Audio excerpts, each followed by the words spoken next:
Hello, hello everyone. How goes it?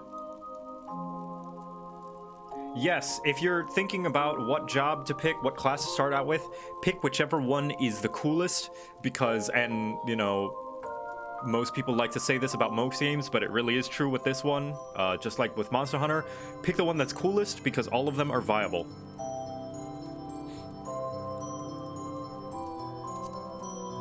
They're all viable. Every single one of them.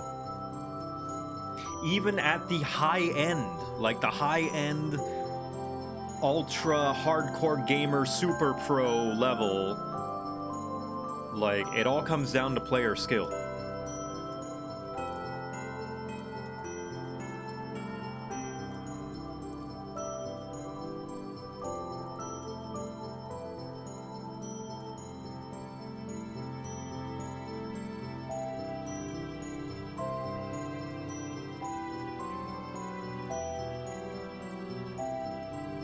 Sorry, I'm just setting up some final things, some final prep stuff.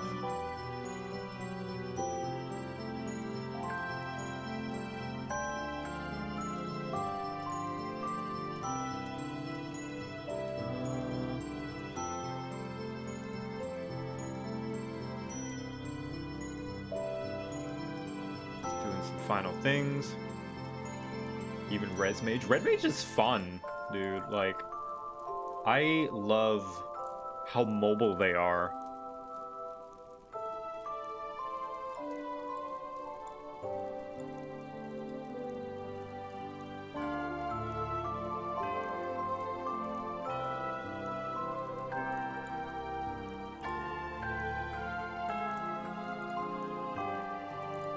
Oops.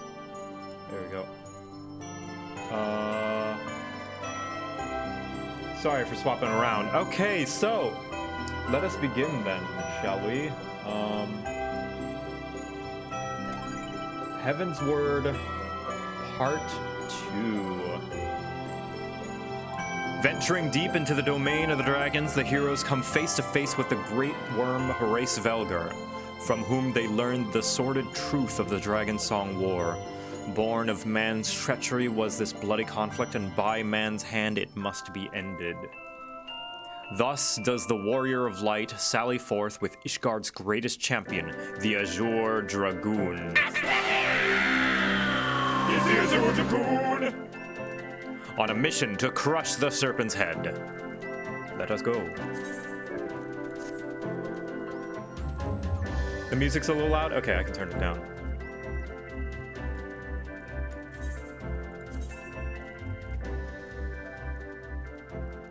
There we go. How's that?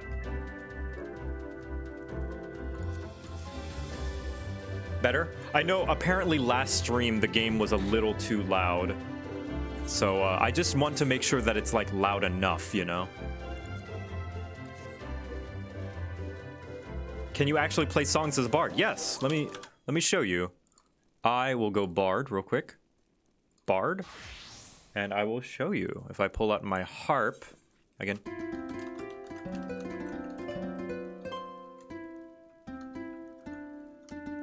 And yeah, I can play stuff.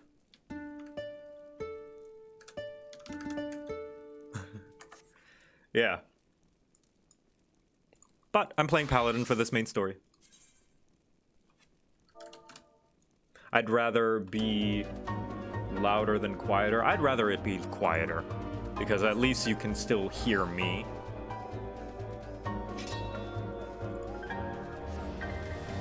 Can you record an autoplay? No. However, there is a third-party program called Bard Music Player that you can upload MIDIs to basically have it play for you. And I can show you here. Final Fantasy 14. It's called Bard Music Player. And I don't know. Let's see. What do we want to play? Let's play Butterfly. That's what we'll do.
Hi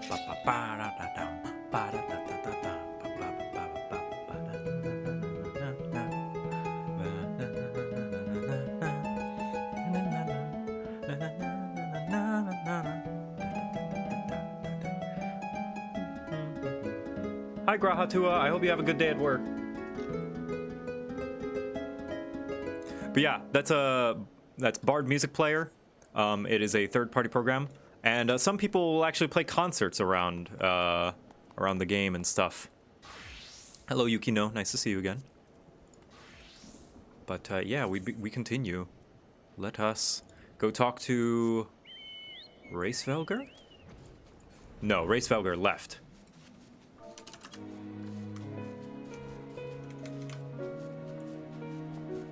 And dropped a bomb on us. So several revelations that we learned last time.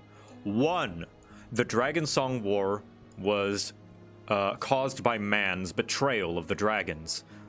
After they found their weakness, i.e. their eyes and their source of power, man just refers to all the sentient races. Like, there are no humans, but like, you know, the Hyur, Elezen, Mikote, all that stuff. They call it man.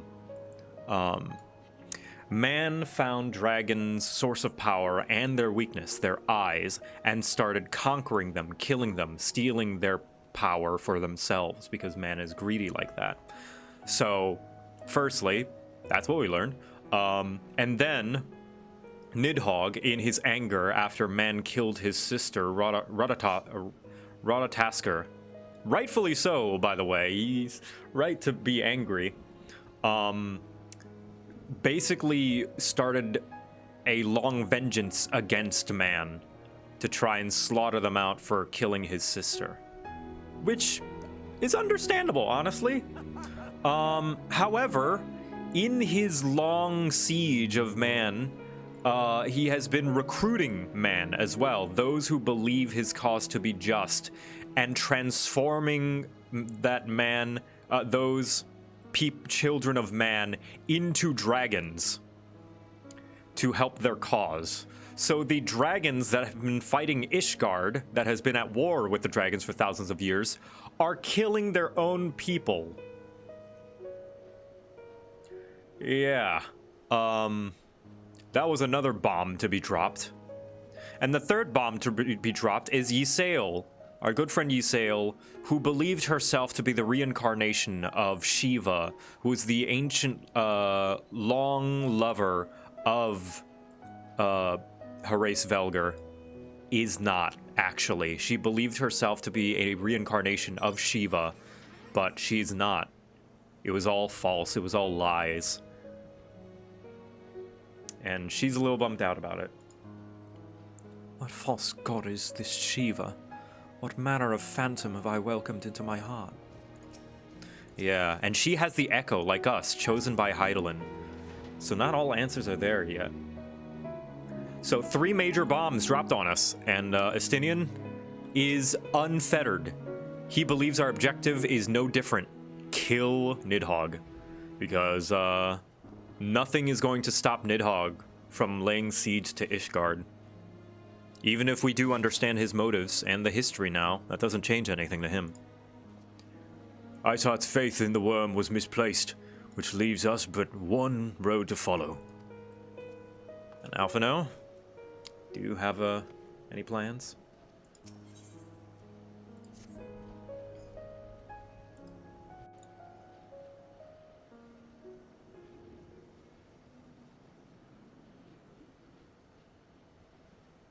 Well, what do you propose we do now? I, for one, am intent on continuing to the east. What is there to be found in the east? Nidhogg's lair, the airy, is said to lie in that direction. And the eye tells me he is near. You cannot still mean to slay him. Well, we kind of have to. You cannot still mean to stop me. I have been true to my word, and aided you in this fool's errand with Racevelger. Do you get a party, and are they good characters? I guess this is, in a way, our party. If we're to look at this like a traditional Final Fantasy game, Ysael, Estinian, and Alphino are kind of like our party. They don't go with us into dungeons until they introduce trusts in Shadowbringers, where you can bring NPCs into dungeons and stuff. But this is our merry band of bickering edgelords. But your efforts at parley have come to naught, Lady Iceheart. I would see Ishgard saved, and for that, Nidhogg must die. That is true. With the tale of our ancestors' vile betrayal yet ringing in your ears, you speak of continuing this war? I mean, the war is being perpetuated by Nidhogg. Nay, lady. I would but pierce its vengeful heart. When Nidhogg dies, this war shall die with him. That's also kind of a little optimistic. A moment, Estinian. You yourself spoke of the Great Worm's strength, that you believed him powerful enough to raise your city to the ground. How then are we few to challenge him? I spoiled them about trust. Well, trust is not a story spoiler. That's just a thing. It's a system. It's like, you know, gameplay. It's like, that's not a big spoiler. Even behind the stout walls of Ishgard, with an army of knights manning the defenses, our victory would be hard won. Yet you propose to contend with the beast in his own lair. Yes.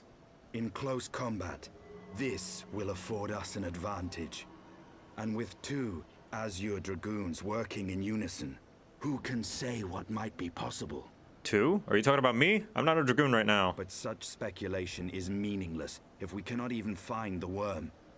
Our first task must be to seek out Nidhogg's lair. The story of this nation grows bloodier by the moment. Must death always be answered with more of the same? Such is the way of things, I fear. I shall consider it a miracle if mine armor is not stained crimson ere this conflict is ended. I mean, metaphorically, it already is, with how much we've killed.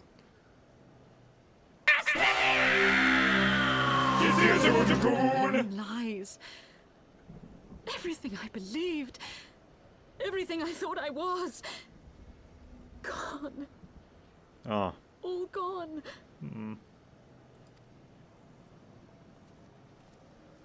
Leave her. Your words will not reach her now.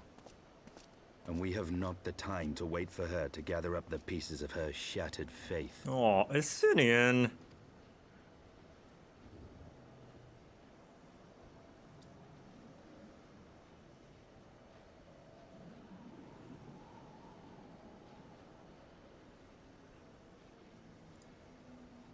Estinian does not play around. He's all business. He's just like, he's like, I got a job to do and I'm gonna go do it. I don't care about no feelings. You say, Al? Hey, Leonard. Hey, Danny. How you doing? Yeah. Man, shit sucks.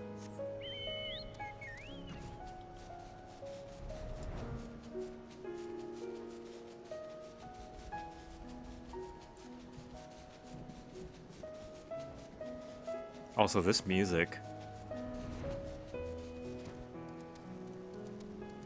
Alright, I guess we continue till we find the airy.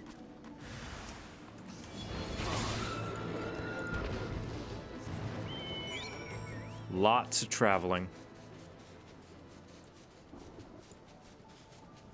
Guess it gets you to, see the world, I guess.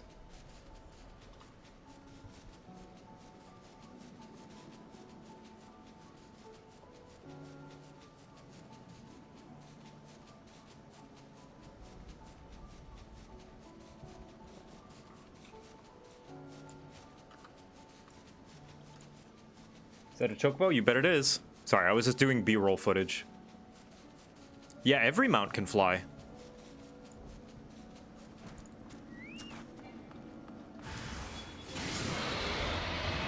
Once you unlock flying, that is. You have to unlock flying for a zone, and then all your mounts can fly in it.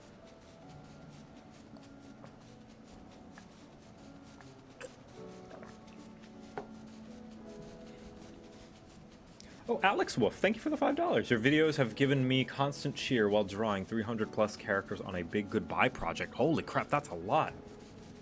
Yet I still have 150 people left. Have some money from me as thanks for all your content. That is all on you. But I'm glad to be of assistance in entertaining while you draw. And Clouded Quinn, thank you for the 2 months. I just wanted to say, Joseph, thank you for being such an inspiration to me and my friends. Thanks to you and your content, I finally found the will to finish the campaign I've been working on for 3 years. Wow. 3 years. That is an endeavor, and congrats on finishing it. That is no small feat. The longer a campaign goes, the harder it is to try and finish.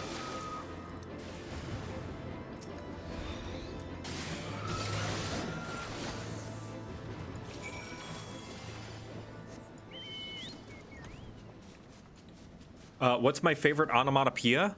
I really like kablamo. Or, kerchunk is one that I really like as well. Spoot. I don't know if spoot is a often used onomatopoeia. Hey, it's Aya! Hello. Oh, so spooky. Very spooky. Jack-o'-lantern head. Yeah.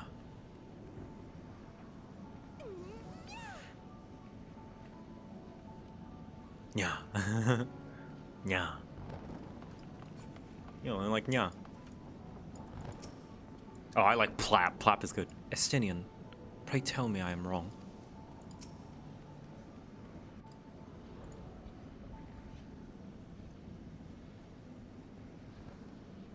Is that it? Yeah.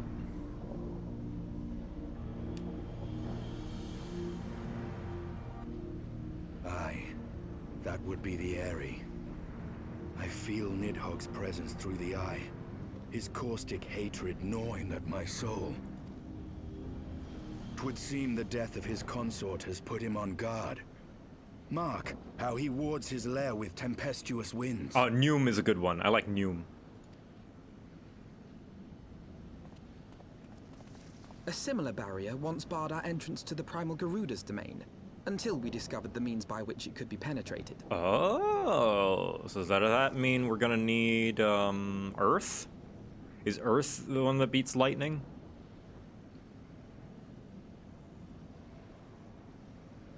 Time to call up Sid. It is time we called upon Master Garland. It will be just like the good old days, no?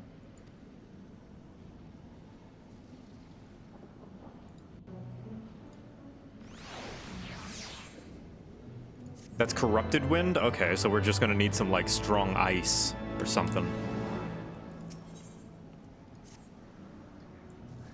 A force of sufficient power to break through a primal's defenses might conceivably grant us access to the airy.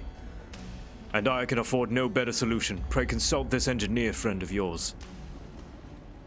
Very well, on the condition that you swear not to lure Nidhogg from his lair in our absence. And steal all the glory for myself, you mean?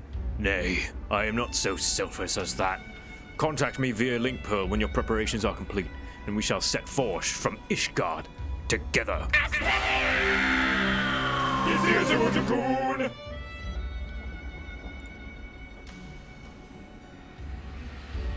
I suggest we rendezvous back at St. Renette's Forum, Victor. From what I gleaned of the Holy See, Sea's decidedly ambitious airship project, Sid will still be in Ishgard.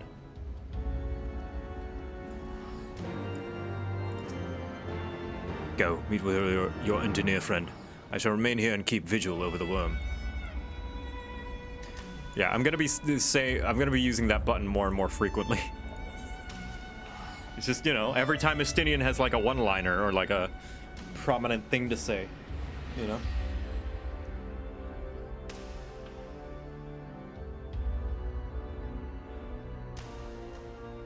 How did I make them? I make them in Premiere. It's basically video editing and making a transparent video that I just put it over.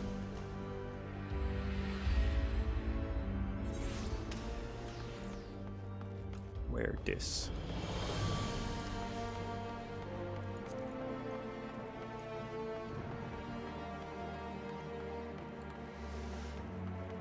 La la la la la la la la.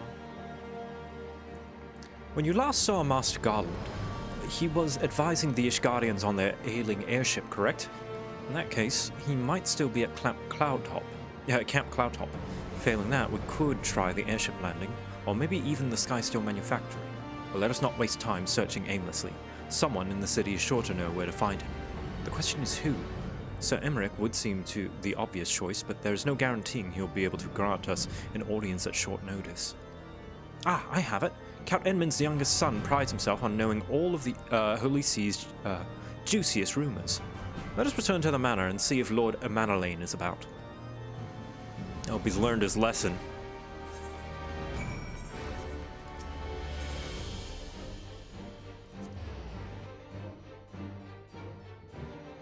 I love your glam. Thank you. I'm doing roleplay glam, so this glam is because I'm a ward of House Fortaunt, so I gotta look fancy, right? Did I watch Critical Role? Some of it. Thing is, I was able to catch some of it, but like, I don't know what about me. Like, this is totally just a me thing. I cannot sit through a D&D session. I can play D&D. I just can't listen to it. I don't know why. I just lose interest and get bored. I can't even listen to my own D&D sessions, and like, you know, it's easy to listen and watch your own things that you make, but I just can't. I can't even watch my own Necro Hunt sessions. They're just too boring. Or listen to the background, because like, if I listen to it in the background, I'm not paying attention to what's going on, and I don't know what's going on, which is the whole point, right? To hear the story, so I have to pay attention. But I can't pay attention if I'm trying to distract myself doing work. I don't know. They just don't click with me. We are fortunate to find Lord Amanalain at home. The tavern keeper's loss is our gain. Ah, the hero returns. How goes the fight, old boy? Well, I trust. In search of a Sid Garland, you say? Then say no more. The taverns are full of talk, and the name of said silver-haired genius has cropped up more often than most. I hear he has been tasked with getting that monstrous airship the Holy See commissioned to actually fly. 'Twould seem the project has been plagued with a mishap from the first. In any case, Garland Ironworks employees are known to frequent the airship landing, and I'll wager their master does too. The airship landing? Yes, I thought as much. Come, Victor, we must find Sid and trouble him for his expert opinion.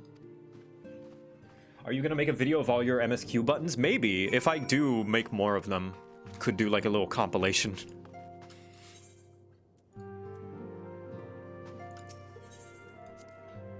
Quickly, to the Astrologicum!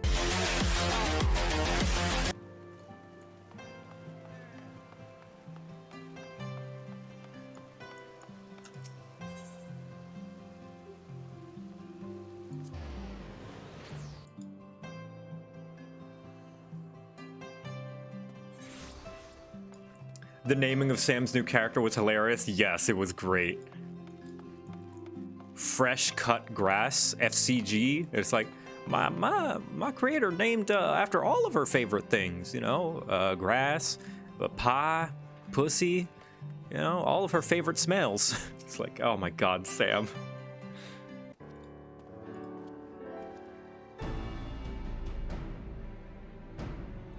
Victor, Alphino, how fare you both? Not terribly well, judging by your faces. Greetings, Master Garland. I am sure it will come as little surprise when I tell you we have a need of a favor. Blap, blap, blap, blap.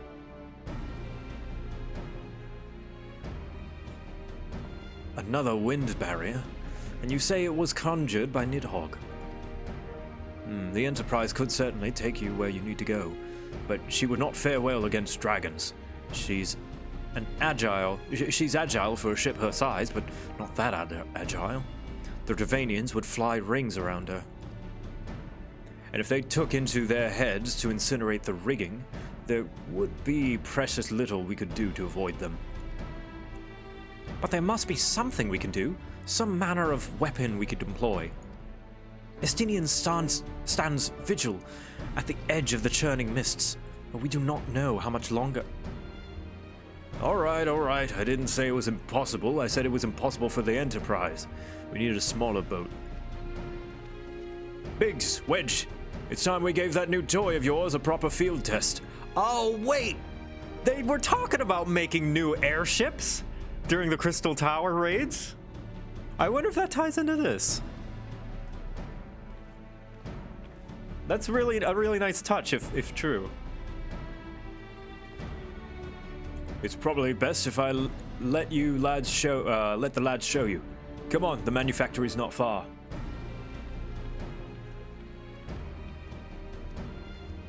Am I using G-Shade? Yeah, I like G-Shade. Or rather, I use G-Shade, yeah. It's very subtle. It's a very subtle preset. So here's the base game. The only things that I have it add are, let's see, some slight bloom, ambient occlusion, so that's the shadows around the things, and some slight contrast, and a very, very subtle saturation enhancement. So just 4 little things. The shadows are nice. Yeah, it can sometimes look a little buggy. Here, and I'll show you. Let me go to, like, I don't know, this or like white mage. It's a little, it doesn't fit with the game the best when there's like brightness around you. Let me try and do that maybe. Where, here, let me show you.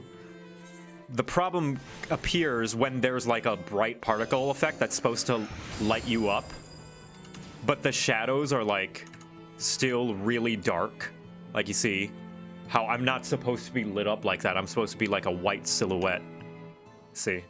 So it can mess, and you can really see it at the opening when you first walk into Ishgard, where you're supposed to be covered with snow, but you can just see these dark shadows. So it messes with the game sometimes, but most of the time, it looks pretty great.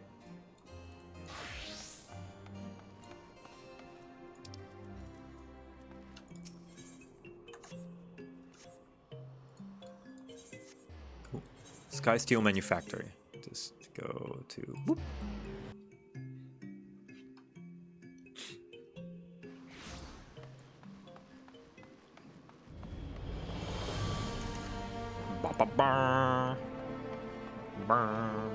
Oh, no. Oh, the place where we become the gunbreaker. That's, or not gunbreaker, where we can become a machinist, rather. So this is where you get the machinist job. Ah, yes, the Sky Steel Manufactory. As I recall, this workshop is primarily devoted to the construction of dragon-slaying weapons, such as guns. The Ishgardians have granted us use of the small corner of their workshop as part of the agreement. If you'll see what we've made the most of the space.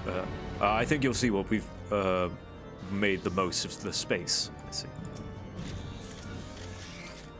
They all want to build bigger, but we know where the future is headed. Our little project's just inside.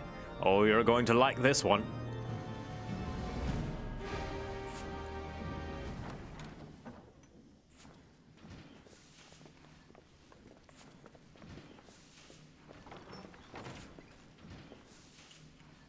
Or? Feast your eyes upon our latest and greatest feat of engineering. We call it a mana cutter. There it is. Look at it. After you put down Gaius, Wedge and me struck out on our own for a bit and started work on the successor to the tiny Bronco. Yeah, this is what they've been working on the Crystal Tower raids. This is what they needed all that ether sand for. Impressive little thing, isn't she? My talent for ship design has plainly rubbed off on them. Aww. They've adapted the principles of corrupted crystal technology and constructed a mechanism which converts ether from its surroundings into elemental wind. Said wind is then harnessed by the specially engineered sails, providing the craft with propulsion and lift. All in all, a most elegant solution. I'm actually a little upset that I didn't think of it myself. Oh, he's so proud. The design does, however, come with one small flaw. Yeah, no armor. The energy conversion ratio's bloody awful. To generate enough power to get you off the ground, you need to be in an area awash with predominantly wind-aspected ether. Oh, coincidentally, there's a bunch of ether currents. In other words, there are a few places you can fly, and lots of places you can't. The new Ishgardian airship hasn't left the boys much time for tinkering, meaning it may be a while before this particular project takes off. If you'll forgive the pun.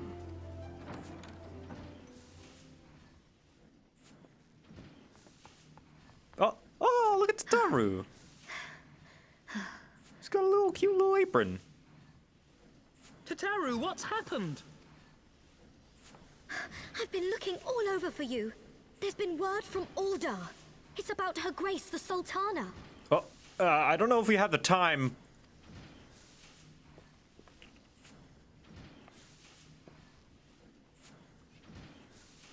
It seems you're required elsewhere. Leave the mana cutter with us. We'll see that she's airworthy and suitably equipped to slice through those winds.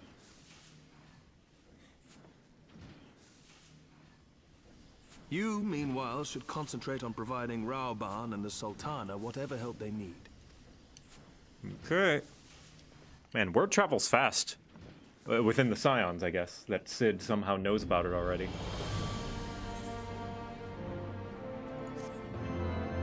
Yeah, I gotta say, there's an ongoing crisis in Ishgard. We can't just leave and go all the way to Uldah. Yeah, I gotta say, I mean, we have aetherites that we can just teleport to, but so far, even though the assassination in Uldah was the most interesting part of ARR, I personally, I don't know, I'll have to see more of it. My opinion, I feel like it's the worst part of Heavensward so far. It's not bad, but it's like, I don't know, it's kind of messing with the pacing and story a little bit. Especially with, like, the rescue of Rauban and how we're learning about the deeper plot, and it feels like it's just retconning itself, you know? I don't know. I don't know how I feel about it. I'm as intrigued as you, Victor. Shall we hear what news Tataru has brought with us? General Rauban says they may have uncovered the Sultana's whereabouts. And he wants you, by which I mean both of you, to go to the Waking Sands right away and help with the investigation. Come, Victor. Pressing through Ishgard's plight may be our presence here will not serve to hasten the mana cutter's completion. Let us return to the troubled lands of Thanalan and lend what aid we may. Tataru, have our friends at the congregation send a message to Estinian. Tell him we have identified a solution to our problem, but that it will take some time to prepare. As you wish, Master Alphino. To the Waking Sands, Warrior of Light. 'Tis past time Uldah was delivered from this darkness.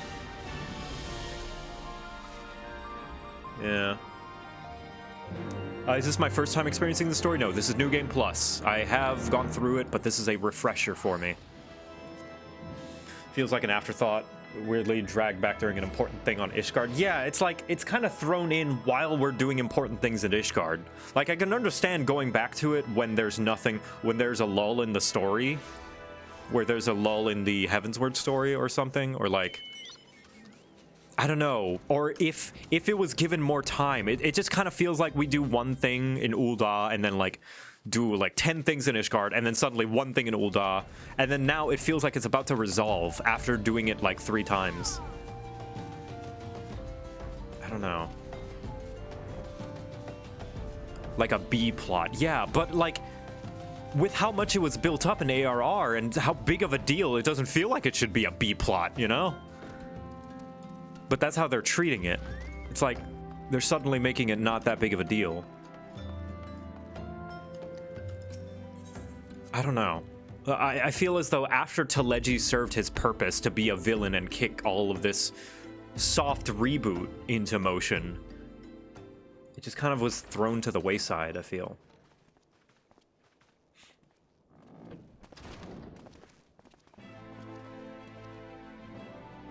Hey, Thank you look at for the man coming. dressed up. No thanks are necessary, General. I trust your recuperation continues apace. I cannot complain. Thanks to Higiri and her ministrations, I've regained much of the strength I lost during my imprisonment. Oh, nice. I'm just gonna auto play it. I gather you have made progress in the search for Her Grace. Aye, some good fortune at last. A few days past, Dulala informed us that a sizable shipment of alchemical supplies had been delivered to the palace. Ah, convenient.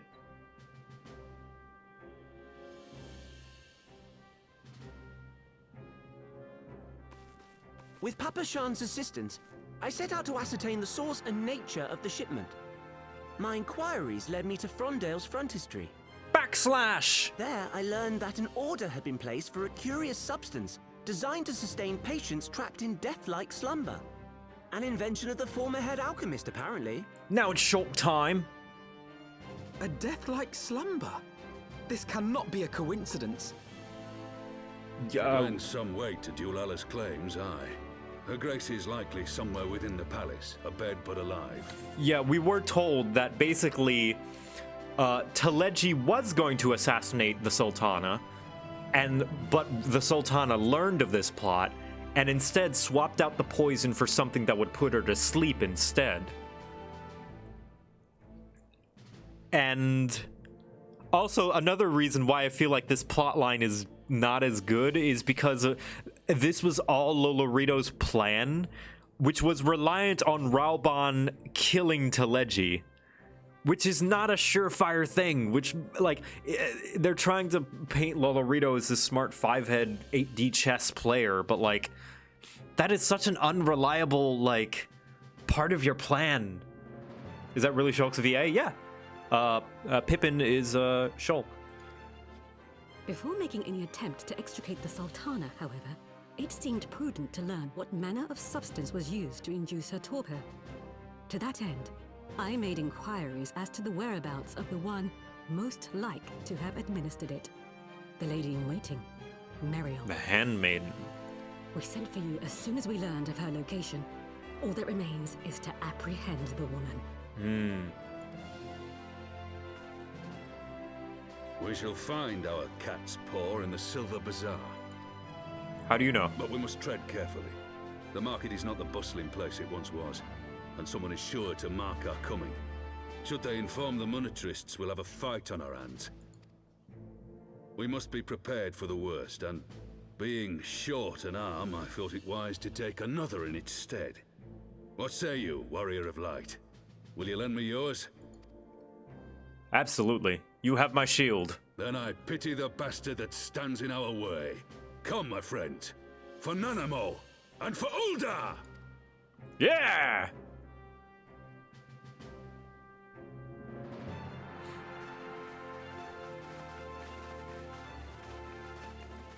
That's another thing. Nobody accused the handmaiden. Nobody thought the handmaiden to be a suspect. But I guess you could chalk that up to, like, oh, rich people corruption, all that stuff, that she's in on it, so the people who are involved don't question her.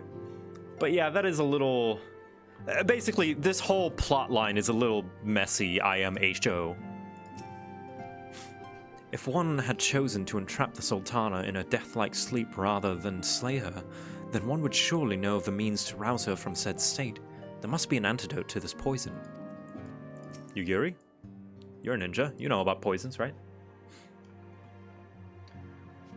Our target is Muriel, the Sultana's former lady-in-waiting, a woman of Midlander heritage. I am told the two of you have met.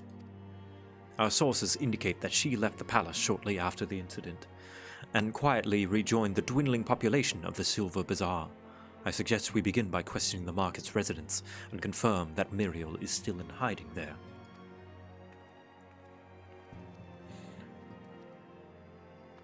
Tataru is voiced by the same one who did Fiora in Xenoblade Chronicles, among others? Yeah, neat.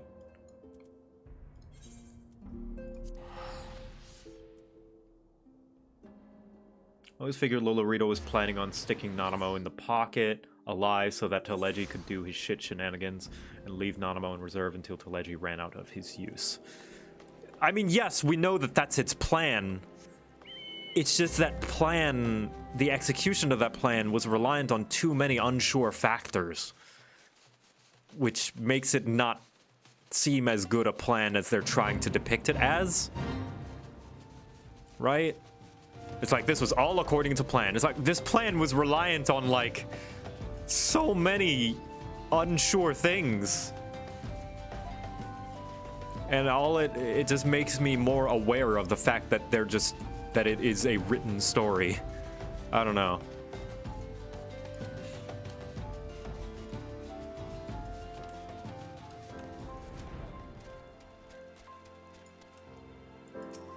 Because he was like, and that's when Raoban will kill Teleji. And it's like, but what if he didn't? What if Raoban was able to keep his emotions under control? Then your entire plan is ruined. I don't know.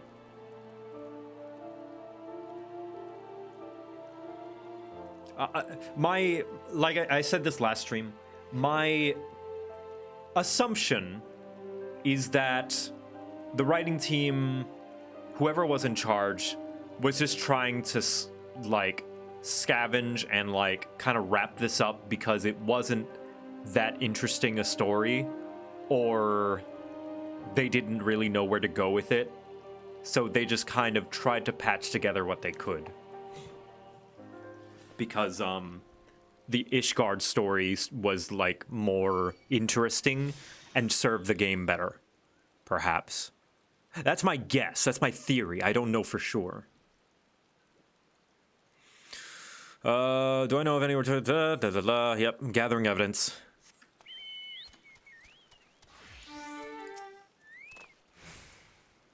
Lolorito does say he didn't know how Raoban would react, so this was a best-case scenario for him. Like, regardless of the in-game... regardless of the in-lore story explanation, what I'm saying is the writing is a little sloppy. It's like, we have to make these... it's like explained away by fan theories and assumptions rather than anything we know for sure. You know? And I feel like the story probably... If a story has to be explained away with fan theories and speculation, I feel like that's a sign that it didn't do a good job giving definitive answers. In some cases, right?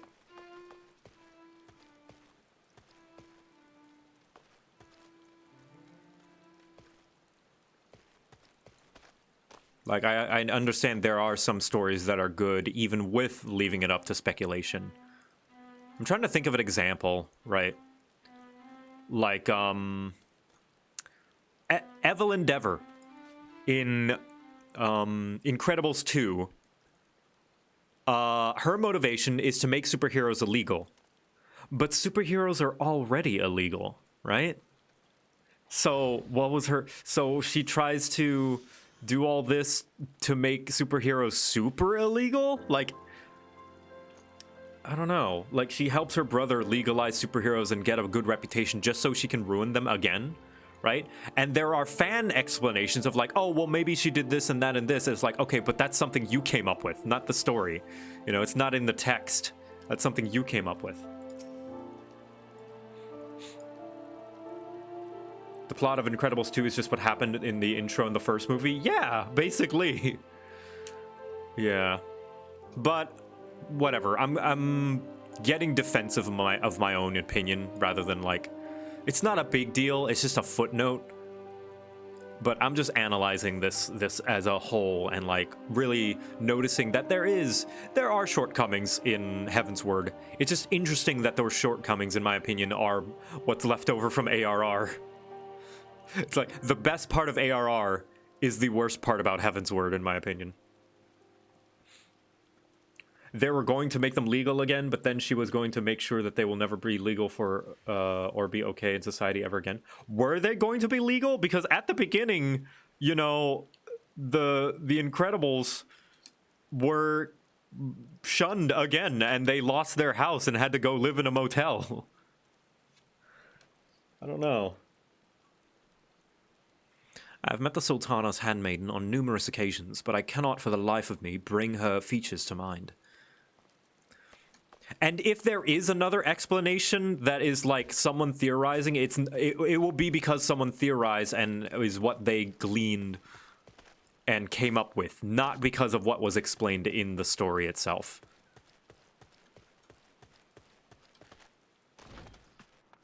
Oh, hello. Oh, there she is, right there.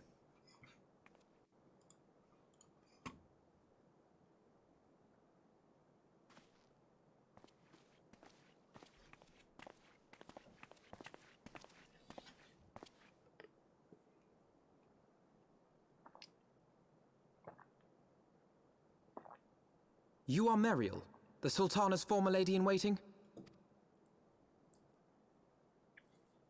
Caught. I know no one of that name. Pray excuse me.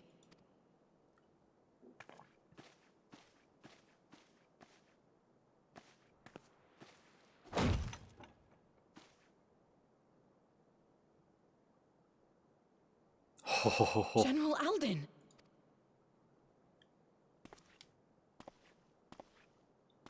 I would shit myself if he showed up to me. Like, if I was in her shoes, I would poop my pants.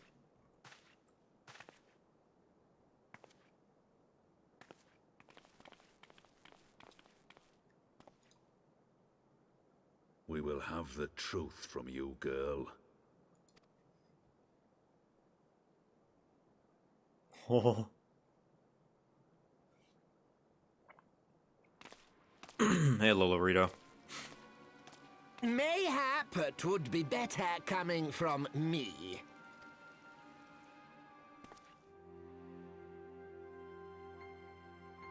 Lolorito, you'd best talk fast. As you know, Teleji Adeleji's Cartano reclamation bill was no more than a facade. A means to get his grubby little hands on that Allagan monstrosity Omega. Yes, we know this. When he learned of Nanamo's intention to abdicate, however, he was forced to amend his plans. Suddenly, assassination seemed the most promising way to further his ambitions. Right, of course, yes. I am told Teleji had discovered a maid in whose veins ran the blood of House Thorn. A new, more pliable puppet to sit the throne. 'Twould have caused an uproar, of course, but few could have contested her claim. Sure.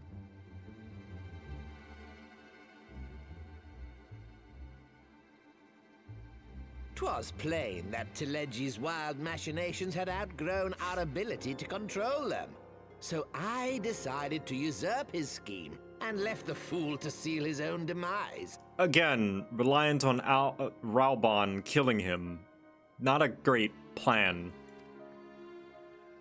And what of Nanamo? Oh, I have no desire to harm her grace. 'Twould profit me little to destabilize our government. Thus did I employ young Meriel here to administer a potent sleeping potion in place of a poison.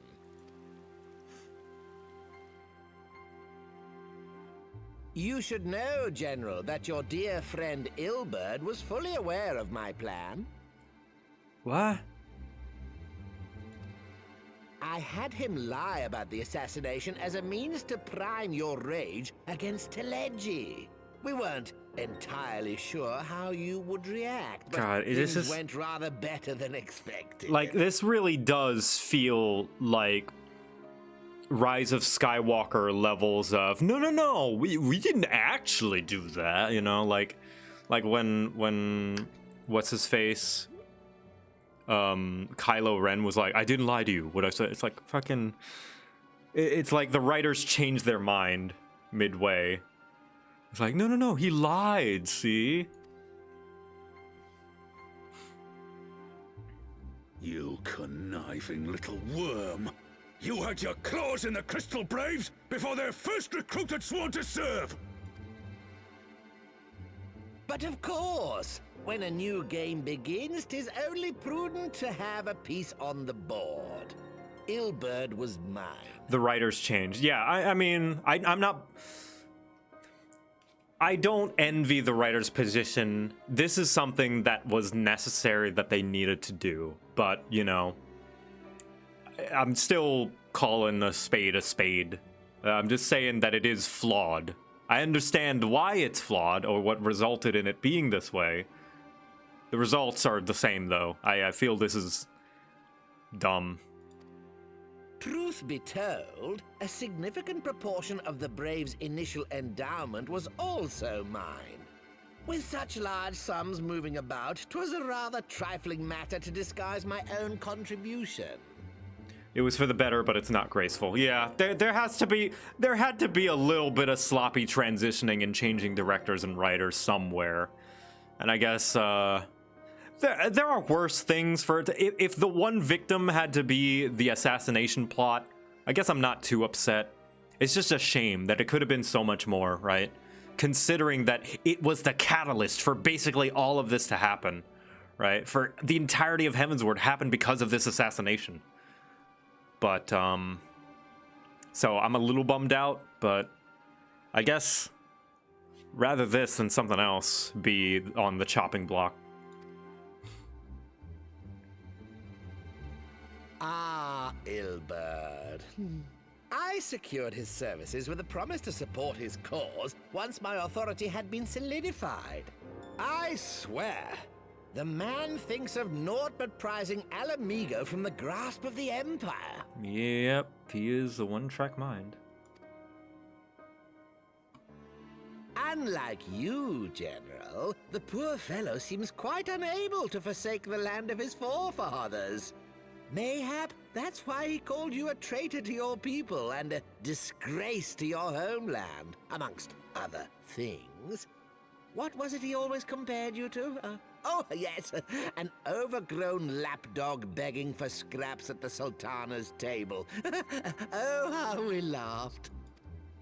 Alas, Ilberd's entertaining little outbursts eventually gave way to wearisome tirades, and the zealous brute became rather unruly. I had no wish to see you executed, you understand, but he would not take no for an answer. Rest assured, his employment with me has long since ended. Like, you know what's funny? Heavensward is kind of like a Realm Reborn 2. Because if you think about it, this is kind of like a soft reboot of the characters and the story and just kind of a semi-start over. Once again, not the most graceful, but it is necessary to get where we needed to go. Which brings us neatly to the present. What say you, General?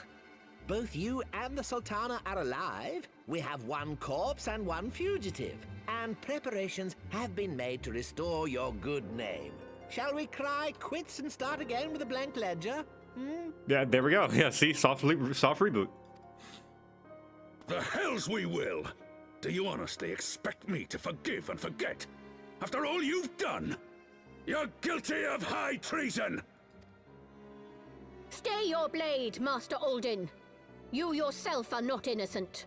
Or have you forgotten your own crime in executing Teledji Adeledji without trial? Though you acted out of loyalty to the Sultana, such deeds are in violation of both the word and spirit of the law. It's still... I don't know. I guess it bugs me because of the fact that it's the catalyst for Heavensward. And, like, how much happened as a result of it, but it's just kind of like, oh yeah, that was all planned, and all of this stuff that you didn't know about as well, and yeah, we figured it out. Anyway, done.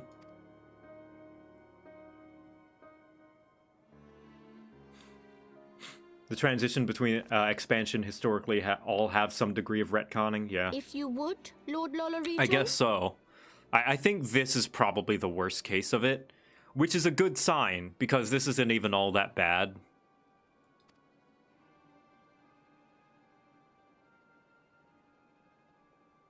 It's just not great. This potion will wake the Sultana from her slumber. Consider it a gesture of conciliation. You will find Her Grace resting comfortably within her private chambers. Should you doubt my word, I shall willingly accompany you to the palace as your hostage. Yeah, that's another... Terran, you're right! The Scions did die! They were going to kill the Scions! And some of the Scions are dead! They don't think we have skin in this game? Like, what the hell? Like, you think, oh well, all's well that ends well. It's like, no, my friends are dead!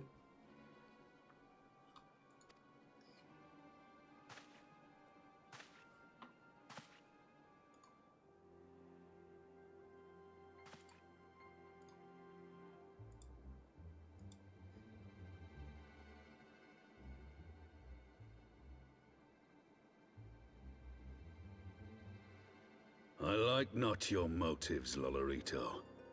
But you saved the Sultana's life, and for that, you have my gratitude. What was it, just a minute? Yeah, this part's sloppy. I'm gonna stop ragging on it. All in all, I believe this part's sloppy, but I guess it had to be. They had to throw this in somewhere for Heavensward to be as good as it is. Oh well, I'll get over it. Rauban Aldin, you are hereby reinstated as General of the Immortal Flames. The citizens of Uldah shall once more be united under Nanamo Ulnamo, and together we shall usher in a new age of prosperity. It doesn't feel very prosperous.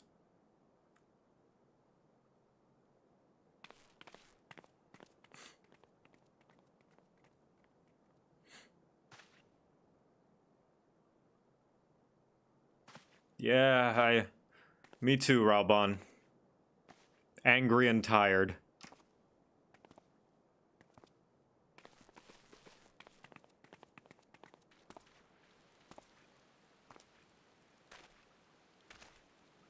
Yes, OSP did a wonderful video on plot twists about a bad plot twist. You know it's a bad plot twist when you can imagine a cooler, more interesting story had the twist not happened. Right? Think about it. If Nanamo really was dead, or like this wasn't Lolorito's plan all along, he's just like benefiting from it. Think of the political intrigue and layers it could go. But nope, it's all wrapped up. It's done. It's like, no, this was all the plan. She's alive. Yeah, it's all fine. And a bad twist also retroactively makes the twist worse, right? Because a good twist suddenly makes the twist in retrospect tension. Because now, changes the perspective. I'm going to give an example that they gave. Terminator 2. The twist is the Terminator, Arnold Schwarzenegger, is the good guy this time. So now, when you watch it, now you're seeing the chase when the Terminator's chasing John Connor from the Terminator's perspective. And now the tension has changed. The tension has changed from, oh god, I got to run from this Terminator, to, oh god, I hope this kid learns the Terminator's good faster before he's killed by the T-10,000 or whatever. A bad plot twist ruins the good build-up. Yeah, exactly. But whatever. Sorry. I care. Can you tell I care about writing a lot? I'm gonna stop talking about it. I'm gonna shut up. I've said my piece. By the 12, I fear Lord Lolorito's arrival would herald another bloodbath. Little did I suspect that he of all people would gift us the means to rouse the Sultana. Yugiri? You had killed the one you served. Ah, pray excuse my mutterings. I was reminded of a line from an old poem.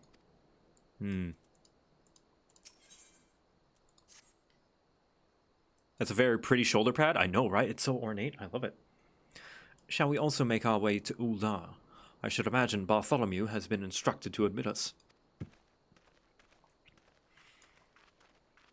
To the Royal Promenade.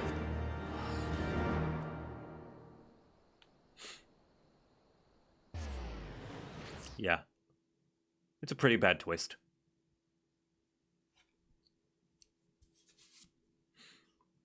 If it's your passion, do not apologize for something being precious such as that. Well, I guess I'm just trying not to be as negative. I'm very conscious about expressing my negative opinions. As when I was younger, I was a very cynical person because I thought it made me look smart. You know, when you see a kid being cynical or being all know-it-all, it comes from a place of wanting to show that you're smart and analytical and can think critically, right? And I definitely did have a phase where, like, oh man, like that hipster phase where it's like, this thing that everyone likes isn't actually all that good. And here's the reasons why. And I would feel so smart that I am the one who can figure out why this good thing is bad, actually. This thing that everyone likes is actually not that good. And there's still a little bit of that in me that crops up every now and then. And there's nothing wrong with that. It's just, sometimes it can be annoying, you know? It's like, okay, cool, but I still like it, you know? Like, people are like it, and, you know, what are you, anti-fun? Do you just not like people having fun? Just let people have fun. You know, and that's how I feel about Halo, why I'm like in two minds about making a Halo critique video, because on one hand, I care a lot about Halo critique, and I care about opening people's eyes to look at it critically in ways that might make them incredibly upset. But then on the other hand, them thinking it is good is completely harmless. So why do I care?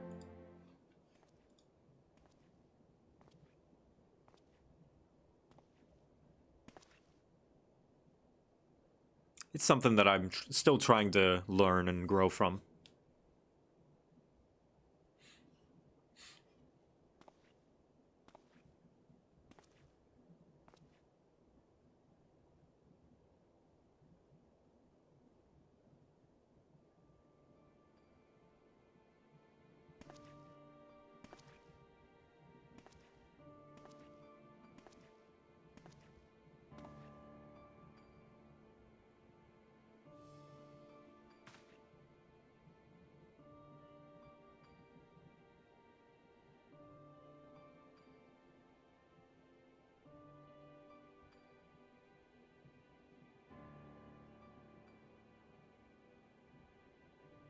Oh, she's got a little Moogle plush. And Chocobo plush.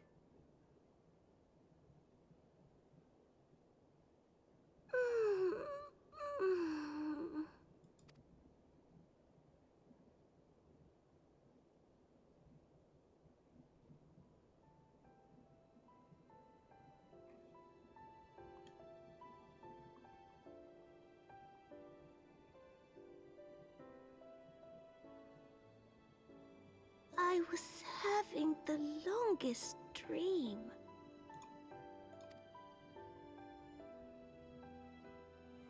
"'Tis time to wake up, Your Grace.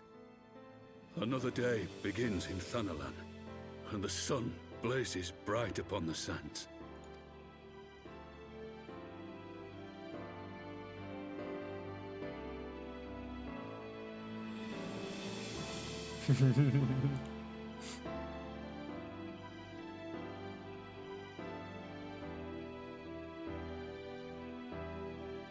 Pet, pet, pet, pet, pet, pet, pet, pet.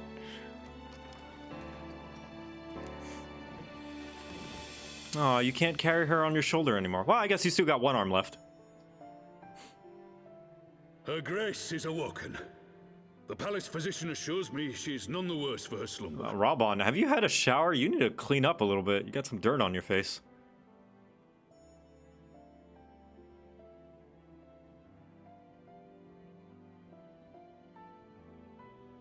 Unless, is that my shader? No, it's not. Her Grace will soon resume her plans to place the government of Uldah into the hands of its citizens. Whatever path she chooses to take, I shall walk it with her. And we shall tread slowly, lest the nation be unsettled in our wake. Yeah, he needs a nice spa bath and shower. Her Grace's Ever since he got out of prison. is a shining beacon to us all. But what our city truly thrives upon is competition. Oh god, look, this is where we got in competition. You know what competition got us? Teleji Adeleji. 'Tis in the struggle against our rivals that opportunities are seized and fortunes made. And with the Empire on the offensive once more, now would hardly seem the time to turn our system of government upon its head. Oh, your system of government allowed someone like Teleji to reach the point where he almost successfully, mind you, hatched a plan to create a refugee camp for the Alamegans to go so that they could work in a company city, a company town under him, essentially indentured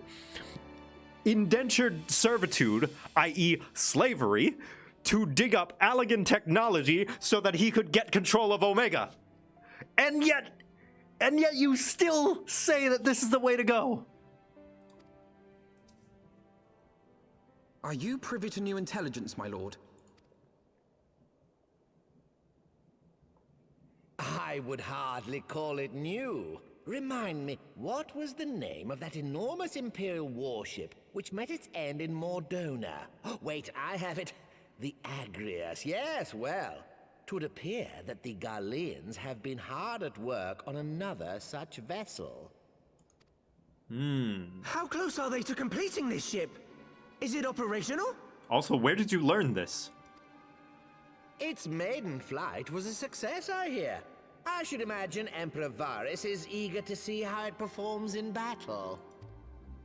My lords and lady, I move that it is time to repair the damage caused by Teleji Adeleji and prepare our great nation to repel the Empire once more. Oh, now you're all down for putting resource. What the fuck, Lolorito? I hate this guy. I hate this guy so much. I guess there's a lot of profit in war, not so much for helping refugees, huh?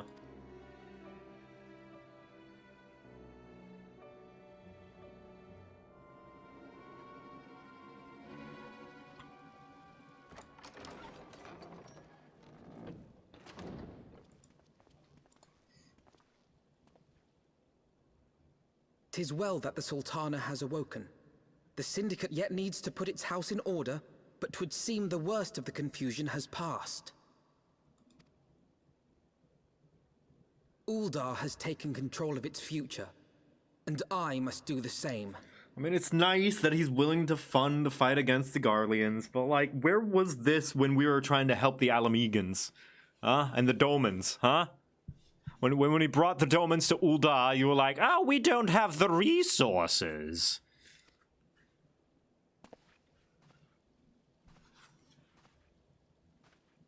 No profit in that, yeah. No profit incentive. I have decided to disband the Crystal Braves. Good, but I'm sorry, Alphino. Among the recruits, there were those who supported our Order's goals and convictions with all sincerity. 'Tis my hope that these loyal men and women will choose to remain our allies in the battles to come. As for those who sided with the traitor, Ilberd, they shall be hunted down and held to account for their crimes. It is my earnest hope that they will surrender themselves peaceably when the time comes, though I think it unlikely. Where's my Hug Alphino button? Ah, my all-conquering Crystal Braves.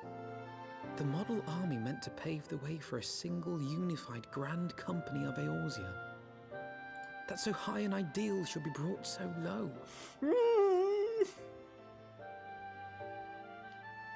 I need not tell you how deeply the betrayal stung me. Yet I see now that it was mine own naivety and pride which allowed the Braves to fall prey to corruption. Oh. As ever, it is to your own shining example that I turn for inspiration.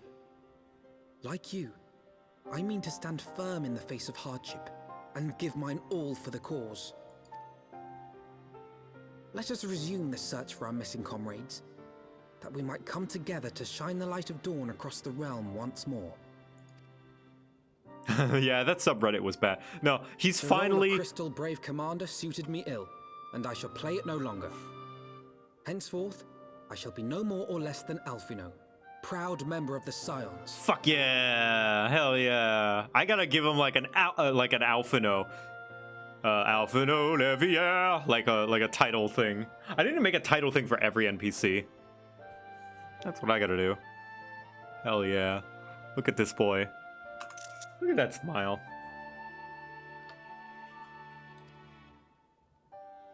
Honestly, Alphino is the closest NPC to a main character. And I know we're the main character, but like Alphino is the closest to like a Cloud or Titus or, you know, main character essentially. Locke. Protagonist, that's it. Like, we're the main character, but really Alphino's the main character, let's be real. And what a good one. I blush to speak thus of mine inner turmoil, but the fact remains, there is no man alive whom I would rather confide. Were it not for your shining example, I might never have emerged from beneath the pall of my despair. Oh, my boy, my son.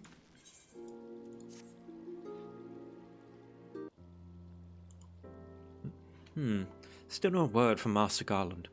I hope his mana cutter of theirs is nearing completion.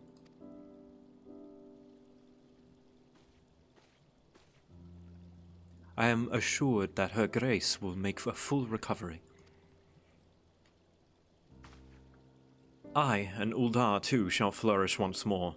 General Rauban and his colleagues have matters well in hand, I believe.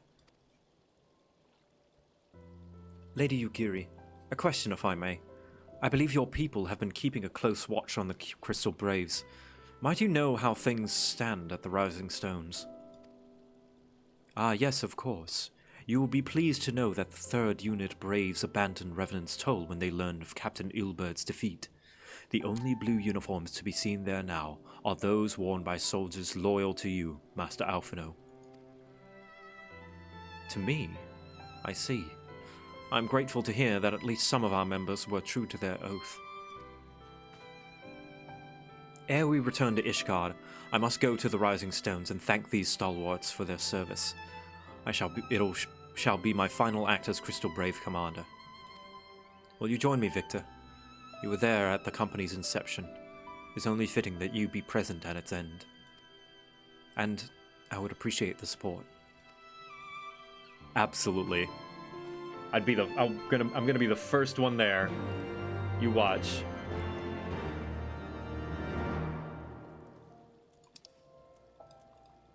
I hope Riol is there. My boy, my lad. There's so many good boys in this game.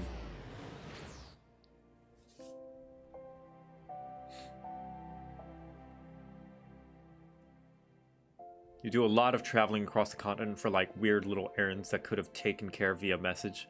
I guess so, yeah, that's fair. But I mean, when travel is convenient as, you know, teleporting to Aetherites, why wouldn't you, right? Just in case there are more things you need to cover. Such a chill stream. Welcome. I'm glad. It's enjoyable.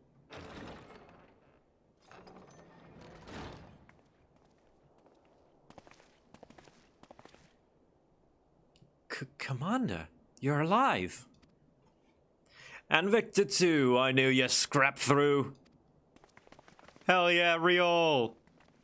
My splendid Crystal Braves, I have wronged you, all of you. My promises of glory and salvation have brought you naught but blood and betrayal. Bah, y'all not hear us complaining. 'Twas a sight messier than expected, aye, but we was still fighting for freedom of all, just like we swore. Ain't that right, mates? Aye! Oh.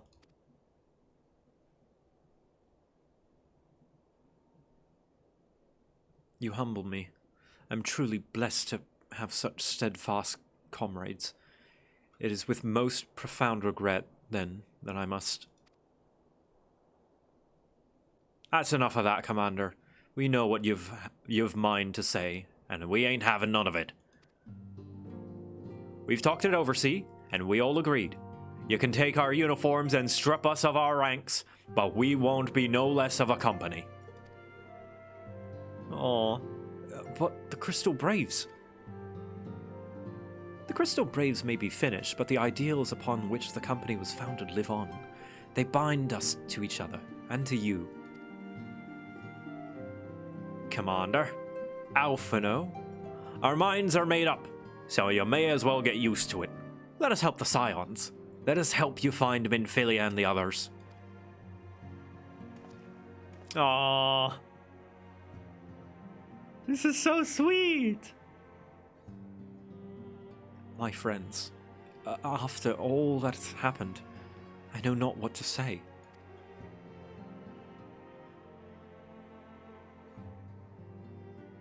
Oh! I'm actually like getting a little bit worked up. This is so sweet. Say thank you, Alphino. That's what you say.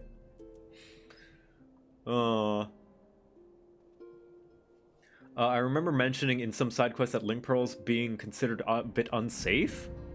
What? I don't think they are unsafe. It's just an earpiece.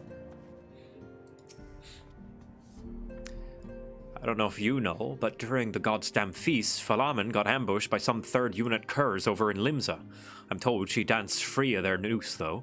Ain't heard nothing since, but my guess is she's lying low somewhere in the port.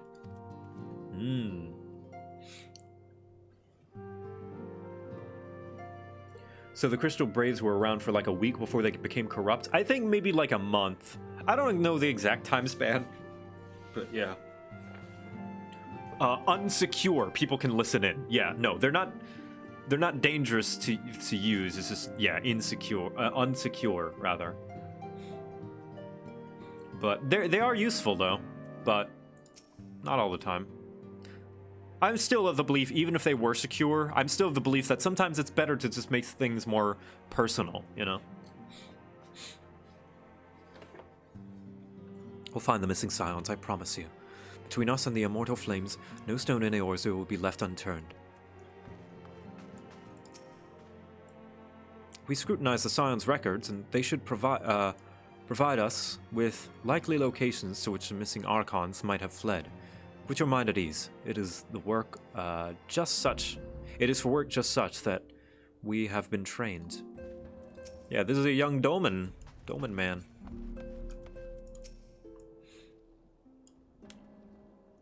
Nero did hijack the Link Pearl in Praetorium. That is true. That is true. Is your Link Pearl... is your Link Pearl unsecured? Join us at Pearl VPN. That way, you can connect to anywhere without worry of your security being hacked. You can contact someone in Eorzea, and they'll think that you are in Doma. For only 5 gil a month. It's like, okay. I sent Shinobi to spy on the brass blades, and it would seem that Ida and Papalimo's resistance accounted for a sizable number of the company's soldiers. All we know for certain, however, is that our friends' corpses were not found among the bodies they left behind. Ah, so they're still alive somewhere, hopefully.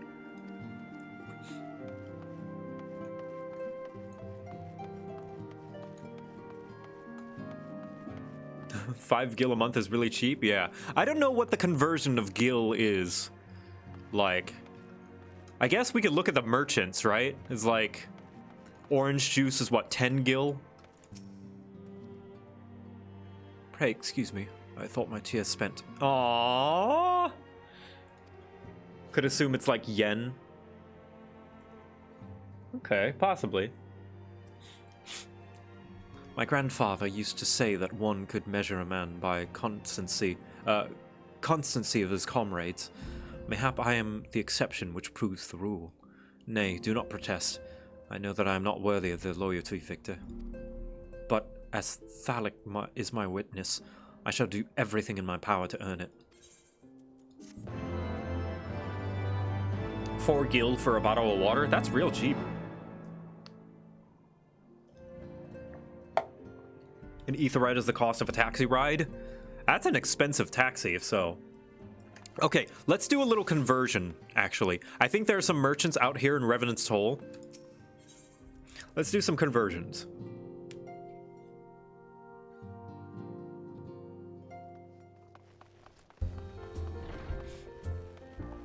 Let's see, who sells, like, orange juice or something?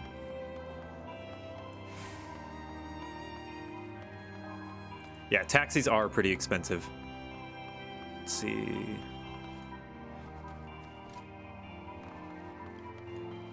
It's a friend of the land of in hand. Let's see. Artisan's tools.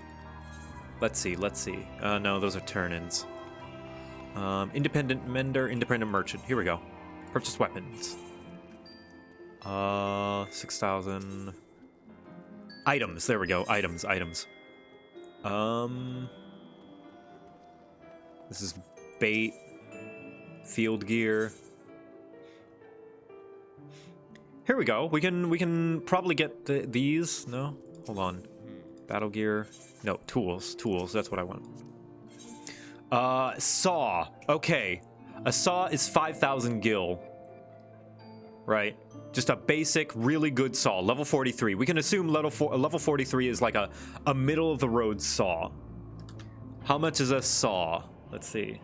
Wood cutting saw.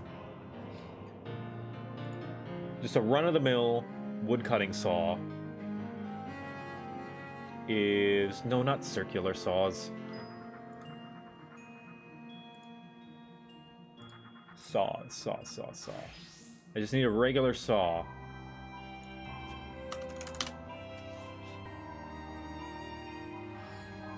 How do you not have... They're all electric. I don't need power tools. I need a regular saw. Hand saw. That's what it's called. I knew it was hand saw. Thank you, chat. Hand saw. Okay, a typical hand saw is about $10 to $20. So by this logic, let's see here. Yeah, a typical hand saw is about $20. By this logic, I'm gonna say the conversion is yeah, probably like yen. Huh. Gil would be, yeah, something like yen. So about 5,000 is probably like 20-30 bucks. So we can count like the 100 as like cents. Okay.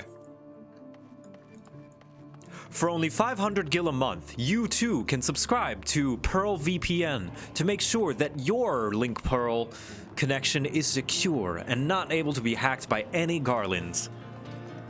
And if you use the promo code Mikote, you can get special cat ear styled Link Pearls.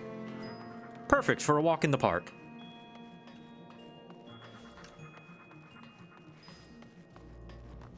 Let's see, where's the Rising Stones? Shit.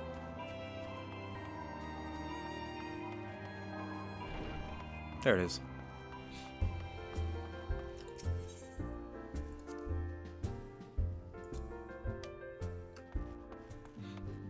An average glass of orange juice costs about $2.3, 7 gil.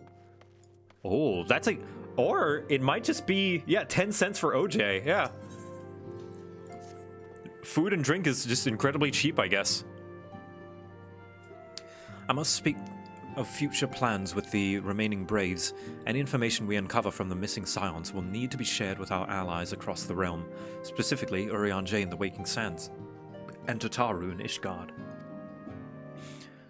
While we are organized our various channels of communication, I would ask that you call upon Master Garland at the manufactory.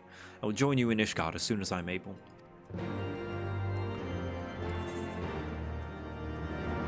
10 cents per serving. Hey, that's better. That's better than like a bottle, like a hand bottle of orange juice in America, which would be something like 200 to 300 gil, because it's like $1 or $2.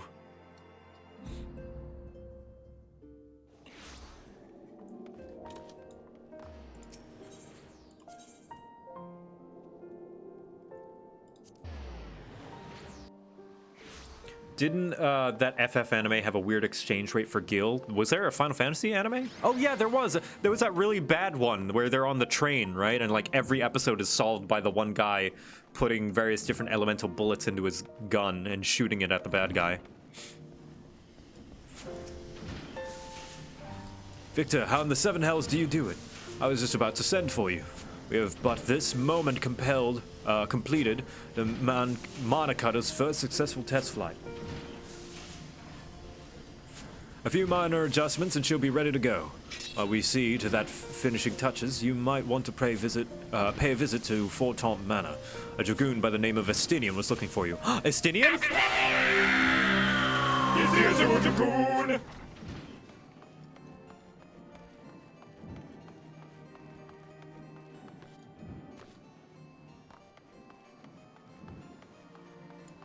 Final Fantasy XV's anime? Oh yeah, I guess that one did get an anime.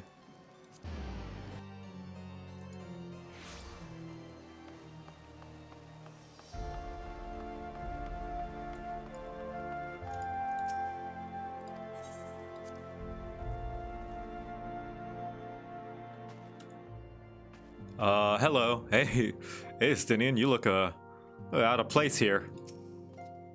You have fulfilled your obligations to the Uldans, then. Mistress Tataru has been keeping me appraised of the situation. Once I learned of these mana cutters of Master Garlands were nearing completion, I saw no reason to tarry in the mists. For the present, Nidhogg seems content to remain in the airy, plotting his revenge. Might not this be an apt moment to unfold our plans to Sir Emmerich?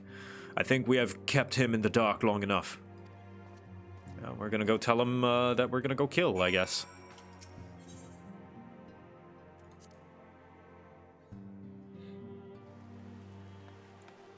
Final Fantasy XV wanted you to consume like 5 different kinds of media to understand the story. So I always get conflicting information of like, is 15 good? Some people say it's amazing, and some people say it's like awful. Some people say it's okay. I don't know what to believe. I guess the only way to know is to play it myself.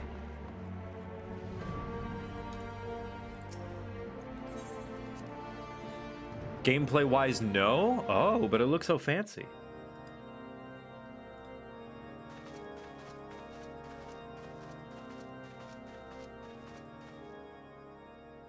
All stands ready, Lord Commander.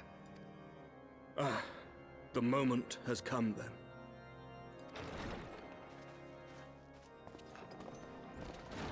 Pray excuse my lateness. I paid a brief visit to the workshop to inquire about the mana cutters. The engineers assure me that they're ready.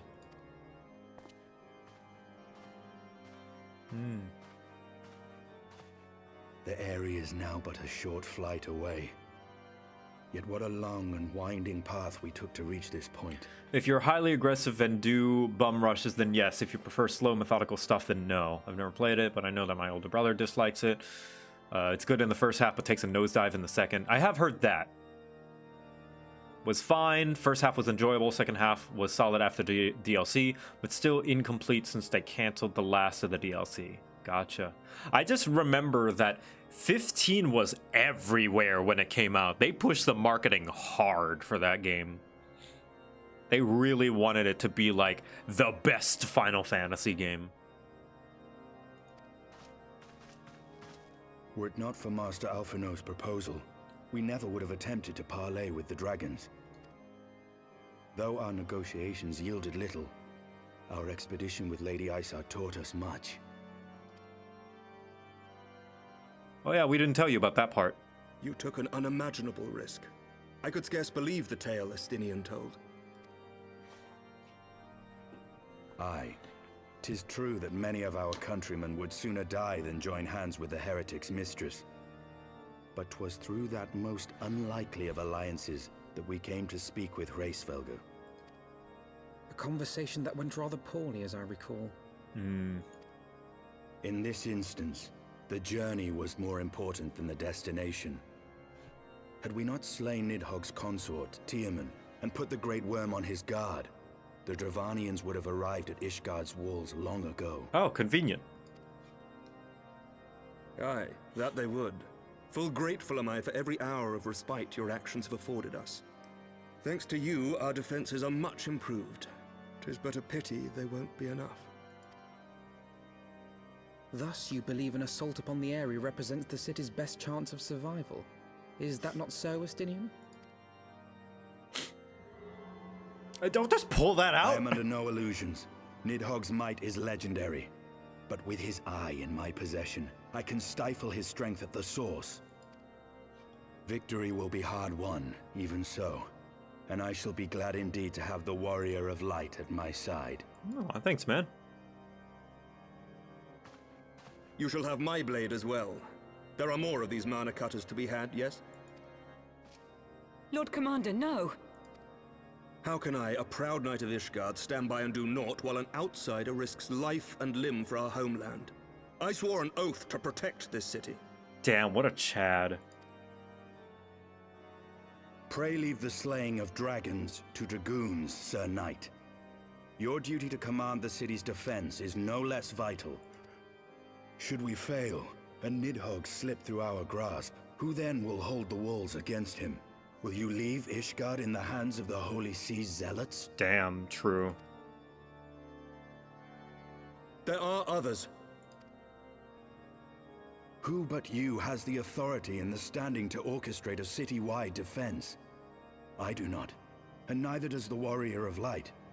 That is why it is our place to fight, and yours to remain here, Lord Commander. He's got a point. What? You too, Master Alphino? By the Fury. You have shown some promise, but this adversary is far beyond your skills.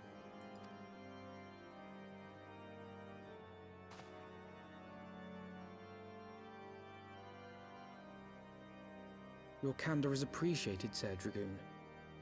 I shall remain then and cheer you from afar. Damn. Well, my friend, would seem I have discouraged the last of the volunteers, and claimed the task as ours alone. But if any alive can best this worm, 'tis surely we too. I'm pretty sure this is right about when I started begrudgingly like Estinian. Yeah, the thing about Estinian's a dick. He's an ass. He's a butt. He's mean. But a lot of the time, he's right. Even like this, the whole time we were hunting down Hraesvelgr, he's like, you know, he promised to not attack Hraesvelgr, and he, true to his word, stuck with that promise. But he's like, but I will kill Nidhogg, no matter what.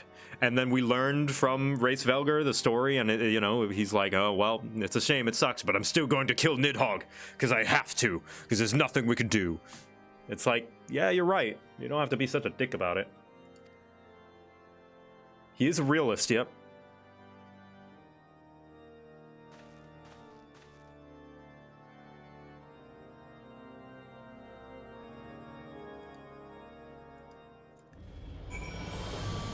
I don't know that he hindered our diplomatic mission. Well, maybe a little bit, but not every step of the way. He's just kind of like, he's a little too defensive. He's on his guard a lot, and he's ready. He's too ready to poke things with his big pointy stick. I've picked Master Alphino's pride, I fear. But had I been less forceful, the boy would have insisted on accompanying us to the airy. Do not think me blind to his talent. With a few more campaigns under his belt, I've no doubt that Alphino will make a fine field commander. But one does not practice on an adversary such as Nidhogg. We shall be hard-pressed enough without the added worry of carrying a novice.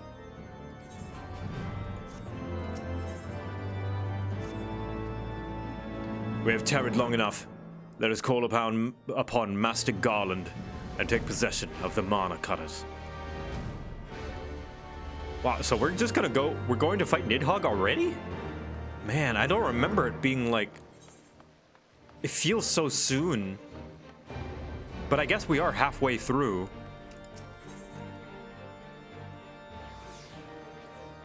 Oh, whoops, not the broom. And we have seen...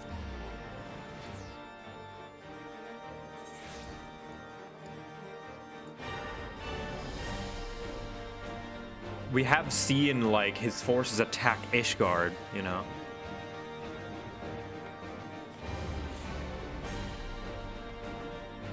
So it's not like we haven't seen his influence at all.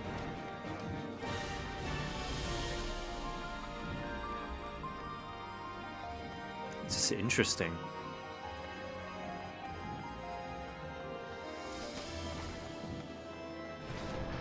No spoilers, chat. Remember, I have that thing going. I have that Nightbot command going of no spoilers, and yet people still spoil. Not for me, it's for everybody else in the chat. We're experiencing this together, and some people have not experienced the story. They're experiencing it along. Victor, old friend, the cutter's all ready when you are. The finer adjustments cost us a few sleepless nights, but we got there in the end. Sorry, not a command, but a Nightbot thing. I'll put a Nightbot command. Nightbot, commands. I'll make a new one. Command. Right, command. Exclamation point spoiler. Remember, no spoilers.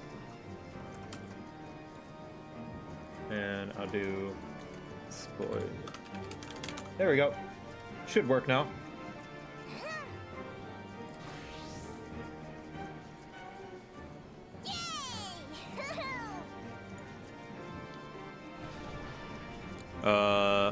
Which means you can get where you need to go.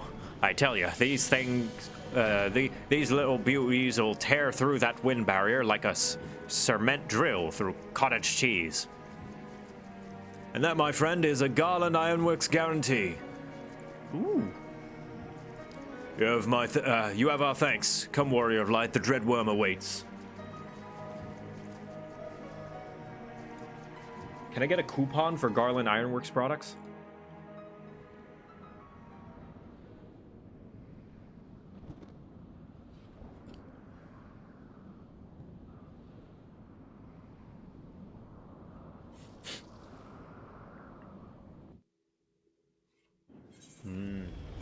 All right, let's see. Who do I bring along? I'm gonna bring along Aya. I'm gonna bring along my good boy Danny.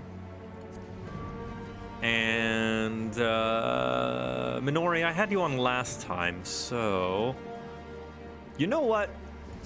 Turvy, we're gonna bring a Dragoon on along with us. That's what we'll do.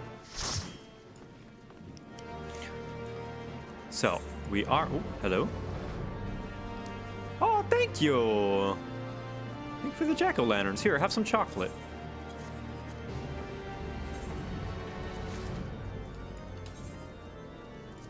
Nom.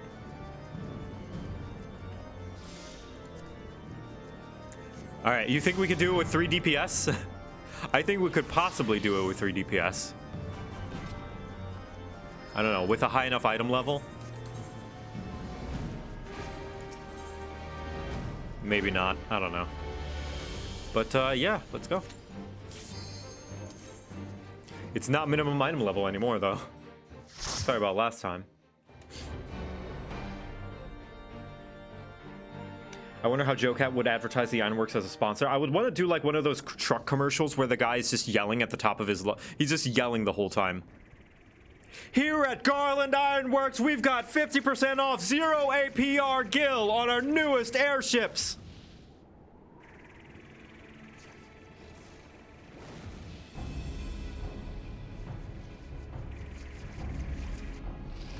There he is, Nidhogg.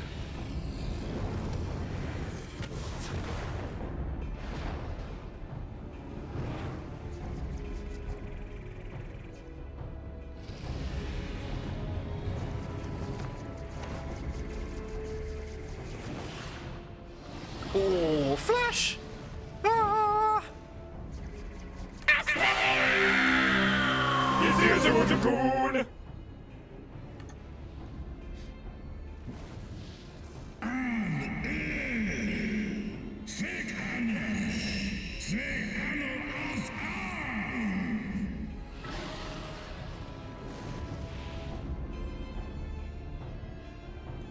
Alright, here we go. Oh, nope. Still cutscene. Mana Cutter, full speed!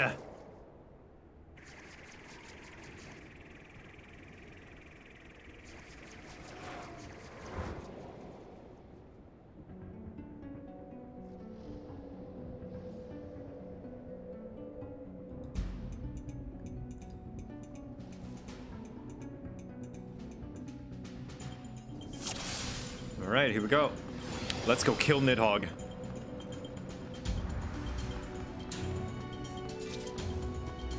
Aw, this music though.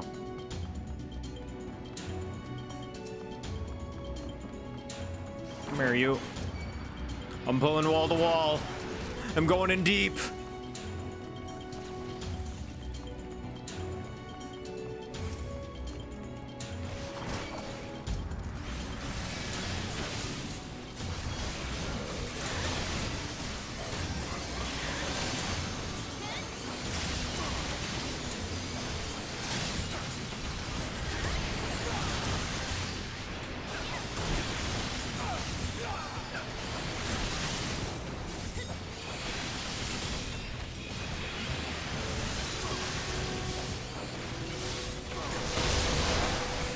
There we go. Easy peasy. Much nicer when we're not in minimum item level.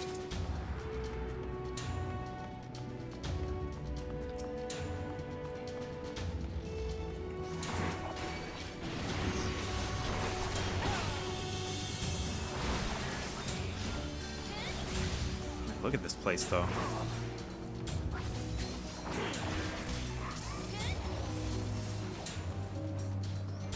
Look at all the floating crystals. I wonder what crystals those are.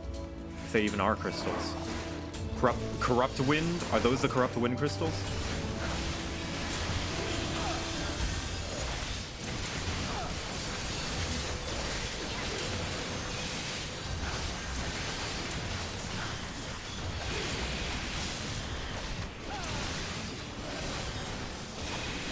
Nah, they're cherries. Mmm, delicious cherry crystals.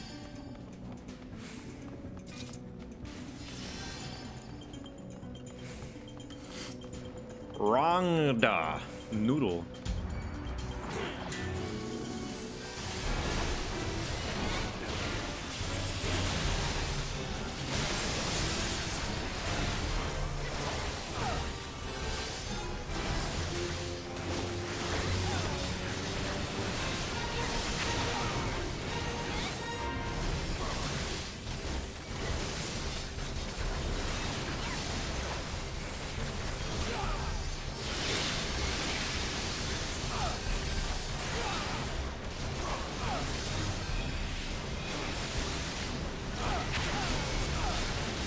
Man, I can't wait until I get my dot. What level is that?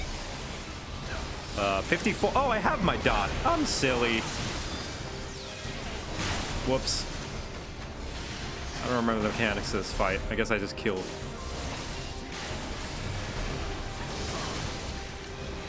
There we go. Get you, yep.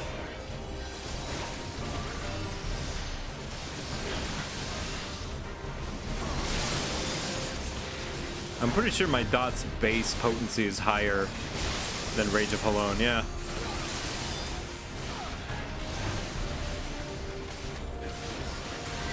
Just keep applying the dot.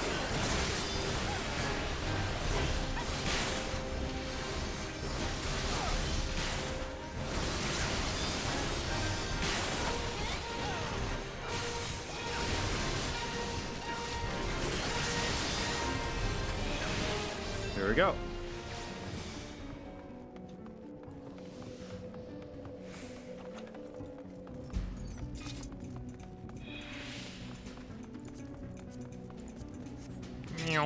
Slide. A little weird.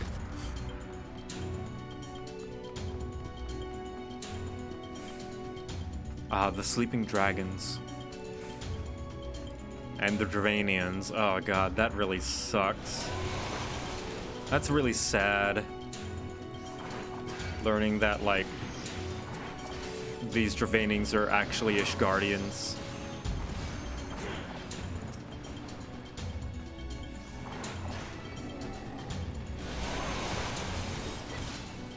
Think we can take... Yeah, I've got hollowed ground. We'll be fine.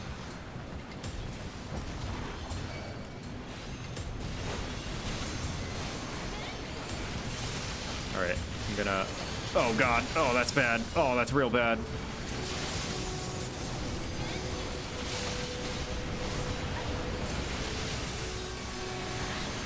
while this is going... I'll just hollowed ground that. There we go. So I can stand right in the middle. Hell yeah, nice job, Aya. Well done. Pro gamer. We're gaming.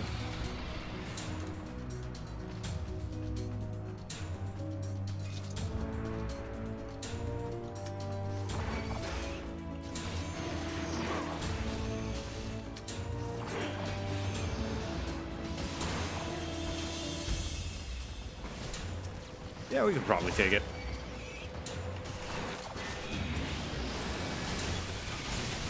Oh,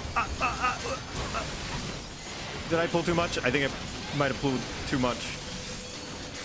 No, no, no, we're good, we're good. I'm using all of my mitigations.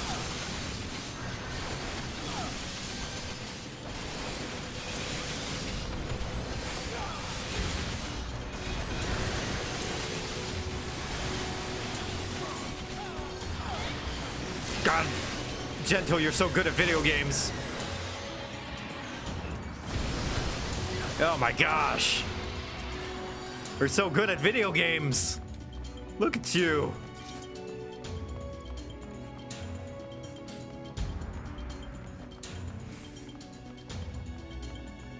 Don't pull the dragons? Ah, so pull more of the dragons. Gotcha. I will pull all the dragons.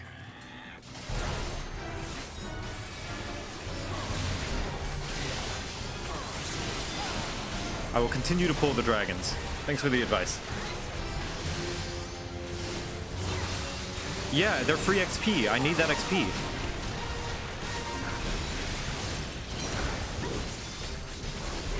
I'm so close to leveling up.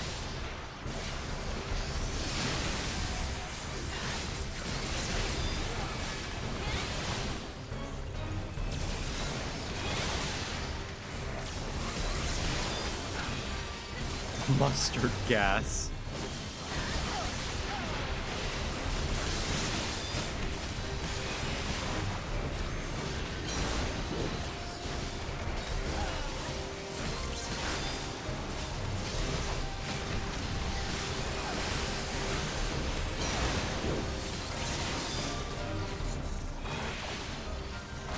Who needs to do mechanics if the boss is already dead, right? Please kill the boss. Oh gosh.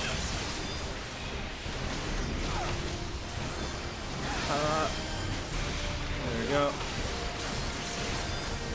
Okay. Oh, luckily that mustard gas thing does not seem like it's that big of a deal. It's fine. We let it eat like 2 clouds and it's fine. Yeah, we can kill the boss before that.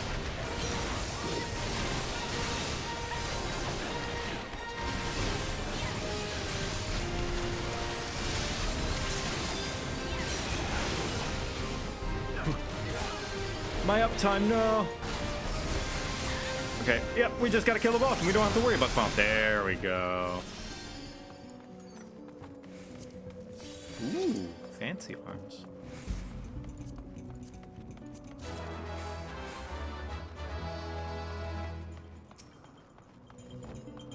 Lesser airy dragon, not to me. You are a very cool looking dragon, I gotta say.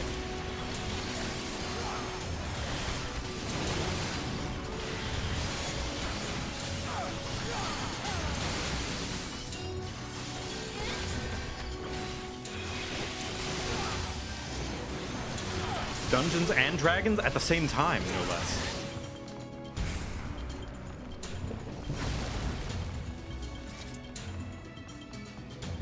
Such violence!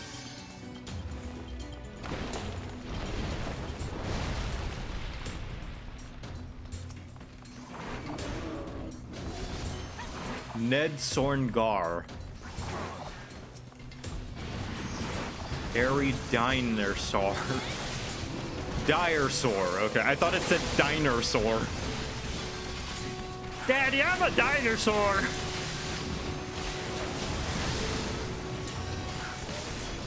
I'm a big old stigmalot.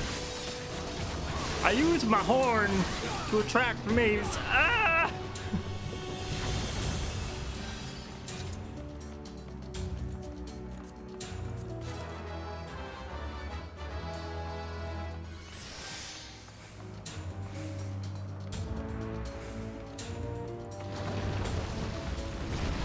That's whenever I go out to eat, I become a dinosaur.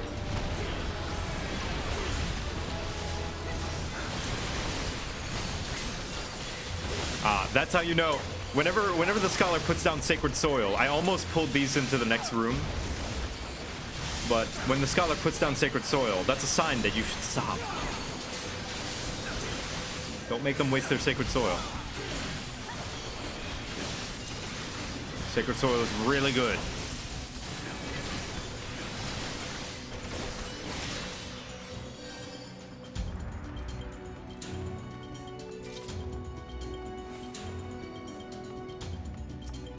Please love Bubble back. Bubble loves you. Bubble is very good. Like, legitimately one of the best, like, healing abilities in the game. Hey, you, stop.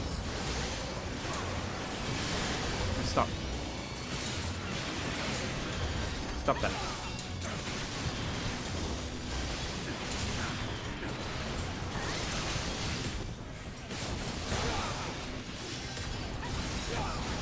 Oh, and here comes the big pull. This is my favorite pull. I think it's right after this. Yeah, all of the dragons.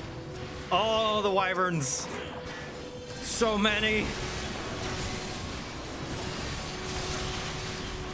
And they die. So much cannon fodder.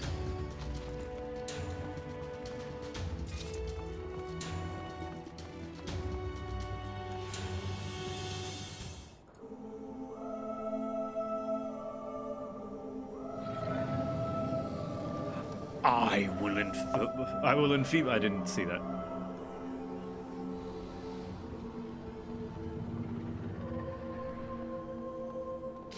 I thought that was Nidhogg talking at first, but no, it was Estinian. So, yes and no. Yes, I have my hotbars memorized, and I have a macro that hides the hotbars and has a 4th and 5th hotbar that only show my cooldowns. I have my hotbar buttons memorized. All right, here we go. Nidhogg, Lord of Dragons. Oh, my bad, my bad. I don't know what I pressed for that to happen. That was weird. I don't have a hotbar for that.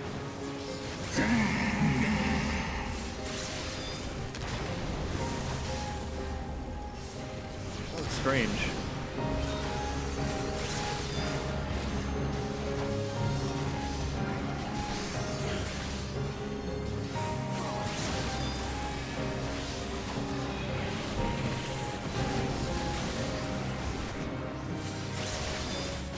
Large worm, you. Save them. Cool. Easy peasy. Oh, sorry, I shouldn't have brought him over there. He just breathed fire on everybody. Oh, God.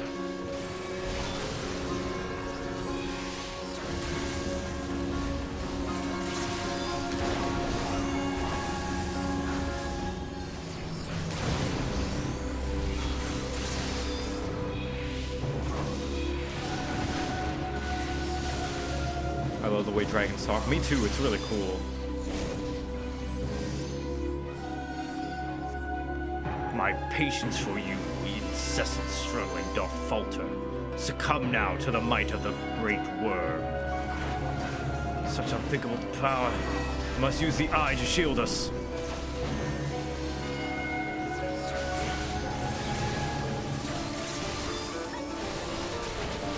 Attend me, my kindred. Slay these treacherous children of man. Damn, that piano is going nuts.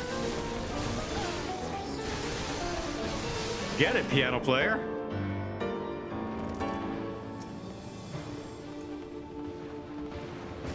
They're going hard.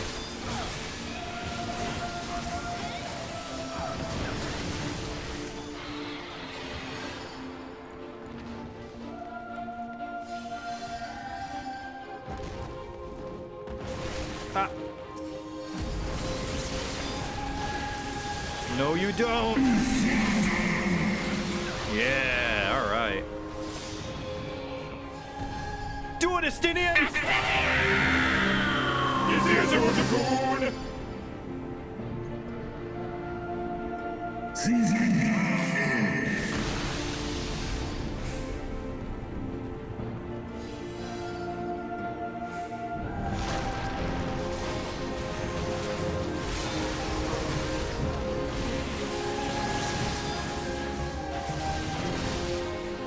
Oh, was that it? Oh.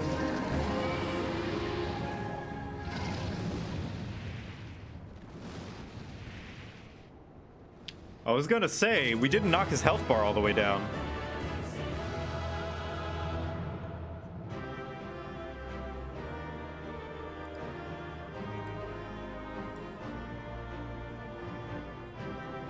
You guys had him really low after phase 1? Yeah, I guess so. Estinian? You alright, bud? Your new god is yet close. Hell yeah, Estinian. Alright, thank you guys. Thank you, Danny. My good bodyguard. Thank you, Haya. Top-notch healings. And thank you, Herbie, for being our dragoon in this dragon fight.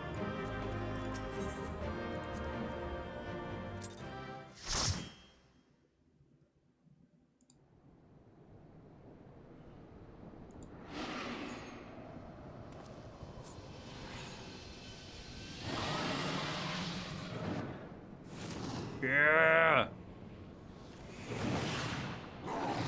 Flash! Ah! Yeah, you can see the AO is, the ambient occlusion is messing up the scene somewhat. Oh! Ew, gross. Thou wouldst use mine own eye against me. Time hath done naught to dilute thy kind's depravity. I have not forgotten thee, dragoon. Mine essence claimed thee once, and shall do so again.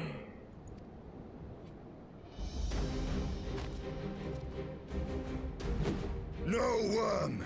This ends here! Oh. Oh. Yeah! Right in the head.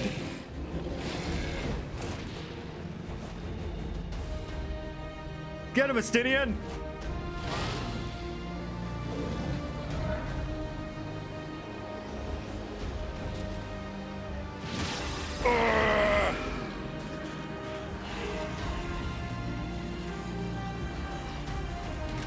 Plunge!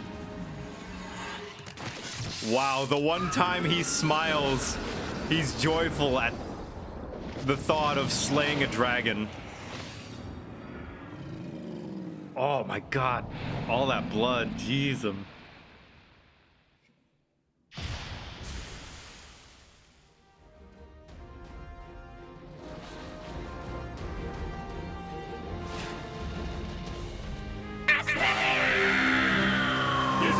Dragoon!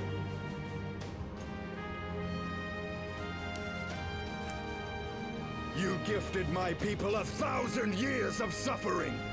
Now I gift you an eternity in darkness. Wow.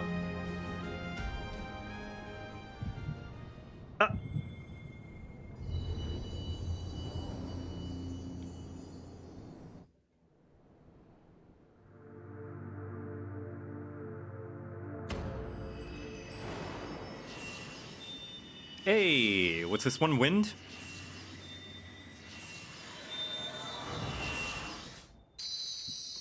Oh no, lightning. Okay.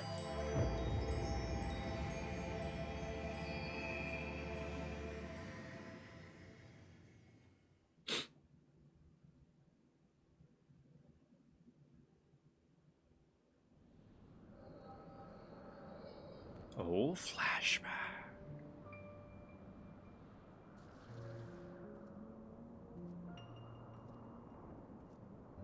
Oh, it's the first knights that killed Ratatoskr. Ratatoskr, rather. I think.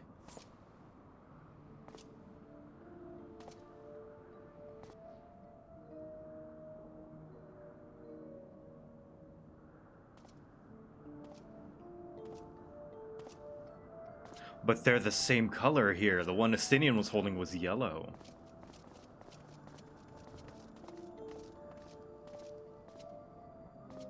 They are ours, Lord Eldrath.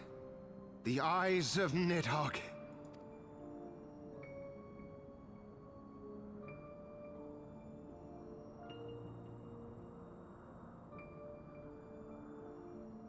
Aye. The worm lies broken and my father is avenged. With the wellspring of his vitality thus denied him. Nidhogg shall not linger long in this world. Oh, sorry, that's not Estinian, that's Haldrath. Somebody else who is a dragoon whose parents were killed by Nidhogg. Sorry. But behold the terrible price we have paid. My sire is dead. So many brother knights slain. We traded our honor for the strength which now courses in our veins. And still we are forced to make such sacrifice. But not in vain, my lord. Hraesvelgr is the only great worm left in Dravania, and he dares not leave his lair. With Nidhogg's eyes in your possession, who now can challenge the might of Ishgard, ascend the throne, and take your rightful place as the ruler of our people?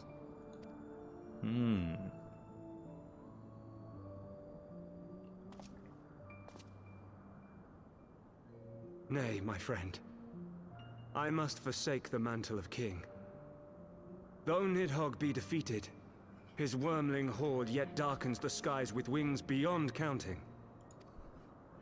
As one who partook of Ratatoskr's strength, it shall be my penance to bear a knight's arms until death grants me leave to retire. When that day comes, no prince shall perish, but a hell's-bound hunter of dragons. So King Haldrath, the first is your dragoon, vowed to hunt down dragons proactively. But Lord Haldrath, what then shall become of the royal line? Think of your people, my lord. Without a king, who will the common man turn to in his hour of need? How will he find his way without your benevolent hand to guide him? Flavien de Fortemps. Oh, he looks just like Haurchefant. I thank you, Sir Flavian and Sir Silvertrill, for dispelling my remaining doubts. With men of such wisdom and compassion, It's Haurchefant's ancestor. Tis plain that Ishgard has no need of a king. But if you must bow to the demands of tradition, you need look no further than yourselves for one worthy to wear the crown. Aww. It's kind to say.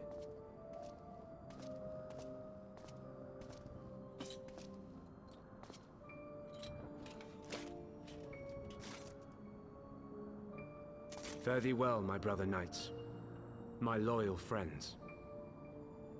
On these shoulders shall I bear the weight of my father's sins. With this lance, shall I repay the debt accrued through our misdeeds.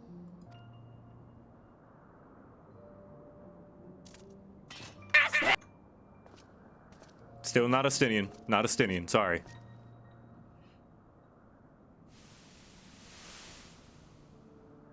What cruel jest has fate played upon us? Have we seized this desperate victory only to lose a king? We can but act as our lord has bid. We few who remain must divide between us the rulership of Ishgard and her people. I wonder how they see through the helmets. They don't. They just smell dragons. Their sense of dragon smell is so strong that they can suss them out just with their noses. Not I. My oath was to Lord Haldrath and he alone. If he is not to be king, then I would hang up my shield The as well. Forgotten Knight. Will you abandon us too, sir? So House Zamail, House Fortomp. I would wash my hands of blood and betrayal and take up an honest trade. Mayhap I shall serve ale instead of sharpened steel. Like a tavern called the Forgotten Knight. That's nice. Nice little touch. A little corny, but pleasant.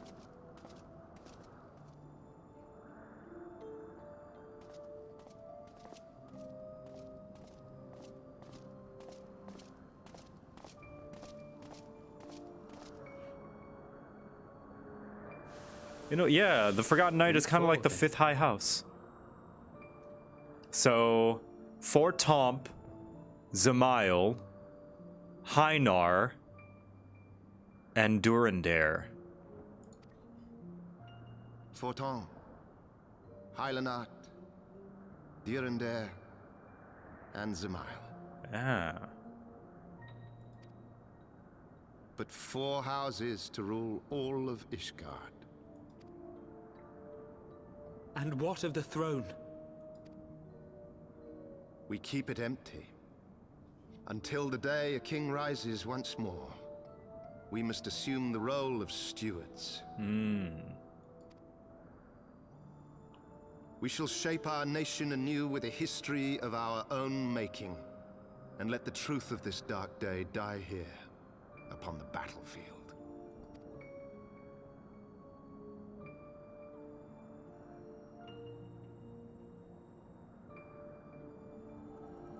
And then eventually King Thordan arrived, I guess, and took up the mantle of king.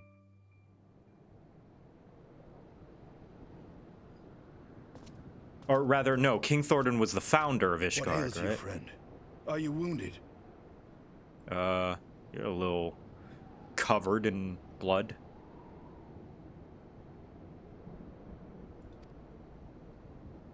Thordan was the dad of the Dragoon, of the first Dragoon? You have borne witness. Oh, Haldrath's father. Okay. To the culmination of the first battle with Nidhogg. Gotcha, gotcha. Okay, just getting my history correct. The legend of Ishgard's founding tells that our ancestors were led to the land of Kurthus by the valiant King Thordan. In the midst of their journey, they came to a wide chasm, where they were set upon by a great worm, Nidhogg.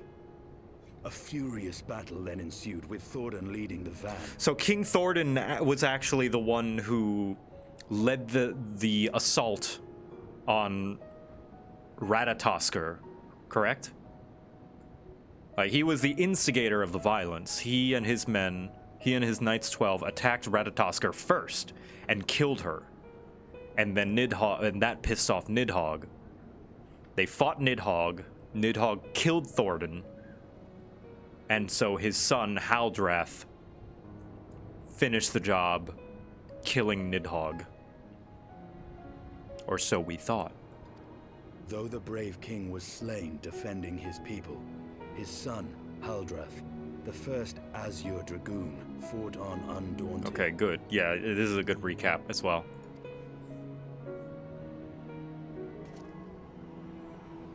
with a mighty thrust of his lance, he gouged out Nidhogg's eye, forcing the wicked creature into retreat.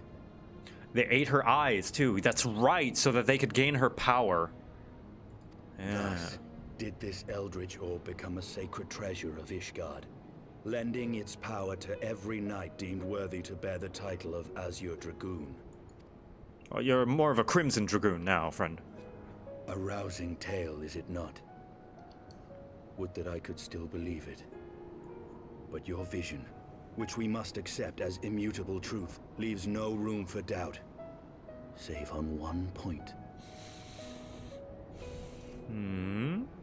If Huldreth took both of Nidhogg's eyes, then how came this eye to be lodged in the worm's skull? And where is the other?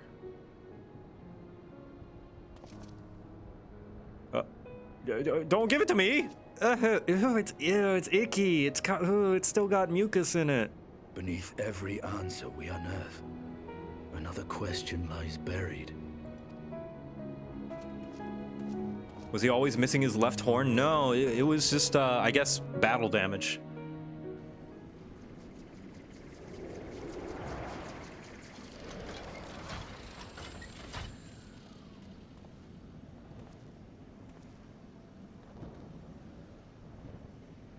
"'Twas a fierce battle, but one I knew we would win. Your fame is well deserved, warrior of light. Full proud am I to have fought at your side.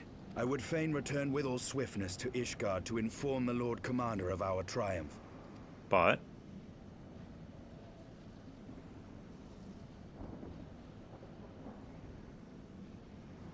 we must first have words with Hraesvelgr. There are parts of this tale that the worm has kept from us, and I would know wherefore. Yeah, if you were paying attention, I'm not gonna say it, but if you were paying attention, you can already put some of the pieces together.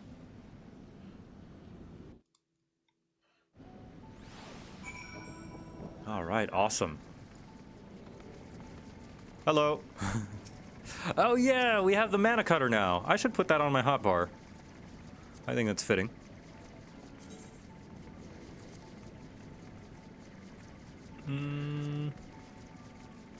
Mana cutter, mana cutter.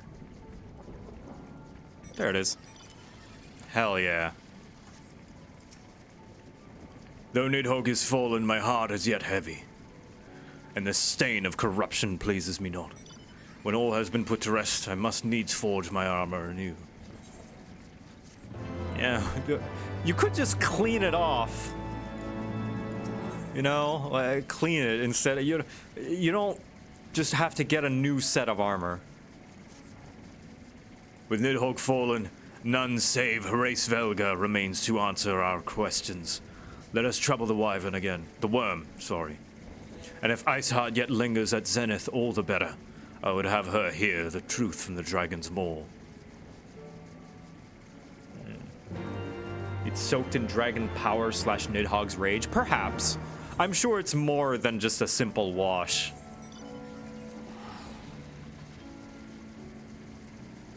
Something magic dragon power essence. No.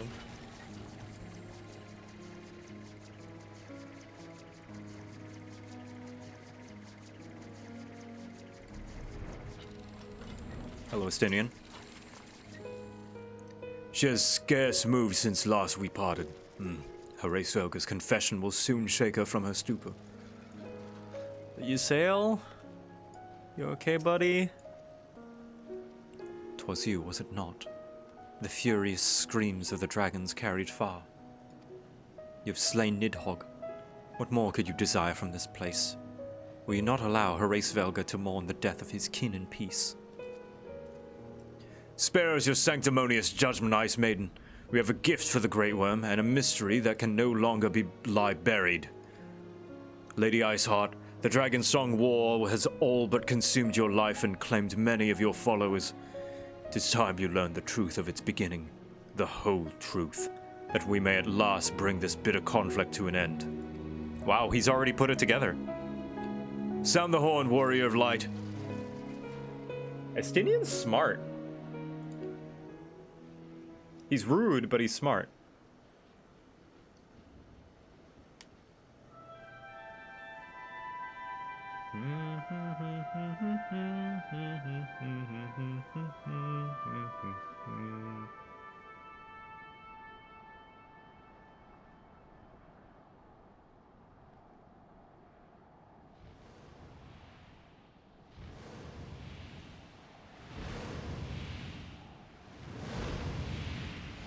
And as we can see, Horace Velger is missing an eye.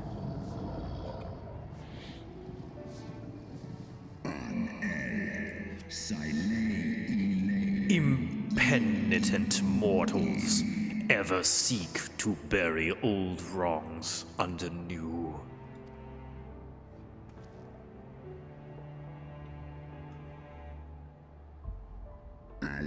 I did sense the moment of Nidhogg's demise.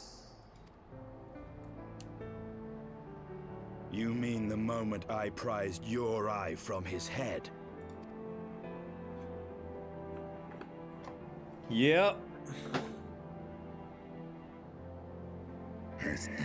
'Twould seem thou hast uncovered my secret.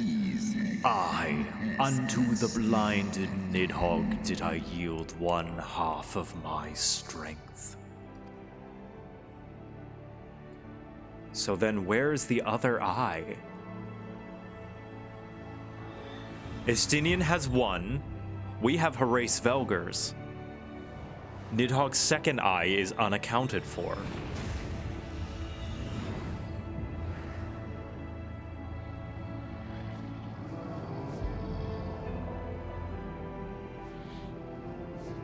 Tataru has it. Oi, Victor! I found this underneath the tavern in the Forgotten Night! Tataru, no!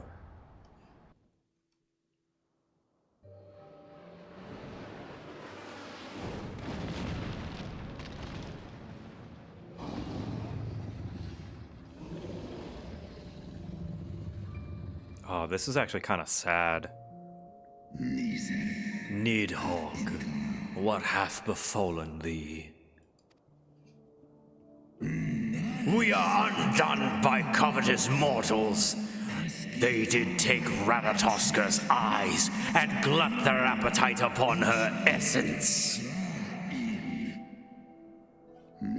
She is slain then.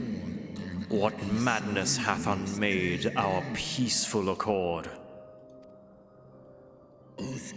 Did I not warn thee, brood brother?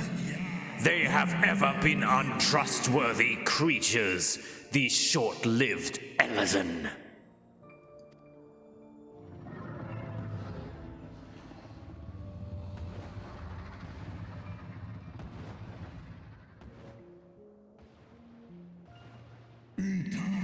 Breathe, but thou wert enchanted by thy mortal maid.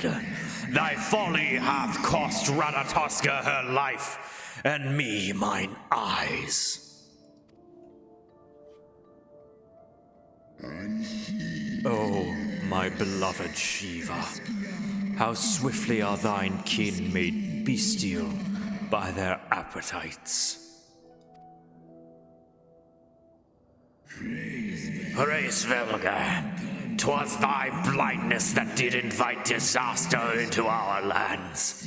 Surrender thee an eye to me, and let that be thy penance. Nidhogg. They bested me once, but I was reckless. I shall need but a single eye to inflict enduring torment upon these traitors of every child of their line. Yield to me thy strength, brood brother.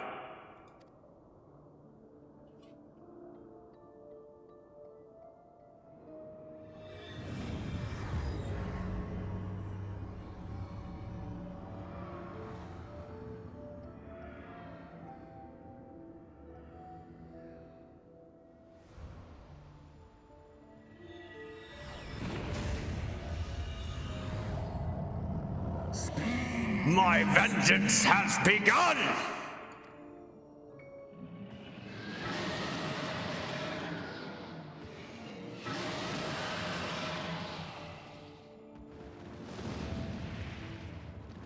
Yeah.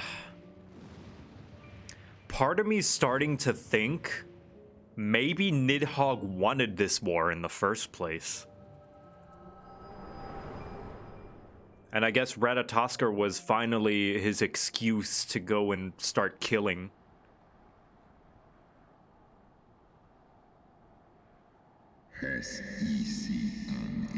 Thou hast borne witness to a scene from my past.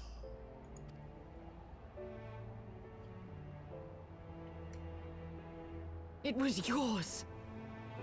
Your strength that sustained Nidhogg all these years. Yep. His hands aren't totally clean either. Would that Huldreth had dealt the worm a killing blow.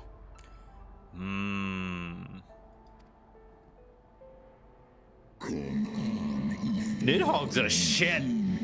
He took advantage of a grieving dragon. Oh yeah, he did.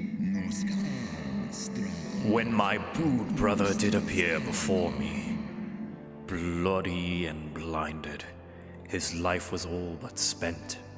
He demanded half my vigor, that he might exact his revenge upon the mortals who had wronged us. And so you acquiesced. You surrendered your eye to Nidhogg, knowing full well the suffering he would inflict. The peace my beloved so dearly desired had been shattered by her own kin. Their treachery claimed my brood sister's life, and my brood brother's reason. Thinkest thou thy fits of indignation will move me to remorse?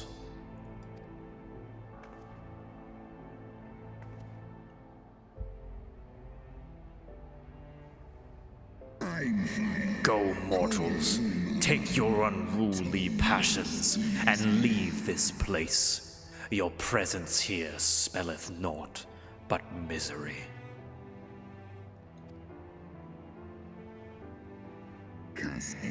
Were it not for Shiva's soothing embrace, I would slay you where you stand.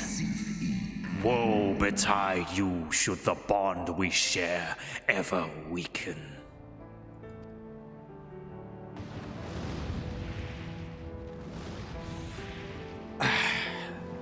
Just like Estinian, Nidhogg is a dick, but he's kinda right. We broke the pact. We kinda deserve it. It is understandable, but did need to stop him. Like, when the pact is broken, all bets are off. It's like, anything is game at that point. So it is Haldrath, Thornton the First, the Knights of 12. It really is their fault this whole thing happened. Is this immature to keep killing your own kin for you to right that wrong? Yeah. I mean, Nidhogg is right. However, just like, he's still kind of got the wrong reasons. Well, I feel as though deep down he has the wrong reasons for doing what he's doing. Maybe deep down he has the right reasons, but like I think it's been consumed by the want to just kill and satiate his bloodlust more than anything. Now it's no longer about Ratatoskr. Now it's just about feeling good, feeling something. And that's its own type of tragedy. And thus did betrayal beget unending vengeance.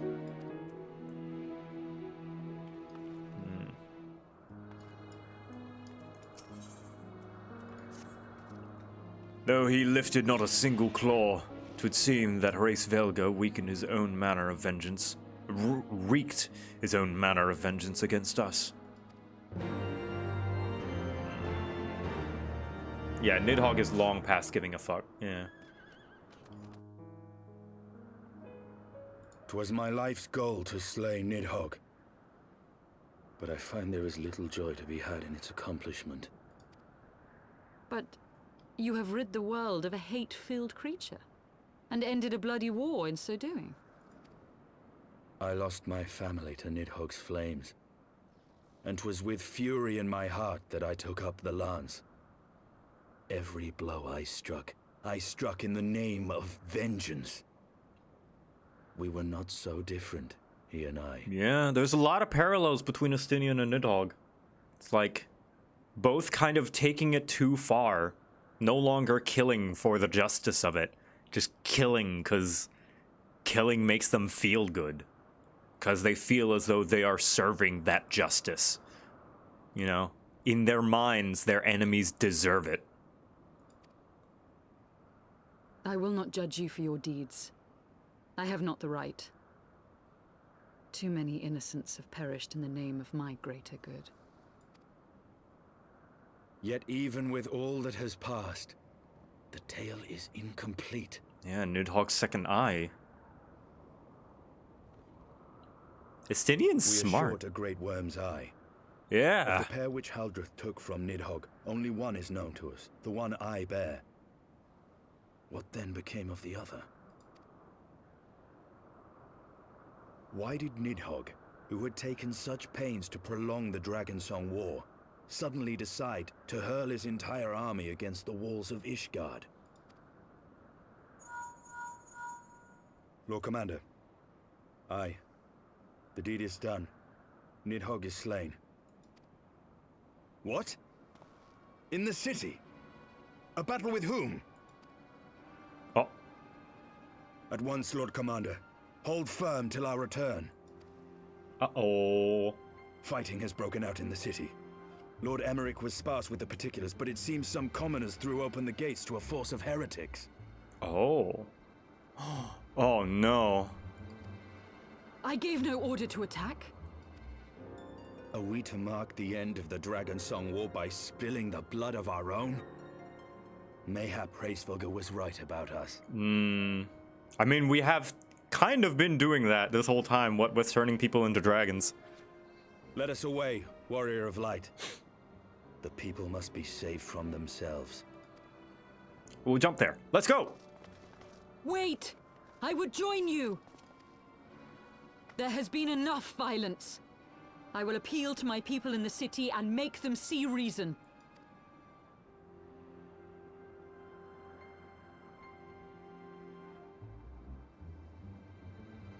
Come then, Lady Iceheart. Let us write the final chapter in this damnable war.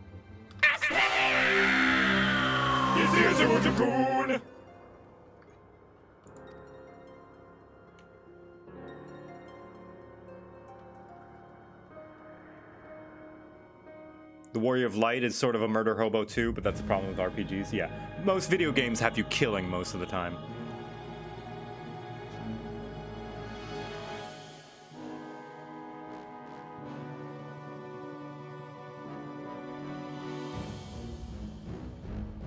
A small army of heretics has invaded the city, Your Eminence. Oh god, this can't spell anything good. A sizable contingent of our soldiers is already in place to repel the Dravanian assault. Oop. Our plans proceed apace, then? Yes, Your Eminence. This unrest shall serve to feed the people's fear of the heretics and the dragons both.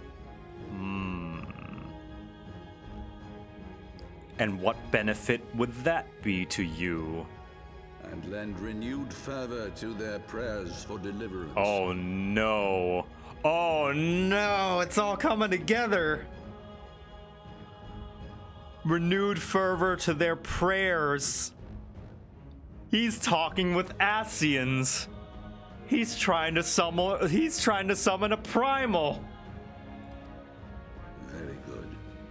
Grant our guests what time they need to sow a measure of chaos, then order the Temple Knights to crush them. It all ties together.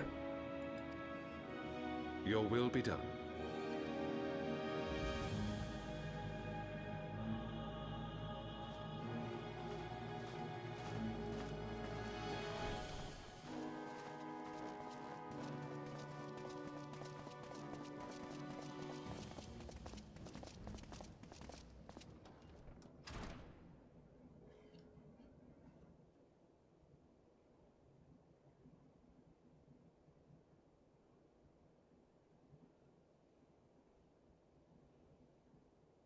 The moment is at hand. La hot bread. Excellent. All shall soon be in alignment. His new voice is nice and menacing. Blah blah brea. It is blah time blah for the blah Reader of darkness Light to die. Blah blah blah. By his will.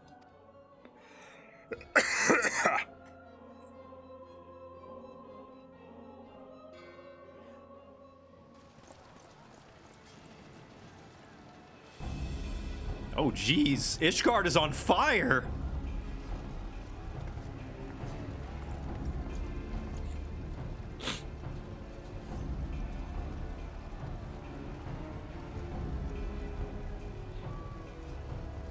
I don't know, man. Yeah, she's okay. She's cool. She's with us.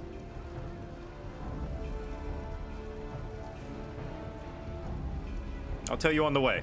So we met this girl, Lady Iceheart, and we went on this long journey in Uldah.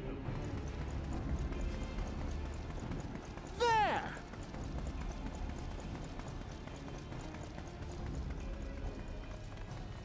Comrades, sheathe your swords. There is no need for further bloodshed. My lady! She has come.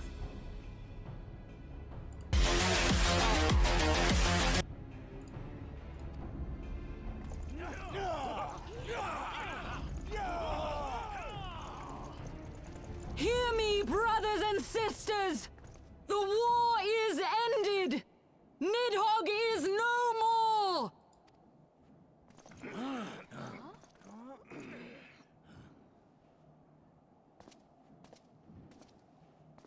Aye, it is so! This adventurer and the Azure Dragoon laid the Great Worm low!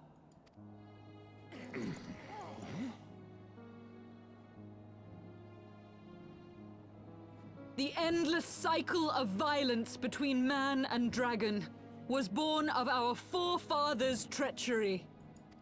You have followed me, bled with me, to bring this truth to light that we might all know peace. But Nidhogg is dead. Nidhogg is dead, my friends! He who bore such hatred towards Ishgard is dead! Let his hatred die with him, I say! Let us sheathe our swords and go in peace! Have we lost? No, my friend. Far from it. At long last, the peace for which we have so desperately fought is within our grasp. And I, for one, would not forsake it.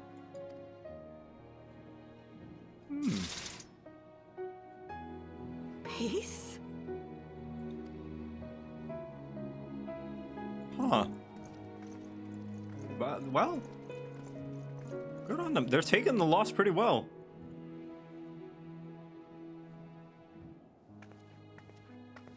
They're accepting their Seize defeat. the witch! Let none escape! Not on our watch. Providing aid and succor to the wounded should be our first concern. If the heretics mean to observe the peace, then it would be folly not to do the same. Hell yeah! Or Jafont.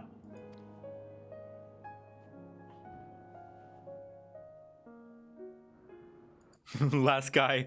Man, I wanted to burn stuff.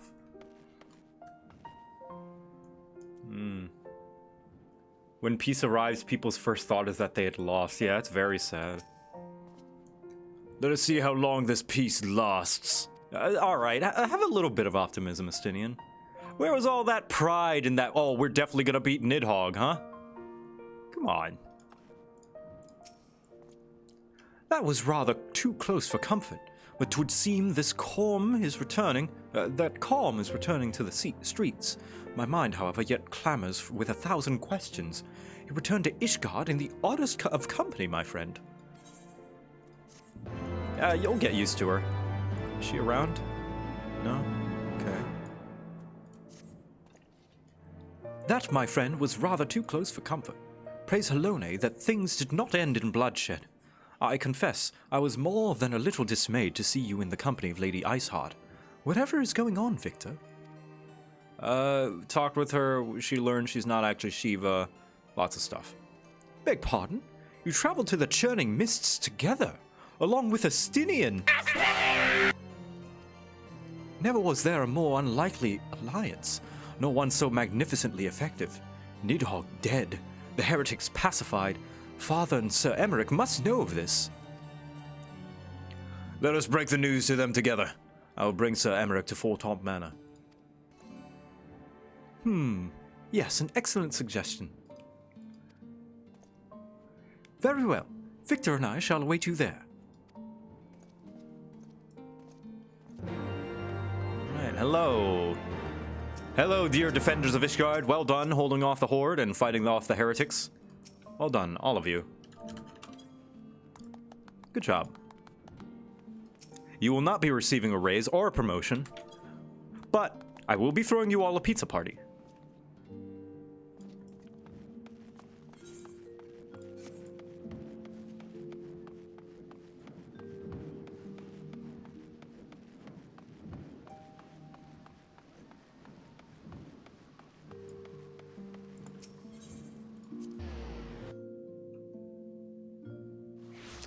And the slices will be incredibly thin, so as to ration them out to all of the other Knights of Ishgard.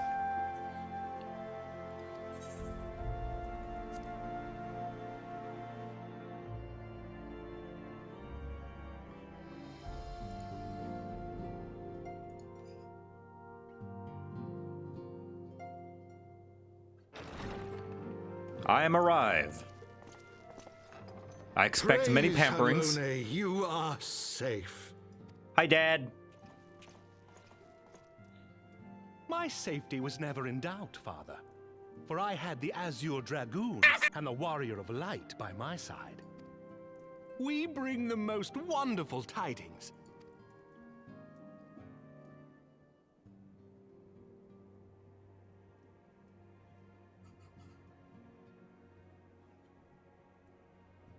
The infamous Lady Iceheart, here in Ishgard? This is most unexpected. She has done much to quell the violence. The Inquisition may not approve, but we are glad of her presence. And with the Great Worm's demise, even our nation's more reactionary elements will have scant grounds to press for her immediate impeachment. Yeah. Like, yeah, she's just kind of a person now. My thoughts exactly. She's not a threat. What of the truth revealed to us by Hraesvelgr? That the origins of the Dragonsong War, a core tenet of Ishgardian faith, are quite unlike those depicted in the scriptures. That men and dragons once lived together in harmony, and that it was man's treachery which shattered the peace and plunged our peoples into war. That's gonna be quite the news to break to people. The same scripture also describes the origins of the High Houses. Were it exposed as false, the legitimacy of our rule would be called into question. Yeah, it's scary, but the truth does need to come to light.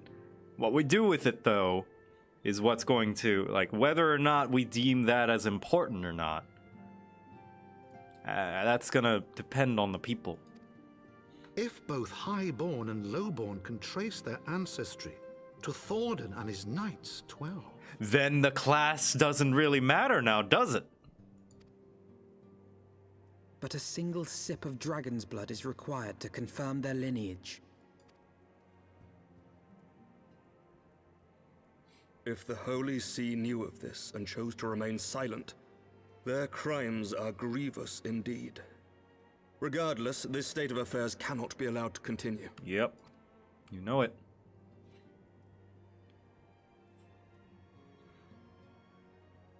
Sir Emmerich, you cannot mean to raise this matter with the Archbishop. Oh, he's the one in charge, and he's the one running this shit. He probably knows, but we can't continue to have this country built on lies and continue with these ideals if they're based in lies. Pray consider what you are proposing. If the Holy See chose to conceal the truth for centuries, What reason would they have to reveal it now? They wouldn't. At best, you will be branded a heretic and clapped in irons. Yep. Then at least the Archbishop will have shown his true colors. Yeah. My friends, this war will never truly be at an end until the truth is made known. God, I love Emmerich so much. He's willing to be thrown into prison to prove the truth. For a chance for people to suspect the Pope. You must see What a what lies guy. on the horizon if it is not. When ruled by fear of a common enemy, we were united. But now we have none. During the war, the highborn needed men to lead and the lowborn men to follow. Not anymore. 'Tis but a matter of time before the old order is called into question. Lady Iceheart will share the truth with her followers, and the Holy See will be powerless to stop its spread. The disenfranchised will rise up united, and blood will flow in the streets once more. Yeah, it is shaking up the foundation, but, you know.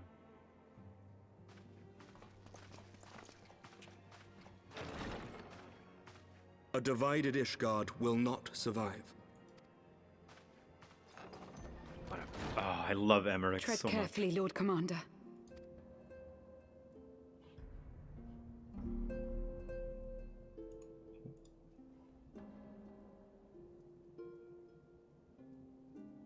My lady, is it wise to let him go? I sympathize with the Lord Commander's desire for reform, but to approach the Archbishop in this manner bespeaks an idealism to which I did not think Sir Emmerich prone. Though he comports himself as a realist, he has long dreamt of reform. 'Twas that idealism which first drew me to him. That which made me swear an oath to serve. Tier 3 sub right here. We must not think of ways to hinder his cause, but rather ways to aid it. Even should the Holy See cry heresy. You cannot mean... If the Lord Commander does not return from the vault at the appointed hour, I mean to go and fetch him. Have care, my lady. Your words border on treason. Should they reach the wrong ears, you will be declared an enemy of Ishgard. Yeah, you're thinking of breaking him out? That is a risk I am willing to take. Lest you forget, my lord, I am not born of this land. My loyalty is to the Lord Commander alone. Damn. Tier 3 sub to the end. But I speak only of what may come to pass. If the rumors regarding his heritage are to be believed, we have naught to fear.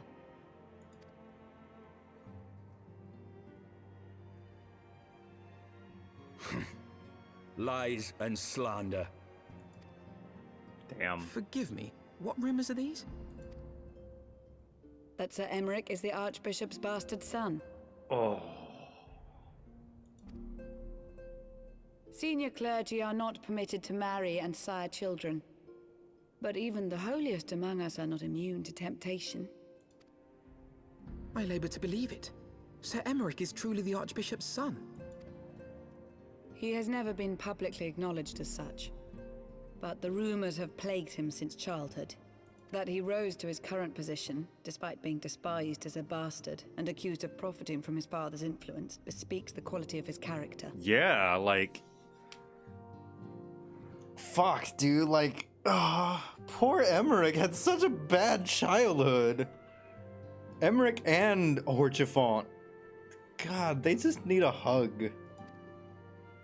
It is my hope that on this occasion, the burden of his birth will work in his favor.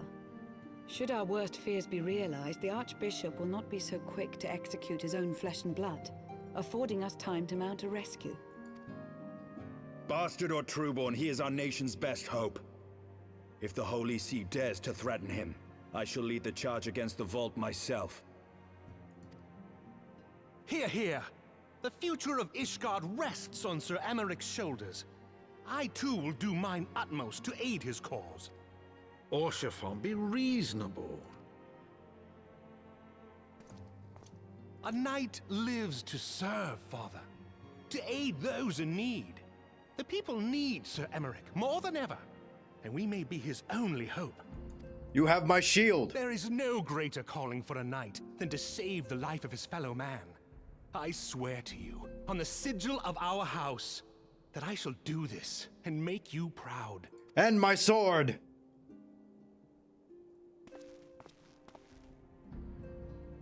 Even you?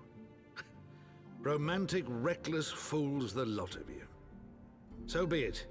Make your preparations. I thank you all for your support.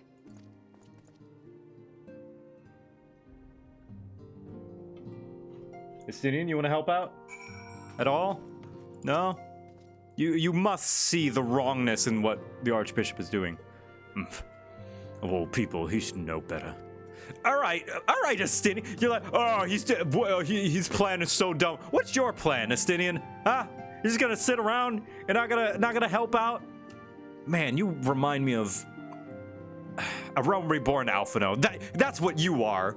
I'm sorry, I know that's harsh. You sitting around saying that you know better. You don't know. Fucking.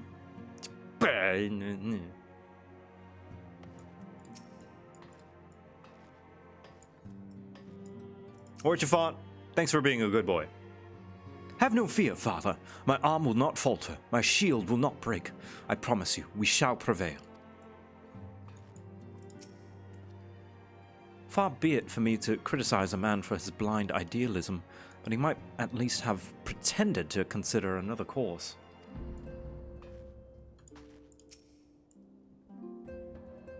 If we must risk the fortunes of our houses to bring this truth to light, then so be it. But are you truly prepared to do this? To face the Heavensward in battle, if you must? Yeah. Alphino is Reddit browser. Estinian is a Reddit mod. Yeah. Alphino used to be a Reddit mod until he was kicked out of his own subreddit. But now he just browses casually. Estinian, very much. He not only mods, he comments and upvotes and downvotes seriously. And he's always he's such a armchair everything. Every single subreddit, he's like, they should have done this. Why did they think this was a good idea? Blah, blah, blah, blah, blah. Though your assistance is most welcome, I fear it will not be enough. Few as we are, we will struggle to reach the Lord Commander. If we are to succeed, we must needs recruit others to our cause.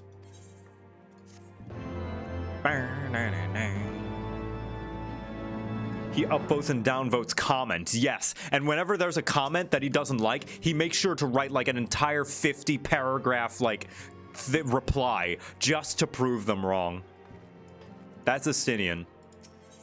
And then when they reply back, like, when someone replies back with something of equal length, Estinian just writes, too long, didn't read. That's Estinian. But how are we to carry out this bold endeavor? Even with an army of knights on our backs, a direct assault on the vault seems unlikely to succeed. You're correct, Master Alphino. Not even the assembled might of House Fortomp and the Temple Knights would be sufficient. With the support of another party, however, we may yet stand a chance. You speak of one of the other high houses. Precisely the opposite. I speak of the revolutionaries rumored to reside in the Broom. 'Twas these disgruntled Ishgardians who opened the gates to our city to the heretics, I believe. Oh! But of course, if their hatred of the Holy See drove them to such deeds, they might well be persuaded to assist in Sir Emmerich's rescue, knowing the truth he would lay bare. Such is my hope, Master Alphino, and I would have you and Victor reach out to them. As a Temple Knight and sworn servant of the Holy See, any overtures I make are doomed to fail. But as outsiders, the two of you may receive a warmer welcome. Very well. We shall seek out the leaders of these revolutionaries and make our case. My thanks. Estinian, will your brothers heed your command if you order them to stand aside? The Dragoons have no love for politics, my lady. They will gladly watch and wait while the Highborn fight among themselves. How very wise. Victor, we should hurry to the Forgotten Knight. Tataru may have knowledge of the revolutionaries. We're gonna talk with the rebels. That would have driven Alphino up a wall. He writes these page-long counter-arguments, and Estinian's like, lol, TLDR. Yeah. Hello. All right, y'all. Oh, everyone's in, like, Dark Souls outfits. Hell yeah. That's cool. To the Forgotten Knight, then.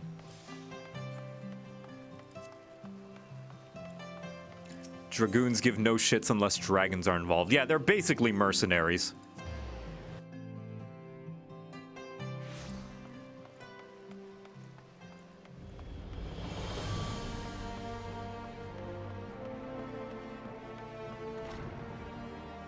Huh.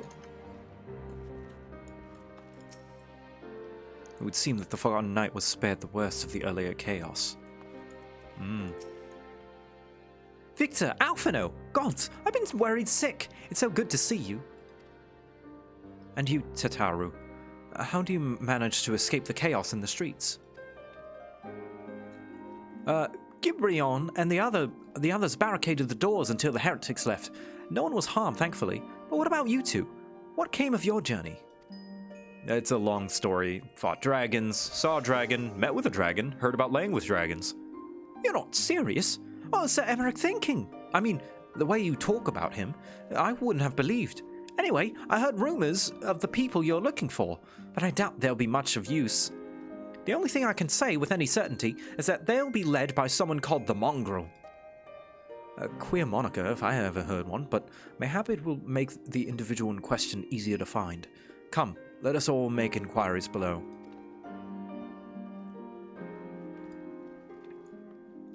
Also, I've got this eye thing. Tataru, no!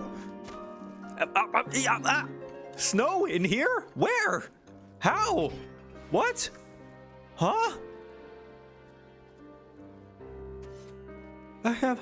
I'm not gonna question it. Not gonna question it.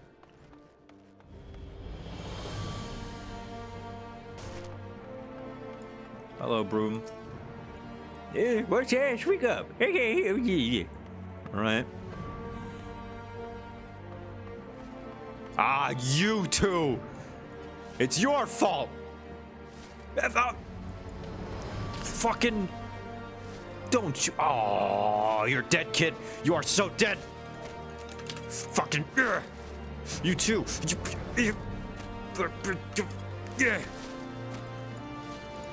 What do you know about the mongrel? Yeah. Yeah.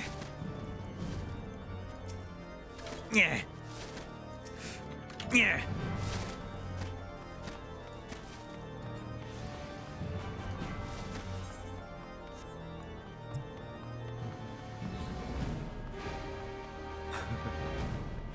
I put a rock in this one.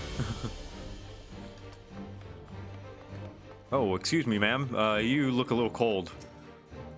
A mongrel? I'm not sure I can catch your meaning.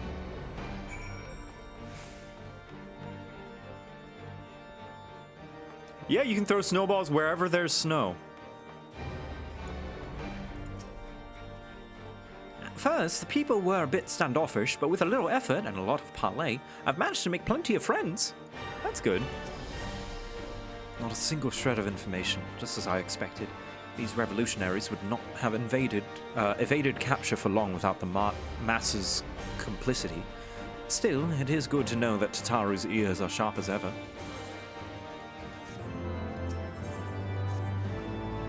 Frustrating though it may be, we must press on. While I continue speaking with the people of the room, why not go and see if Gibrion knows aught of value? As the proprietor of the Forgotten Knight, surely he must have heard whispers of the mongrel before. We can only hope that he will be more forthcoming than the others.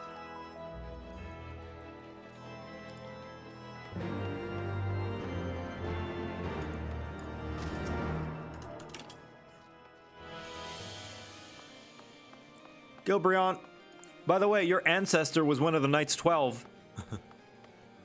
I don't know if you knew that. Is this the way in? Where's the way in? Where's the door? You?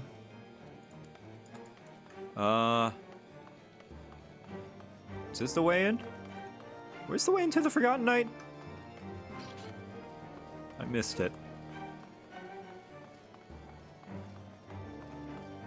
Up? Oh, okay. Up, and then here, and then... Ah, that's right. It's up.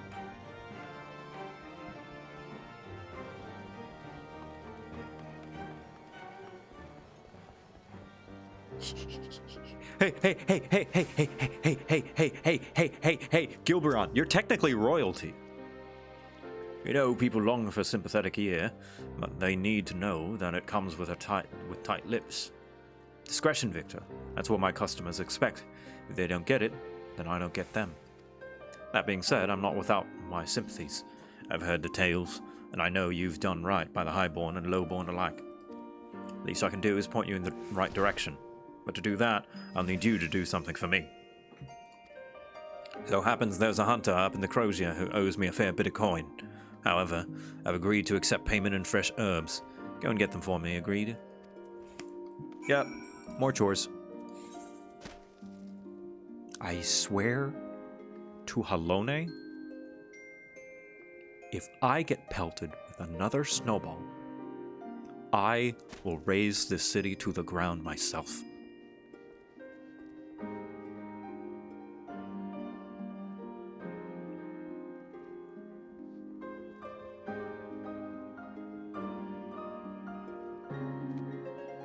That's what I thought.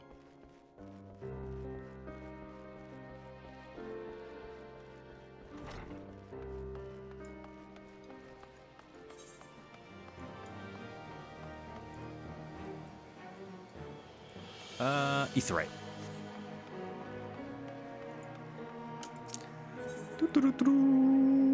Crozier.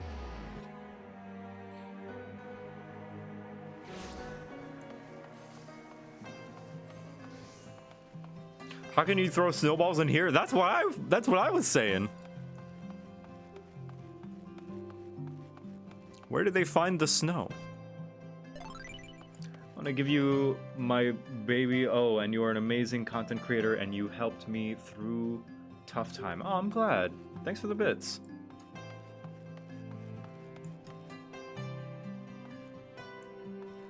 Hello.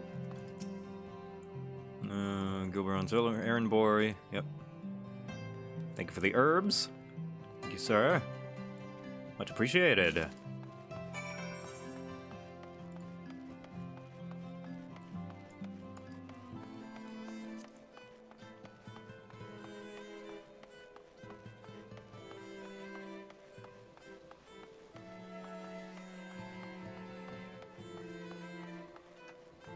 It's not snow? Then what could it be? Oh no.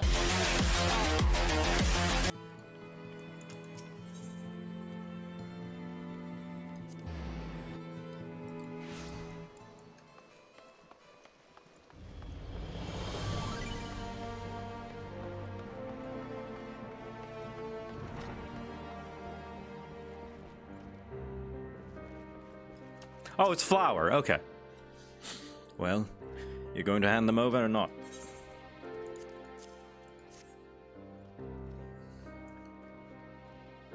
Aye, this ought to do it. With a few other spices, I can make it just like she used to. There are few things which stir the hearts of men like a sip of mulled wine. Share a glass with the right people, and who knows what stories they'll share.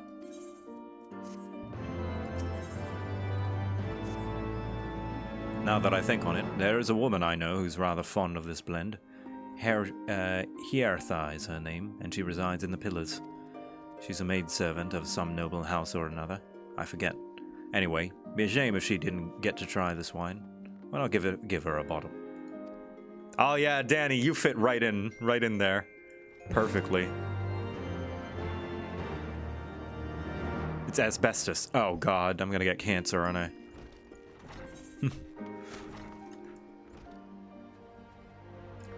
Fuck it, that's it, come here. Fucking.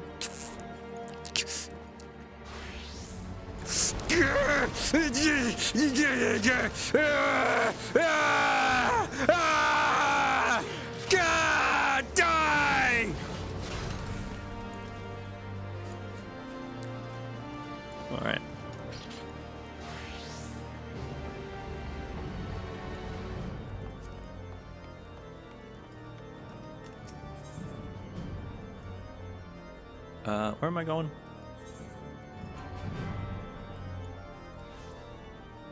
Astrologica.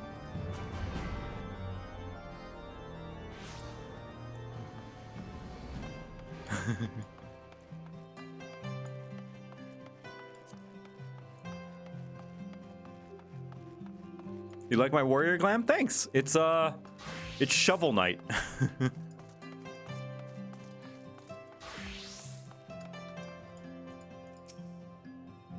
Beg your pardon, do I know you? Here's some wine. I know this smell. It's wine, yep. An uncommon recurrence. Sure made it so much, well, I needn't tell you. She was discharged from his service, cast out into the streets, like so much refused. I think I should have been reading that dialogue. Whoops. After she returned to the room, we drifted apart. I only learned of her death yet. Okay, never mind, she's dead. Alright. Probably a sad story. Probably should have paid attention. Oh well.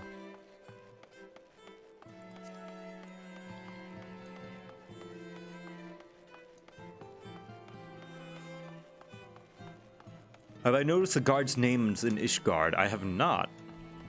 I should pay attention to those, I guess.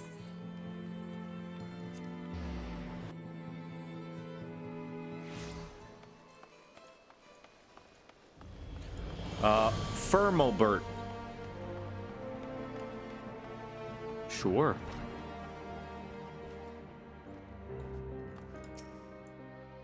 So the amorous noblewoman beds his maidservant, then casts her aside when the sea takes root. Not the most original tale, is it? Cold comfort for the women and children who live it, though. Oh, is that what happened? Shit. Even the penitent can appreciate wine from time to time. Take Uldah, for example. Surely you've heard of him, no? He's a monk who offered succor to the poorest of the poor in the broom. A man of many vows, but none which prohibit spiritual beverages. Aye, if ever there was a man who deserved a drink, it'd beat him.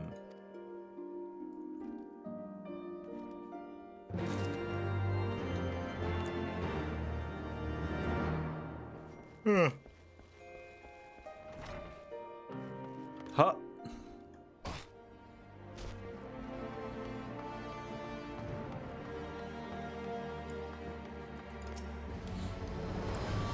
Maloney's blessing be upon you, sir. A gift? Yeah, have some wine.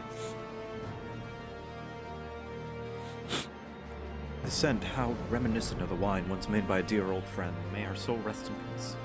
Sick in her family, she toiled tirelessly to feed and clothe her child, yet somehow she found time to help me tend to those even worse circumstances. So compassionate she was, so full of love for her fellow man. 'Twas that love which gave her children strength to endure the scorn of other younglings. That little girl, bless her heart, she couldn't help what she saw. Eventually, she won them over. But those first few years were trying, even more so when she had to start fending for herself. I remember the days she spent standing on the walls, raven black hair flowing in the wind, staring out, as if searching for her mother's face in the mists.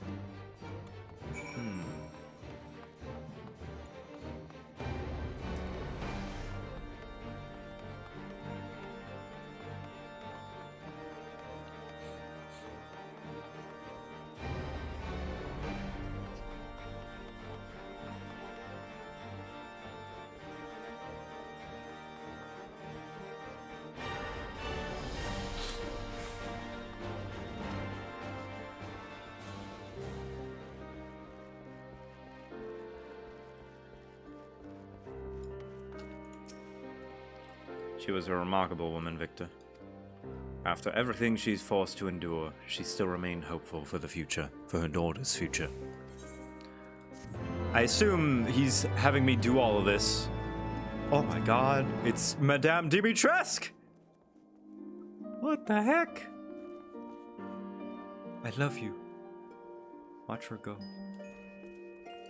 I assume he's telling me all these stories to show us how rough the broom really has it and how the lowborn have it. Some bonds are thicker than blood, but blood still defines us and divides us in the end. In the legacy of our parents, Victor, we can't escape it, no matter how hard we try.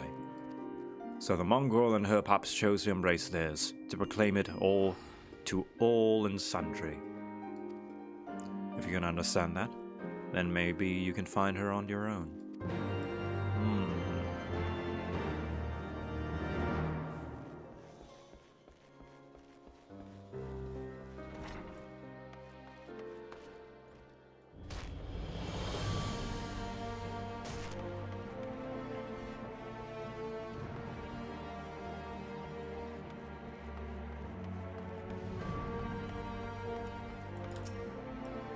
Still looking for your mongrel? Like I said before, take your pick. Plenty around if you know where to look. Or did you fancy someone specific? Raven black, ruby red eyes and raven black hair. Oh, someone's got unusual tastes. Afraid I can't help you though. Won't, rather. It's bloody obvious you ain't from the broom. Do you think I'd just tell you because you asked nicely? Damn, sorry.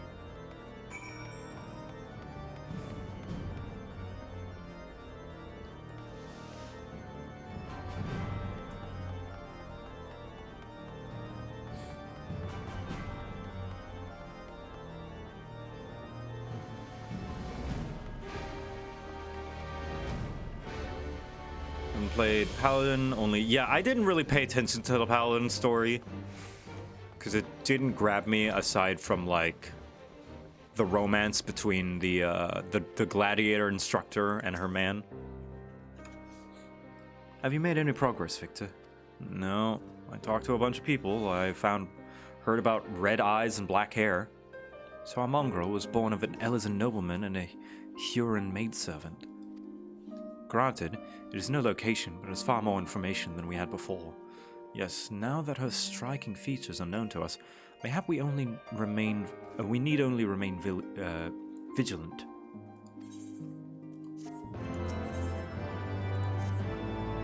There must be a way we can draw the mongrel out in the open. Mayhap we should discuss this with Tataru. Speaking of which, where is Tataru? Oh, confound it. She went below to make inquiries of her own, didn't she? We must find her quickly, Victor. I have premonitions this is not going to end well.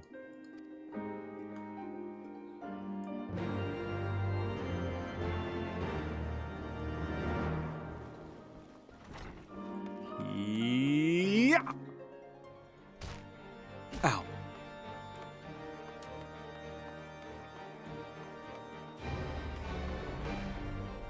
Kind of like Gladiator story over Paladin stuff. Given that you can see the Guildmaster during the Little Ladies event. Yeah. Also, she's hot. Big, strong Highlander woman.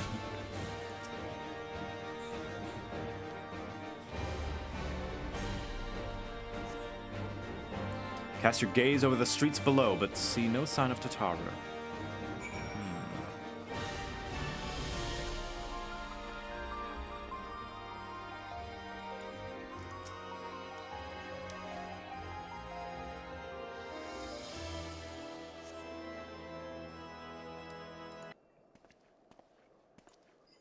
She must be around here somewhere. I take it you've had no luck either? Nope. Ah! There she is. I like her striped socks. I never noticed those before. They're cute. Oh, I'm sorry. Forget I said anything. Wait, down there. Isn't that Tataru? Those men are chasing her. Quickly, Victor. After them. Got it.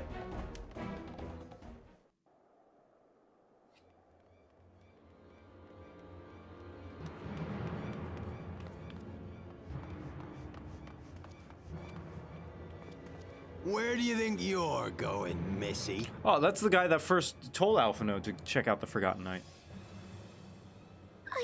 I'm sorry, I didn't mean to offend. What's going on here? What's it to you, boy? Piss off. Hold on. I've seen them around. They're in and out of House 4 Tom's Manor all the time. Oh, I see. Skulking about at your highborn master's bidding, eh? Bloodhounds hoping to catch a whiff of heresy, is that it? You have pretty eyes. You are quite mistaken, I assure you. We came here to help. And if you know what's good for you, you will let us pass. Haha! Listen to the pups yapping. Come here, boy. I'll give you cause to yelp. Jeez. Enough! Leave threatening women and children to our betters. We don't have the knack. Wife, wife, wife, wife, wife, wife, wife, wife, wife, wife, wife, wife, wife, wife, wife, wife, wife, wife, wife, wife.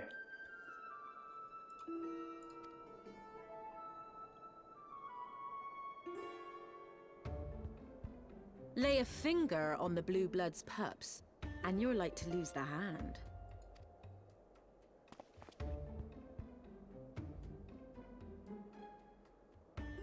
And often I get called on by glorious heroes like yourself. So tell me, what have I done to deserve you? Too much. Marry me. I owe you. I owe you much and more.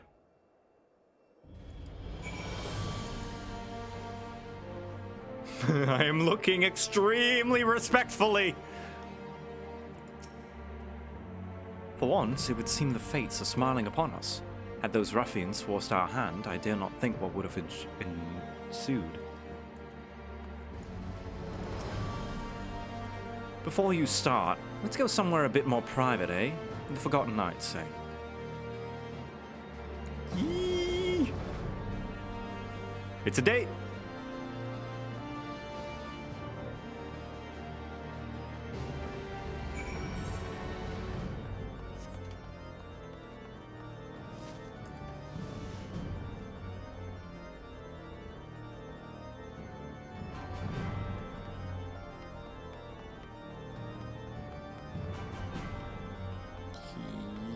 Yeah.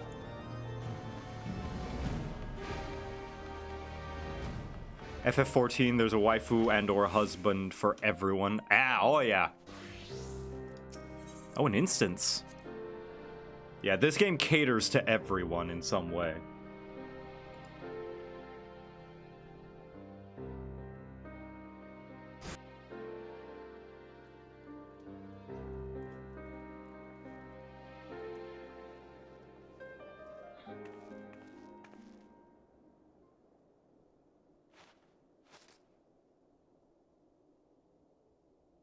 What?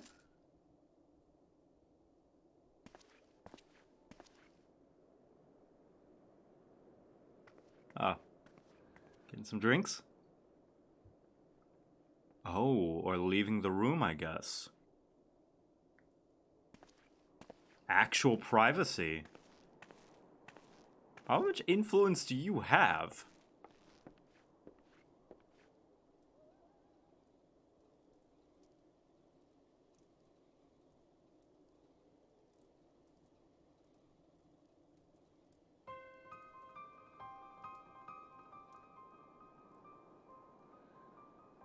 So, while you're on your way to kill Nidhogg, you stumbled on some dirty secrets that the Holy See has been hiding for centuries. She's also, like, I think that's Scottish, right?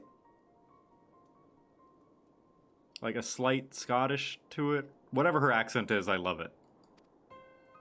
Eh? What are they on about? The high houses. And what makes a nobleman so bleeding noble? They trace their blood back to King Thordan and his Knights 12, the founders of Ishgard. More Irish. Sorry, I know that Irish and Scottish are two different accents. I just never know which one to say for which. Which one's the more... Is Scottish the more sing-songy one?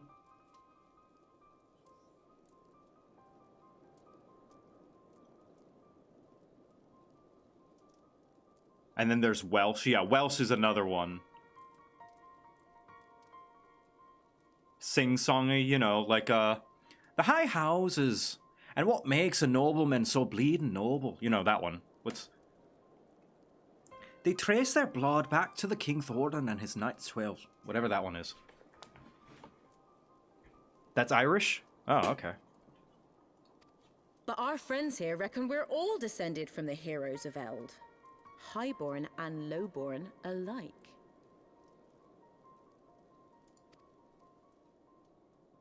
And so Sir Emmerich, Lord Commander of the Temple Knights, has gone to ask the Archbishop if he wouldn't mind letting everyone know. Is he simple? The old bastard will have him executed for heresy.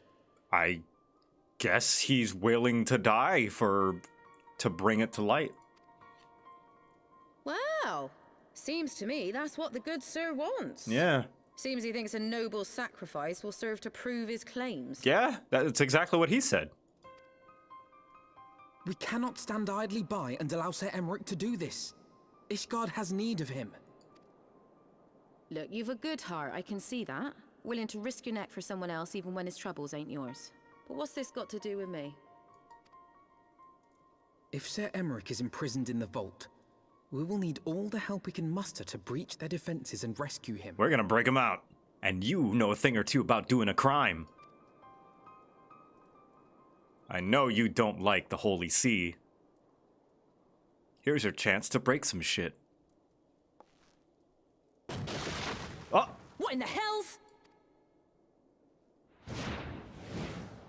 Oh! That man is dead. Ah, the unmistakable scent of heresy.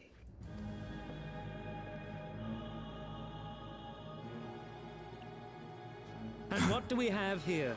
The honored guests of House Fortom consorting with the Queen of Rats. Ah, smell that? Smells like heresy.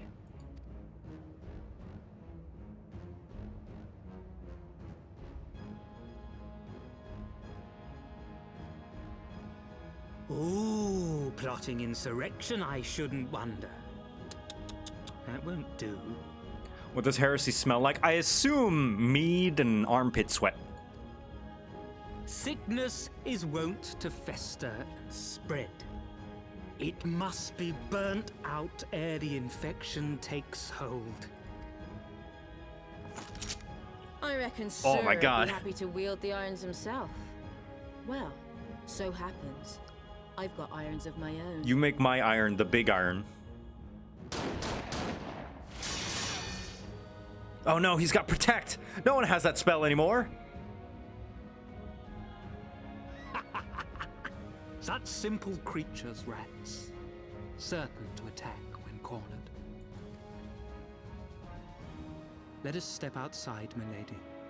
In here, your toys could hurt someone.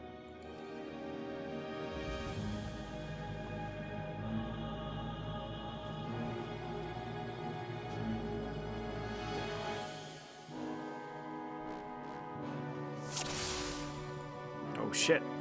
All right, time to beat some people up.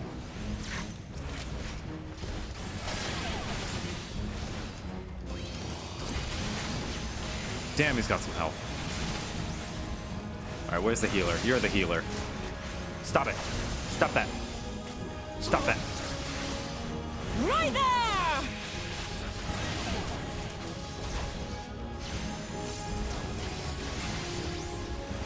I'll stand in the fire. Why not? You are taking no damage, sir. Hey, no, don't hurt my boy! Get away from him!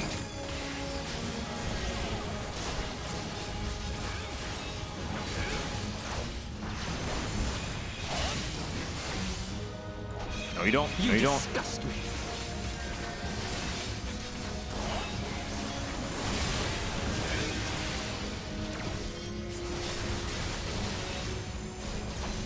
There you go.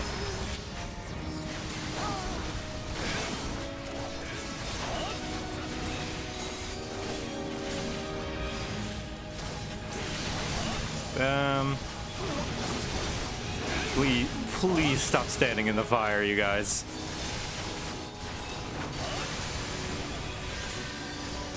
Hilda, you have a you are a machinist. You are mobile. You can move and shoot. Alpha now I can understand because he's got a cast, but you can actually move. Orchard, my boy, my lad. Oh, he's using flash. Hell yeah.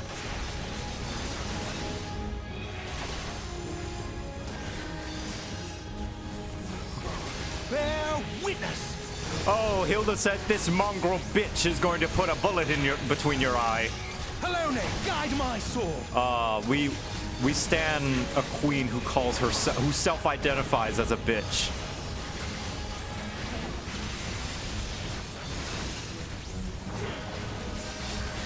Filthy rats!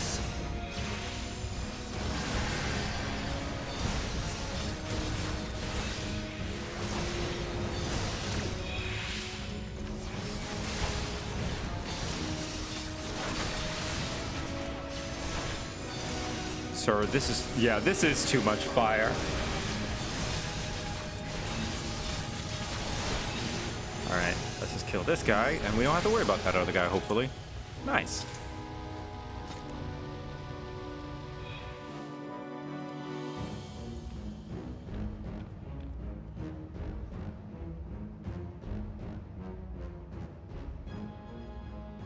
There's no denying your gifts.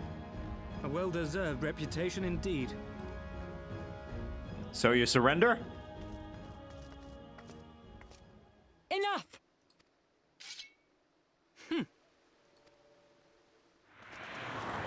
Get him!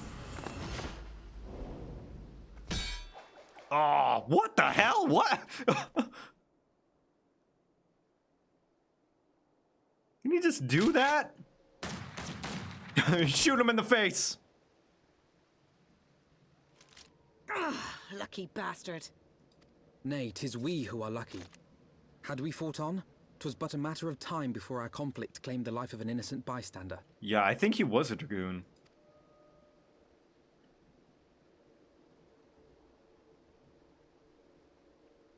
Yeah, get out of here, yeah! I thought the Heavensward might come here as well. They came to the Temple Knights' headquarters. Aye. Sir Grinno announced that the Lord Commander had been imprisoned under suspicion of heresy, and that the Heavensward had been granted full authority in his stead. Oh no. Then the Heavensward now commands the Temple Knights. Oh no.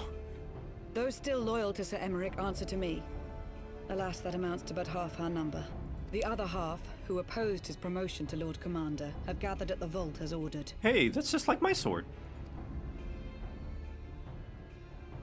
Bolstering the guard already, eh? If I didn't know any better, I'd say you were expected. I love Hilda so much. I take it you're in charge around here? Hilda. And yes, the young master was just persuading me to join his lost cause. Convincing little beggar, isn't he? God, I love you, Hilda. Your passion moved me. A bit. That, and the fact that we're sick of living off the leavings of our betters. If you've a mind to change things around here, then we've a mind to join you. Yeah.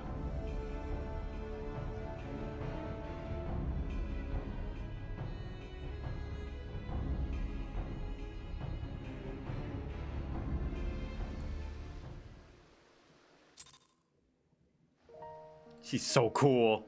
Hilda, you're so cool. Let me guess. You're wondering why I chose the mongrel, right? Because it's what I am. And I'm not ashamed of it. Not anymore. Besides, even my pure-blood pups have more in common with me than the lords and ladies up on high. None of them are well-bred. Hells, some of their mothers were cast out after a spot of fun, same as mine. Story old as time, and one we're sick of hearing, which is why we took up arms. Not that we mean to hold all the blue bloods into account. Some have done right by us, I'll allow, like them in House Hylenar. Of course, you'd know all about that, wouldn't you? Yeah, Francel. But enough talk. Your friend's still rotting in a cell. Let's not keep him waiting. God, she's pleasant. I like her. I like her. I simp for her. Like, I simp for a lot of characters. I'm like, I like joke around, like, wife Lucia, wife Ishtola, wife whatever. Hilda, though. or like Merlwyb or whatever, but Hilda. Honestly, Hilda though. Oh, she's taller than me. Look at her. Ah, fuck. If I could pick one, it would probably be Hilda. Actually, I'd have to think. I'd have to like see all the other characters. I do not relish the thought of facing the Temple Knights in battle. But what other choice do we have?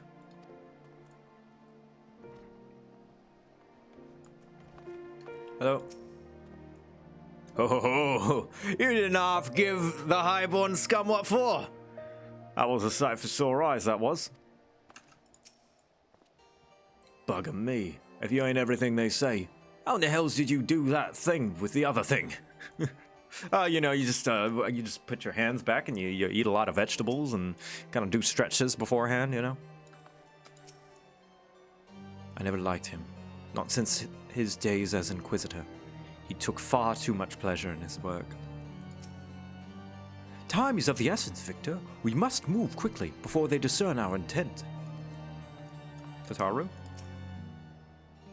Sir Greneau and Sir, Paul Crane. And now this Charibert character. I mean, it makes you wonder, doesn't it? Are all the Knights of the Heavensward this bad? Oh, pet Tataru for good luck. Everybody pet. Everybody pet for good luck.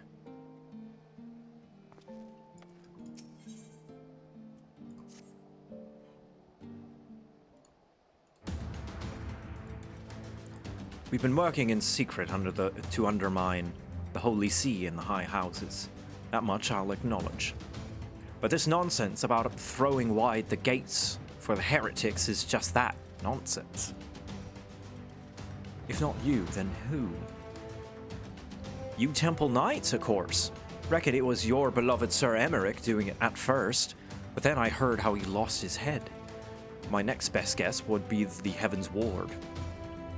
That way, they'd have the perfect excuse to go door to door through the broom, slaughter the heretics and their sympathizers in one fell swoop.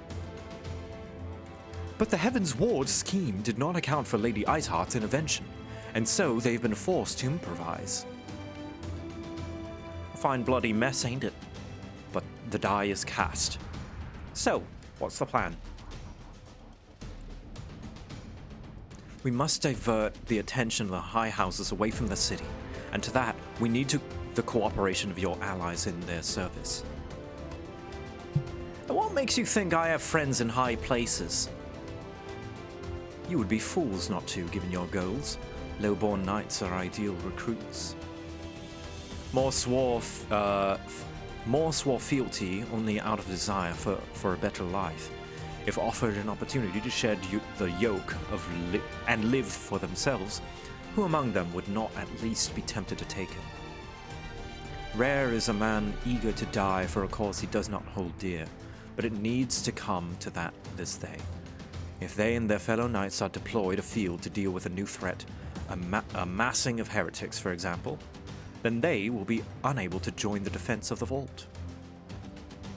Huh. Spread false reports of an attack to get him out of harm's way, you mean? The city will not soon forget the heretics' last assault.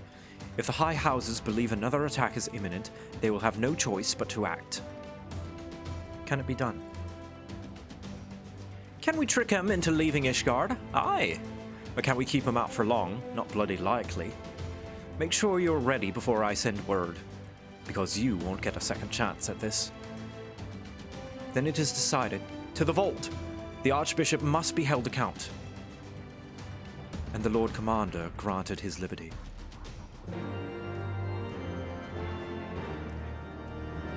Hey Kate, you are gonna love this Hilda. You just missed the cutscene with her. She is girl boss to the extreme, and she is major lesbian vibes, and I think you would love her. She self-identifies as a bitch, and she's got a gun, and she shoots things, and she's got a wonderful Irish accent, and I love her. Gay with a gun, yes. Look at her. She has gun, and she's stylish. Yes. Now, this next dungeon is major story stuff, so Kate, if you do anticipate playing this game, I would give a warning. Hearken to me, everyone. We have two objectives. Rescue Sir Emmerich and apprehend the Archbishop. We will therefore divide our forces into two parties. Lord Horchefant, Estinian.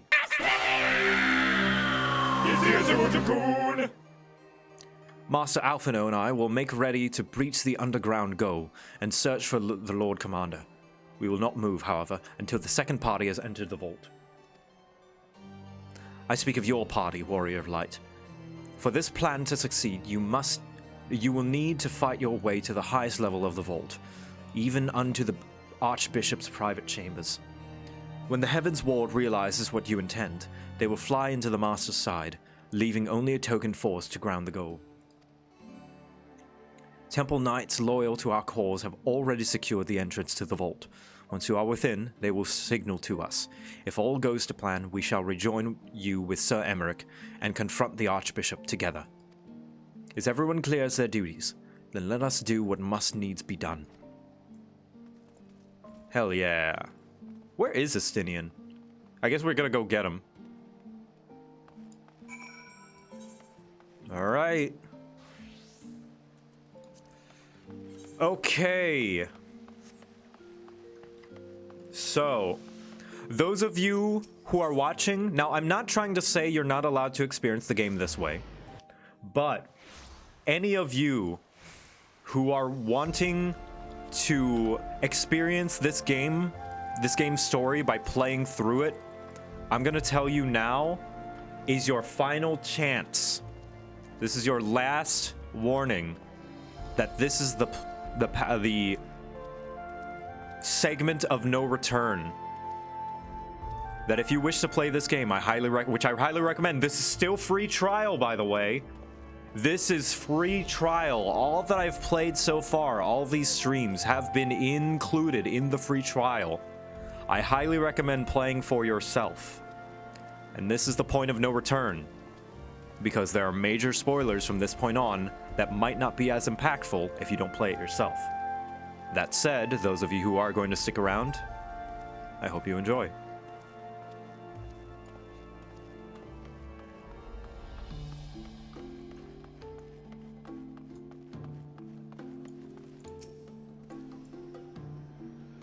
Pop out just in case. Yep.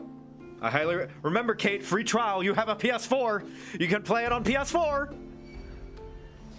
The others are in position, Master Victor. I will send word once you and your party have entered.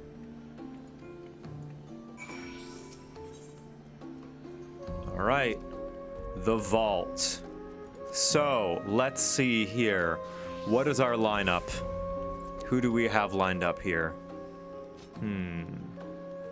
I need the bestest of knights, the greatest of warriors, the most stalwart.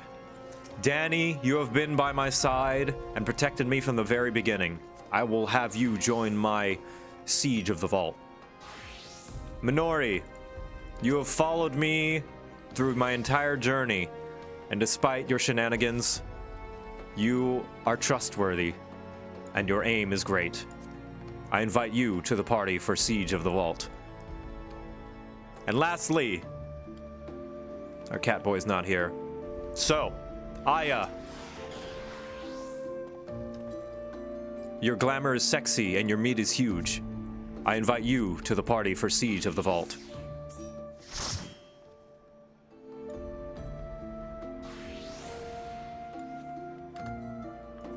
All right. Let's go.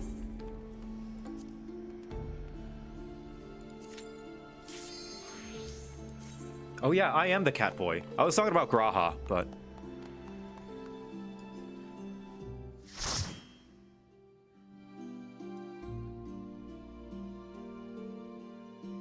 We must rescue the handsome elfman.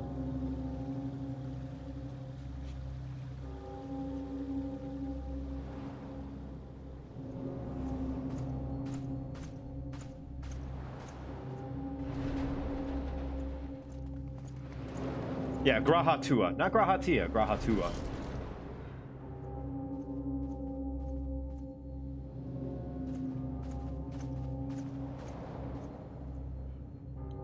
Here we are.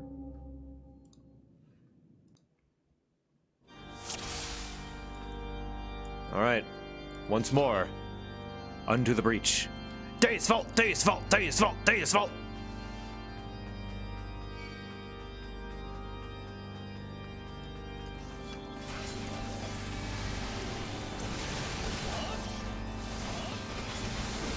Oh, tank stance. Sorry about that.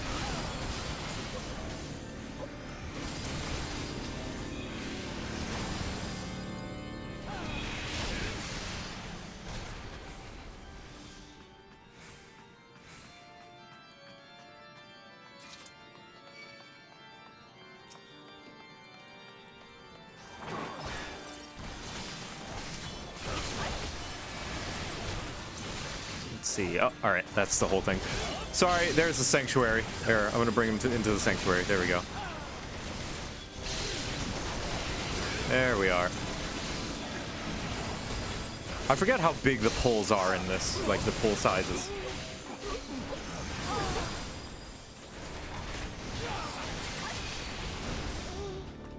Onwards. Oh, no you don't. Yeah. Goosh. Goosh.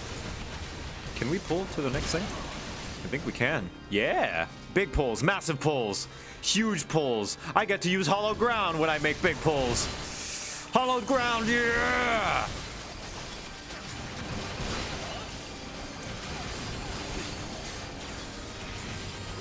Yeah!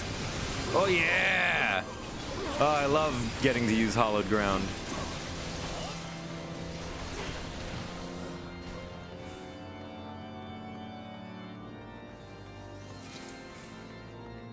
I wish we could do this with trusts one day. Well, you have, all right. We have, the command missions from our grand companies, I'm pretty sure, right? They can go up to level 60, right?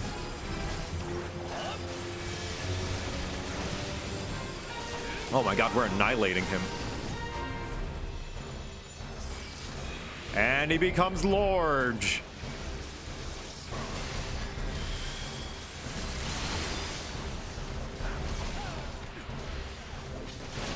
This can be done as a command mission? Yeah, there we go.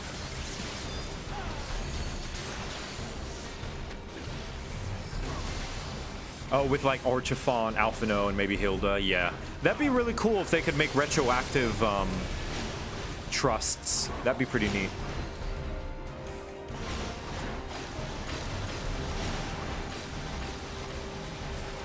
Or like story-relevant trusts.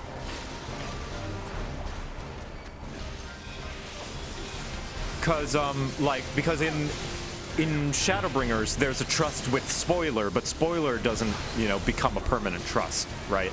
For example.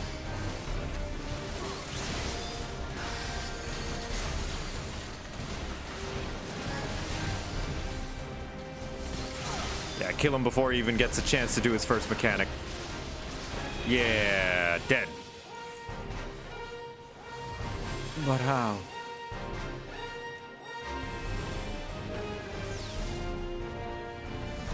Oh yeah, we could bring NPC players. Get people to cosplay the NPCs. There we go.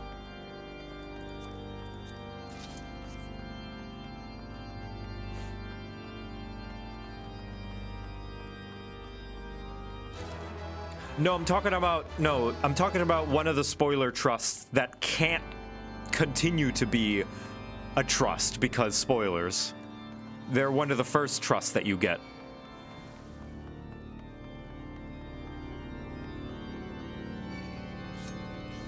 So it would be totally possible to have like temporary trust partners. Or trust options, rather. Alright, we're doing massive pulls. No baby pulls, huge pulls. Yeah, big, stonky, honky pulls.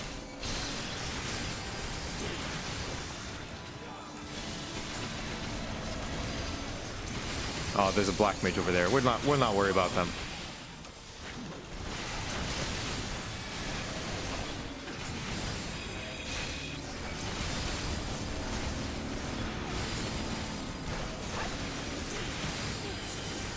I'll bring them over here.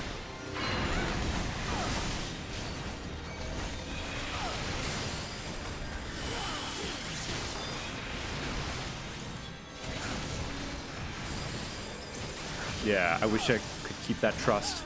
That spoiler is actually my spoiler. Yeah.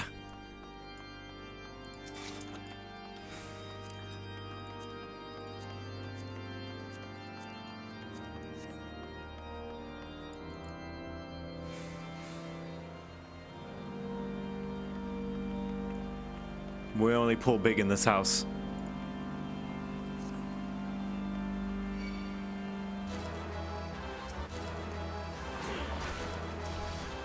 Da da da da da da da da. You and you. Oh, all right. Gotta pull them. Oh, okay. They're all together. Cool. All the DPS, big deeps, max deeps.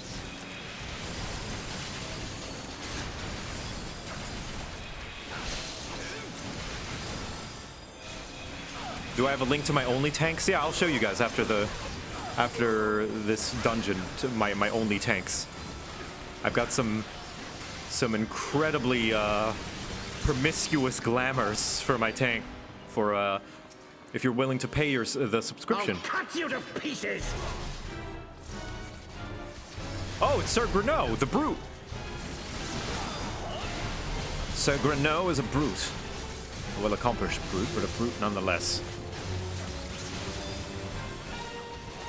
I will not yield to you! You were the one who accused Tatara and Alphino of being heretics. You asshole. I have the power!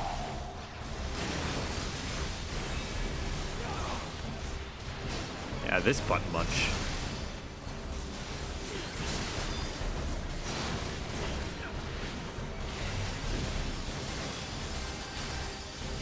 Down with you!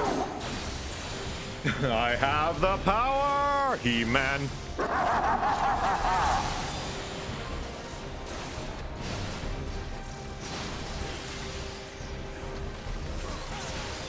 To be fair, they are heretics in one way or another. Yeah, I guess, yeah. True. Doesn't make it right. Just because they're correct, it doesn't mean they're right.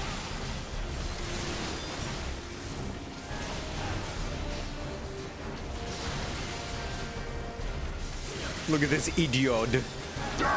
Using an AoE on a single target.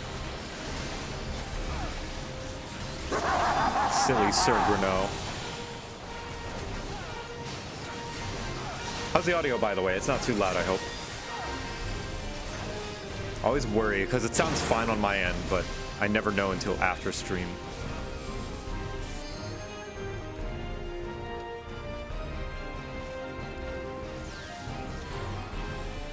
It's good? Okay, awesome. Ooh. Oh, that's samurai stuff. Yeah, I'll take it. I'm gonna turn that into seals. Ooh.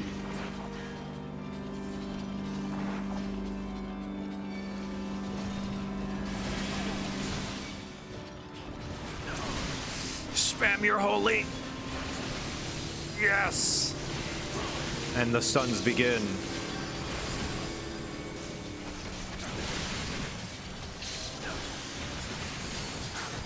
Can't wait till I can get my magic combo.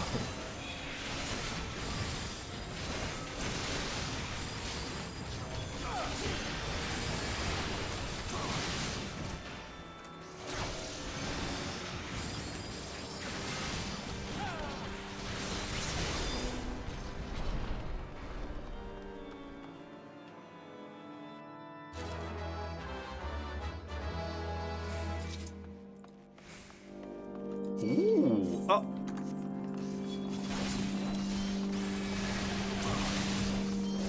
This is my favorite, this model, not this specific piece, but this model of chess piece is my favorite in the entire game. In fact, I use it as my, there's a tanking top of this model in a different color scheme that I use for my main paladin glam. Like the main one that I've kept with for like a long time that he used for Victor's main look. It's super duper good looking. They have it for range DPS, or ninja, and maiming as well. They have a scouting, aiming, and maiming version of this too. It's very nice. I really like it.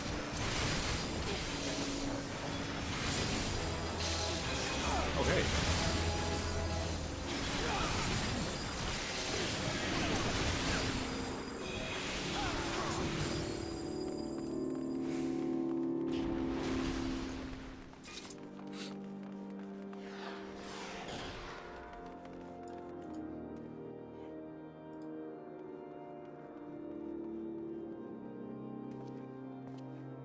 What's the name of that top? I can check. Oh, there he is. Right back there.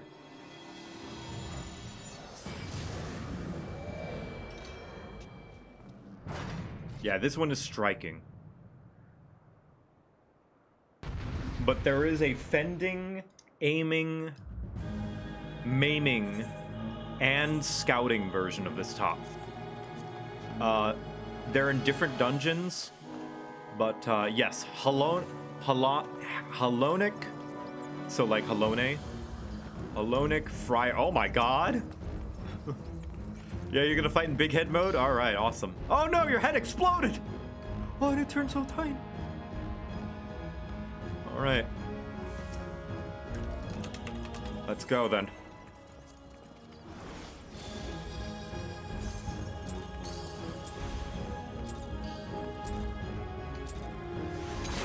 Filthy rats! Damn right I am.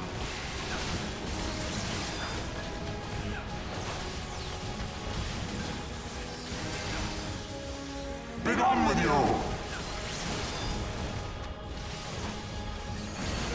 Using Black Mage animations.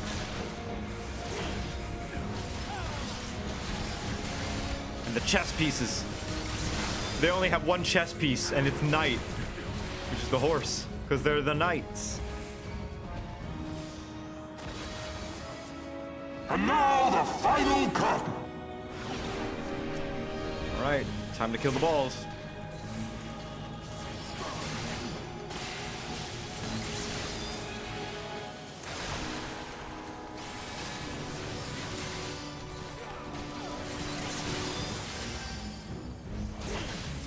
This shall be a mercy. Ain't gonna do any damage, watch. All that for a drop of blood.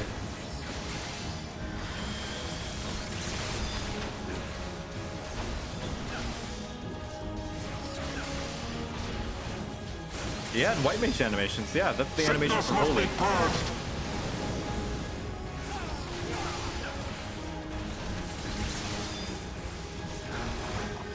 Be gone with you!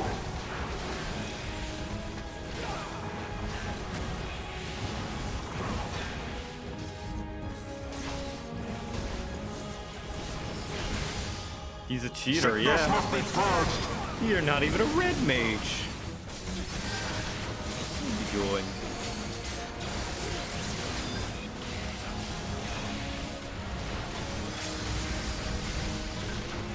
Get him, Danny! Yes!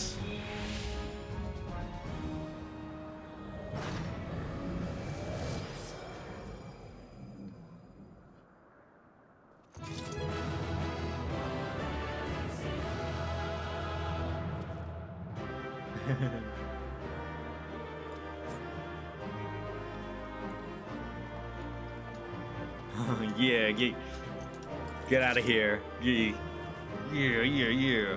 Fucking, yeah, get him up.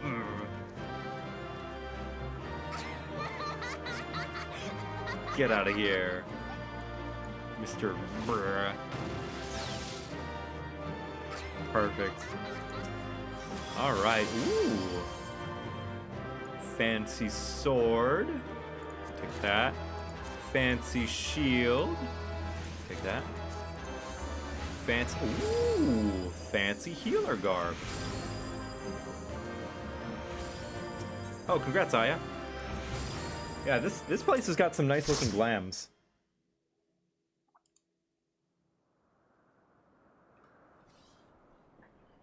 Our power! How can this be?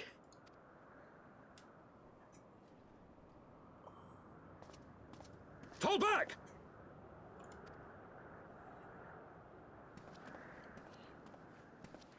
No, you don't. An airship. Now I gotta speed up.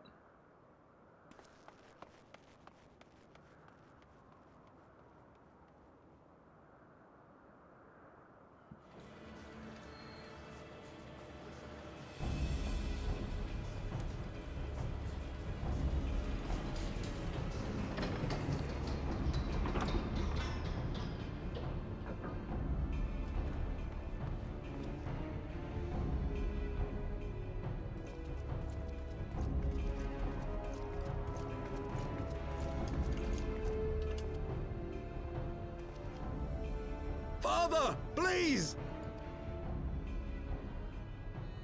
We were not too late, my friend. Yeah, we saved Emmerich. Why must you do this, Father? Nidhogg is fallen. There is no need for further deception. Now is the time to renounce the lies which led us down this path. To start anew! And tear down the very pillars of our society? Our history, our values, everything we have built over 1,000 years? A fool to the last.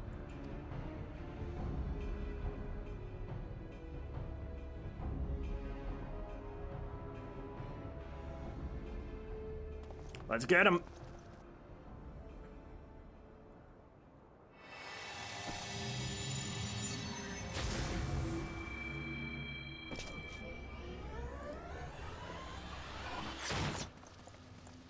Look out! Oh! Good catch. Good catch, Orchifant. Orchifant?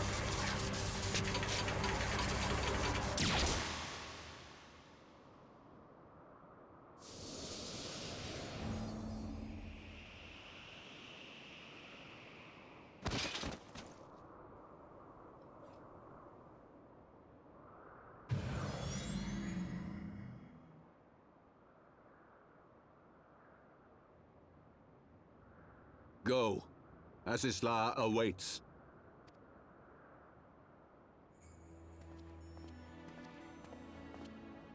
Lord Orchifant!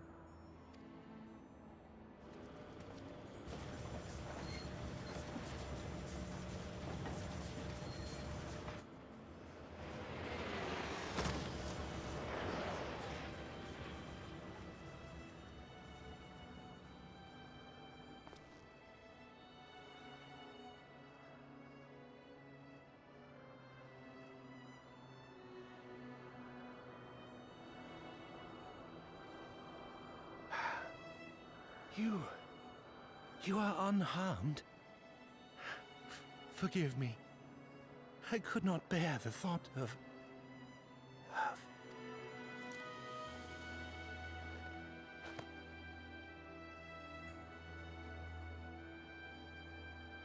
Oh, do not look at me so. A smile better suits a hero.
Man.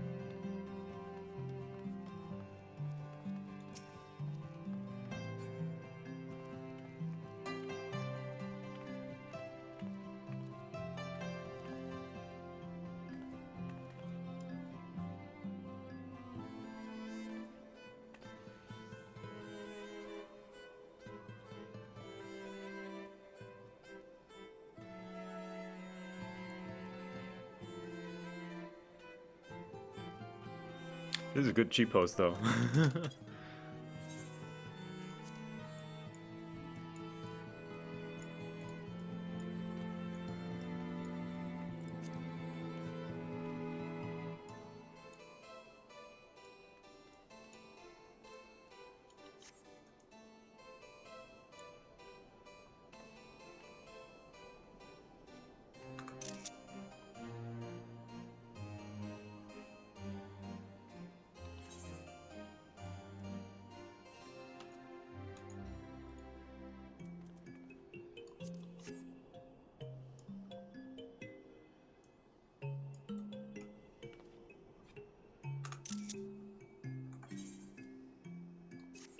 Yep.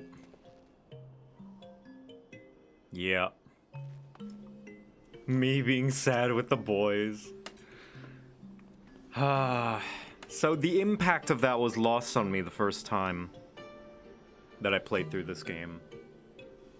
And the impact on me this time was also not all that much, but it's more so the impact was stretched out over the course of getting to know Horchifont in this new game plus, and just kind of having that pain sprinkled throughout with each cool interaction I had with him, each like moment of dialogue, and each like very nice little moment.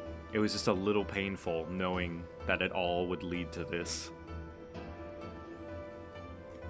I know not what to say. The others, they are gathered at Fortemps Manor. Shit. Yeah, jeez. Thank you, Danny.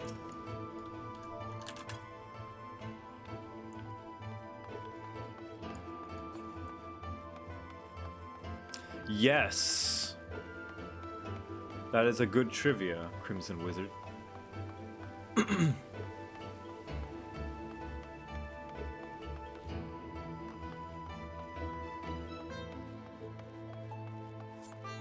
Yup, he did a lot for us. He gave us a mount. He let us into his home when there was no one else we could turn to. He gave us a chocobo. He cheered us on. He was with us through thick and thin.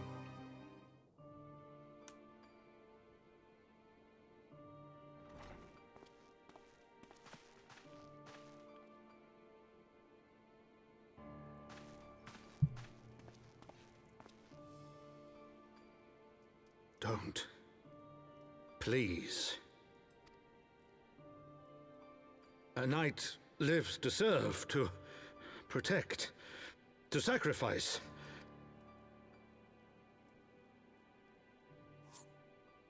Leave me to mourn and give chase. For my son and for the nation he loved. Go!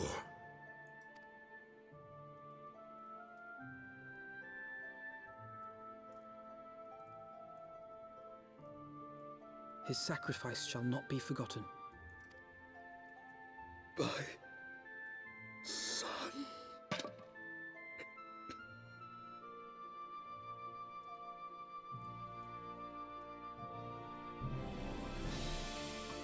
We're gonna miss you, Stephen Critchlow. What an amazing performance.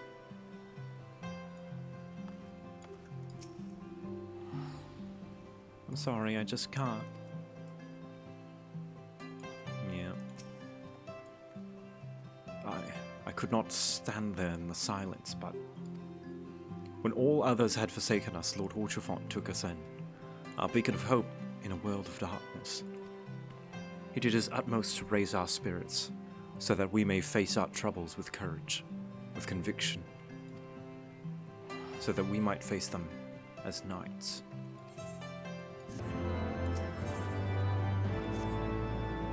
We must press on with our mission. Tataru, pray return to your duties at the Forgotten Knight. Let us go and speak with Sir Emmerich, Victor. I worry for his well-being.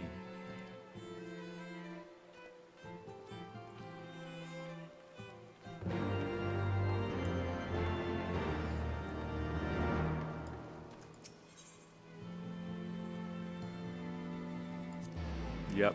Stephen Critchlow's performance as Edmund de Fortemps was just so good.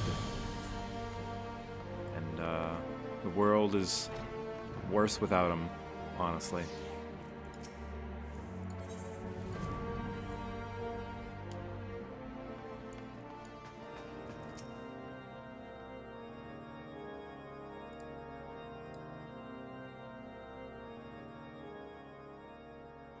My friends, I am in your debt.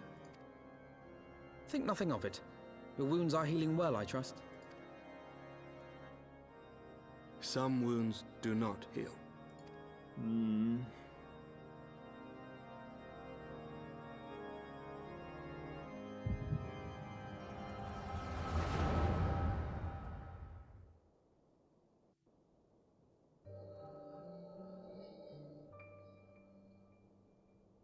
The Founding. The Scriptures, 1,000 years of lies, all to deceive the common man. Nay, our own brothers and sisters. For the blood of the Knights 12 flows within all our veins. You knew this to be true. You knew, and you concealed it.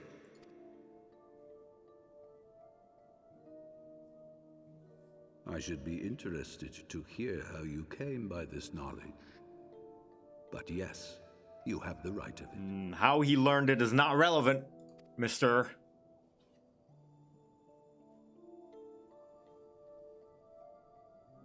The architects of Ishgard, King Thordan and his Knights 12, entrapped and butchered the great worm, Ratatoskr, that they might partake of her eyes and thereby transcend their mortal limits.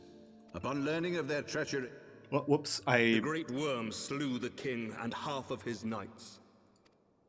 Aye, but Nidhogg was subdued, and his eyes plucked from their sockets by the knights that remained. I was yawning, and a Twitch movement just like made me accidentally click. My bad. Their one mistake was to show mercy, for from his brother Hreysvelgr did Nidhogg receive a new eye, thus rejuvenating his form and empowering him to embark upon an eternal quest for vengeance. But can you blame him, though? You started it! You killed Ratatoskr! Whilst Thordan's son Haldreth took one of Nidhogg's eyes and learned to wield its power in defense of his people. No, he took Thus two of them. Was the first Azure Dragoon born, and ever since that time, his honored successors have risen to drive Nidhogg from our lands whenever the worm has returned to plague us.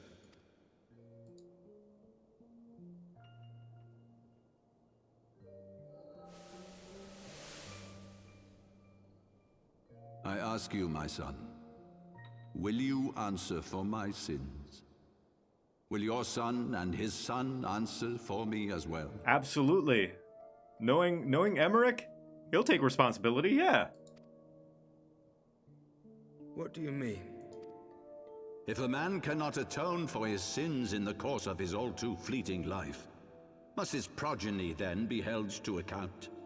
Must every subsequent generation be judged as well? Not judged, but they do have a responsibility. Thordan's betrayal of Ratatoskr was an unconscionable, unforgivable sin. Should we then, as his descendants, meekly surrender ourselves to an eternity of punishment? Oh man, this is hitting too close to home. Well, I mean, my grandfather killed your grandfather and stole all his wealth. I didn't do it, and I'm living in his mansion, but I didn't do it. Why should I have to fix his problem? Nay, say I. I would not see our children sacrificed in a vain attempt to appease an implacable foe. Dragons are not like us, my son. To they who live forever, the wrongs of antiquity are as those of yesterday. No reparations shall ever suffice. This fact alone should serve as ample justification for our actions. Yet some refuse to see it as such. For men like you, who yearn to commit themselves to a nobler cause, a more compelling narrative is required. This is your solution. This is how you protect our people. You have given us a lost cause, a death sentence. With your compelling narrative, you but doom our countrymen to give their lives for a lie. And they do so gladly. Highborn and lowborn alike are proud to serve, to fight and die for their country.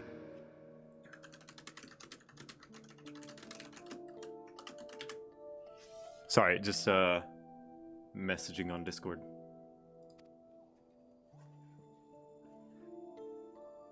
And what would you say to them?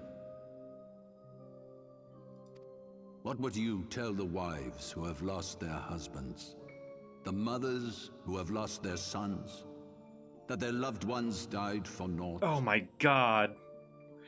Oh my god, this manipulative bitch. How dare you try to fucking manipulate my good boy like that? Oh, you ass. No, Emmerich, no! Over the course of 1,000 years, countless men have donned these robes, and every one of them came to accept the necessity of this solution. Once, I hoped you might come to accept it as well. Oh, Emmerich. Oh, my poor boy.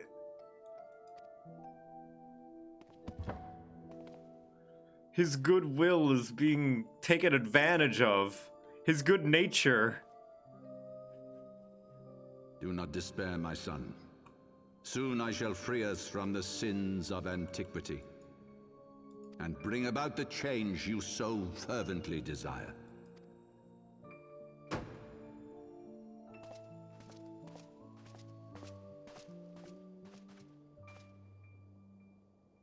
If he has spoken with others, I would have their names. Escort him to a cell and question him thoroughly. Your Eminence.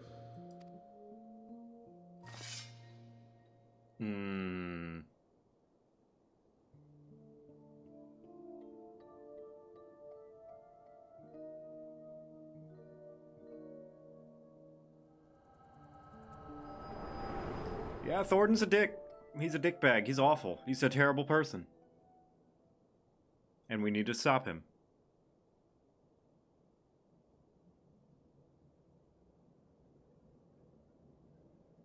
You saw something, did you not? A vision of the past? Oh, yeah. Emmerich talking with Thornton. So this is the power of the Echo. Would that it had shown you a finer moment from my past. Hey, no, you did your best, man. Exercise in futility, as you saw. Faced with the firmity of his conviction and his many ready rejoinders, my words deserted me.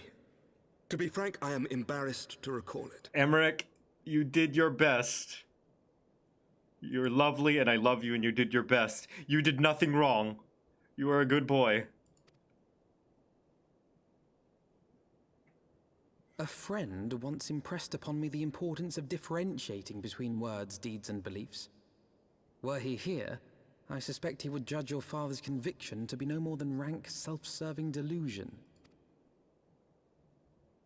Even so, I cannot help but wonder what manner of change he intends to bring about. I've given some thought to that as well. During the battle within the vault, the Heavensward demonstrated strange and unnatural abilities. Yeah, they transformed. Aye, the manner in which Sir Zephyrin struck down Lord Horschiffon was unlike anything I've ever seen before. The spectacle called to mind King Thornton and his Knights 12 as they are depicted in scripture, holy powers and all. Mere fabrications, which have become objects of faith, instilled with the belief of countless devoted souls. Oh. So, like, their weapons are kind of like mini primals. 7 hells! If Lady Iceheart can use her own body as a vessel for summoning, I see no reason why others could not. They're like Are the primal Heavensward weapons. Truly so reckless. Unbelievable. As they fled, my father spoke of Aziz La. Though I know not what he intends, I fear no good shall come of it. His ambitions are too great, and his minions too powerful. We must find the Heavensward and stop my father before it is too late. Yes.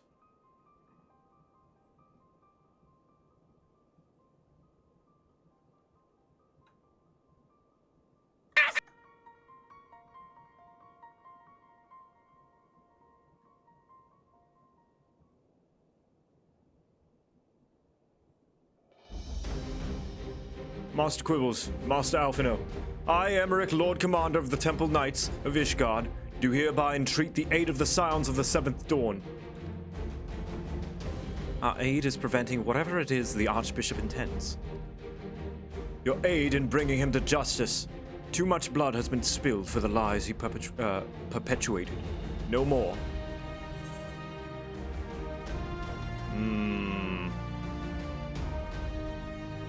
Life or death, I will have Sir Zephyr's heart for what he did to Horchafon.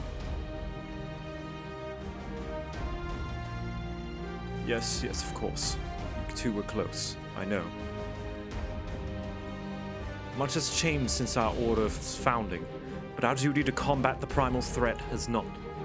If the Archbishop and the Heavensward are guilty of a crime of summoning, then Victor and I will stop them.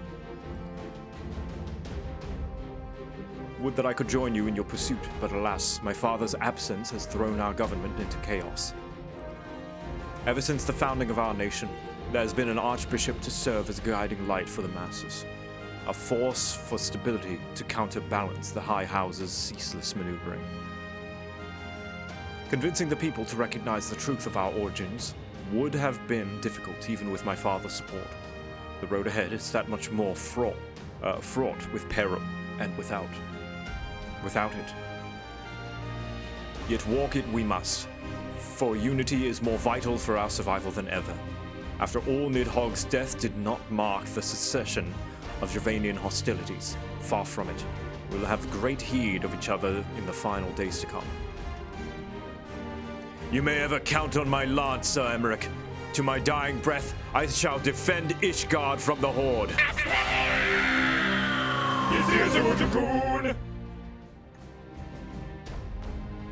If I may, Lord Commander, I would like to assist the Scions for their search for the Archbishop. Victor, Master Alphino, pray attend to me outside. Very well. With me, Victor. I believe we have much to discuss.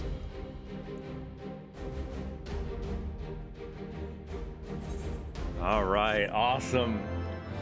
Okay, unfortunately, I am going to have to call it quote-unquote early. I've been going for 4 hours, which is not, but I do have something soon. I would have gone longer if I could, but we will be continuing tomorrow, and we will have a special guest as well. My good friend Shenpai will be joining us as our guest tomorrow.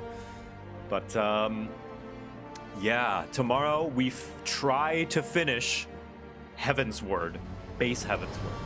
But until then, I will see you guys some other time. Let us find somebody to raid, shall we? And whoever has been sending the clips to Lulu, thank you. I appreciate it. And it's very much appreciated. Actually, let's raid Shen right now. I think she might be on for a little bit. Yeah, she's continuing with Palace of the Dead. She's nearly on floor 200. Let's raid Shen. Raid Shenpai. She's on Palace of the Dead, which is a deep dungeon, which is kind of like a roguelike thing. She's on floor 197. 3 more, and then she'll be on floor 200. She's doing it with a party right now. Show them some love. Let's give her the old Estinian, too. Everyone shout, Estinian! Hold on, let me get it. Where is it? Yeah, there it is. Yeah, Estinian! All right. Bye, everybody. Bye. Yeah.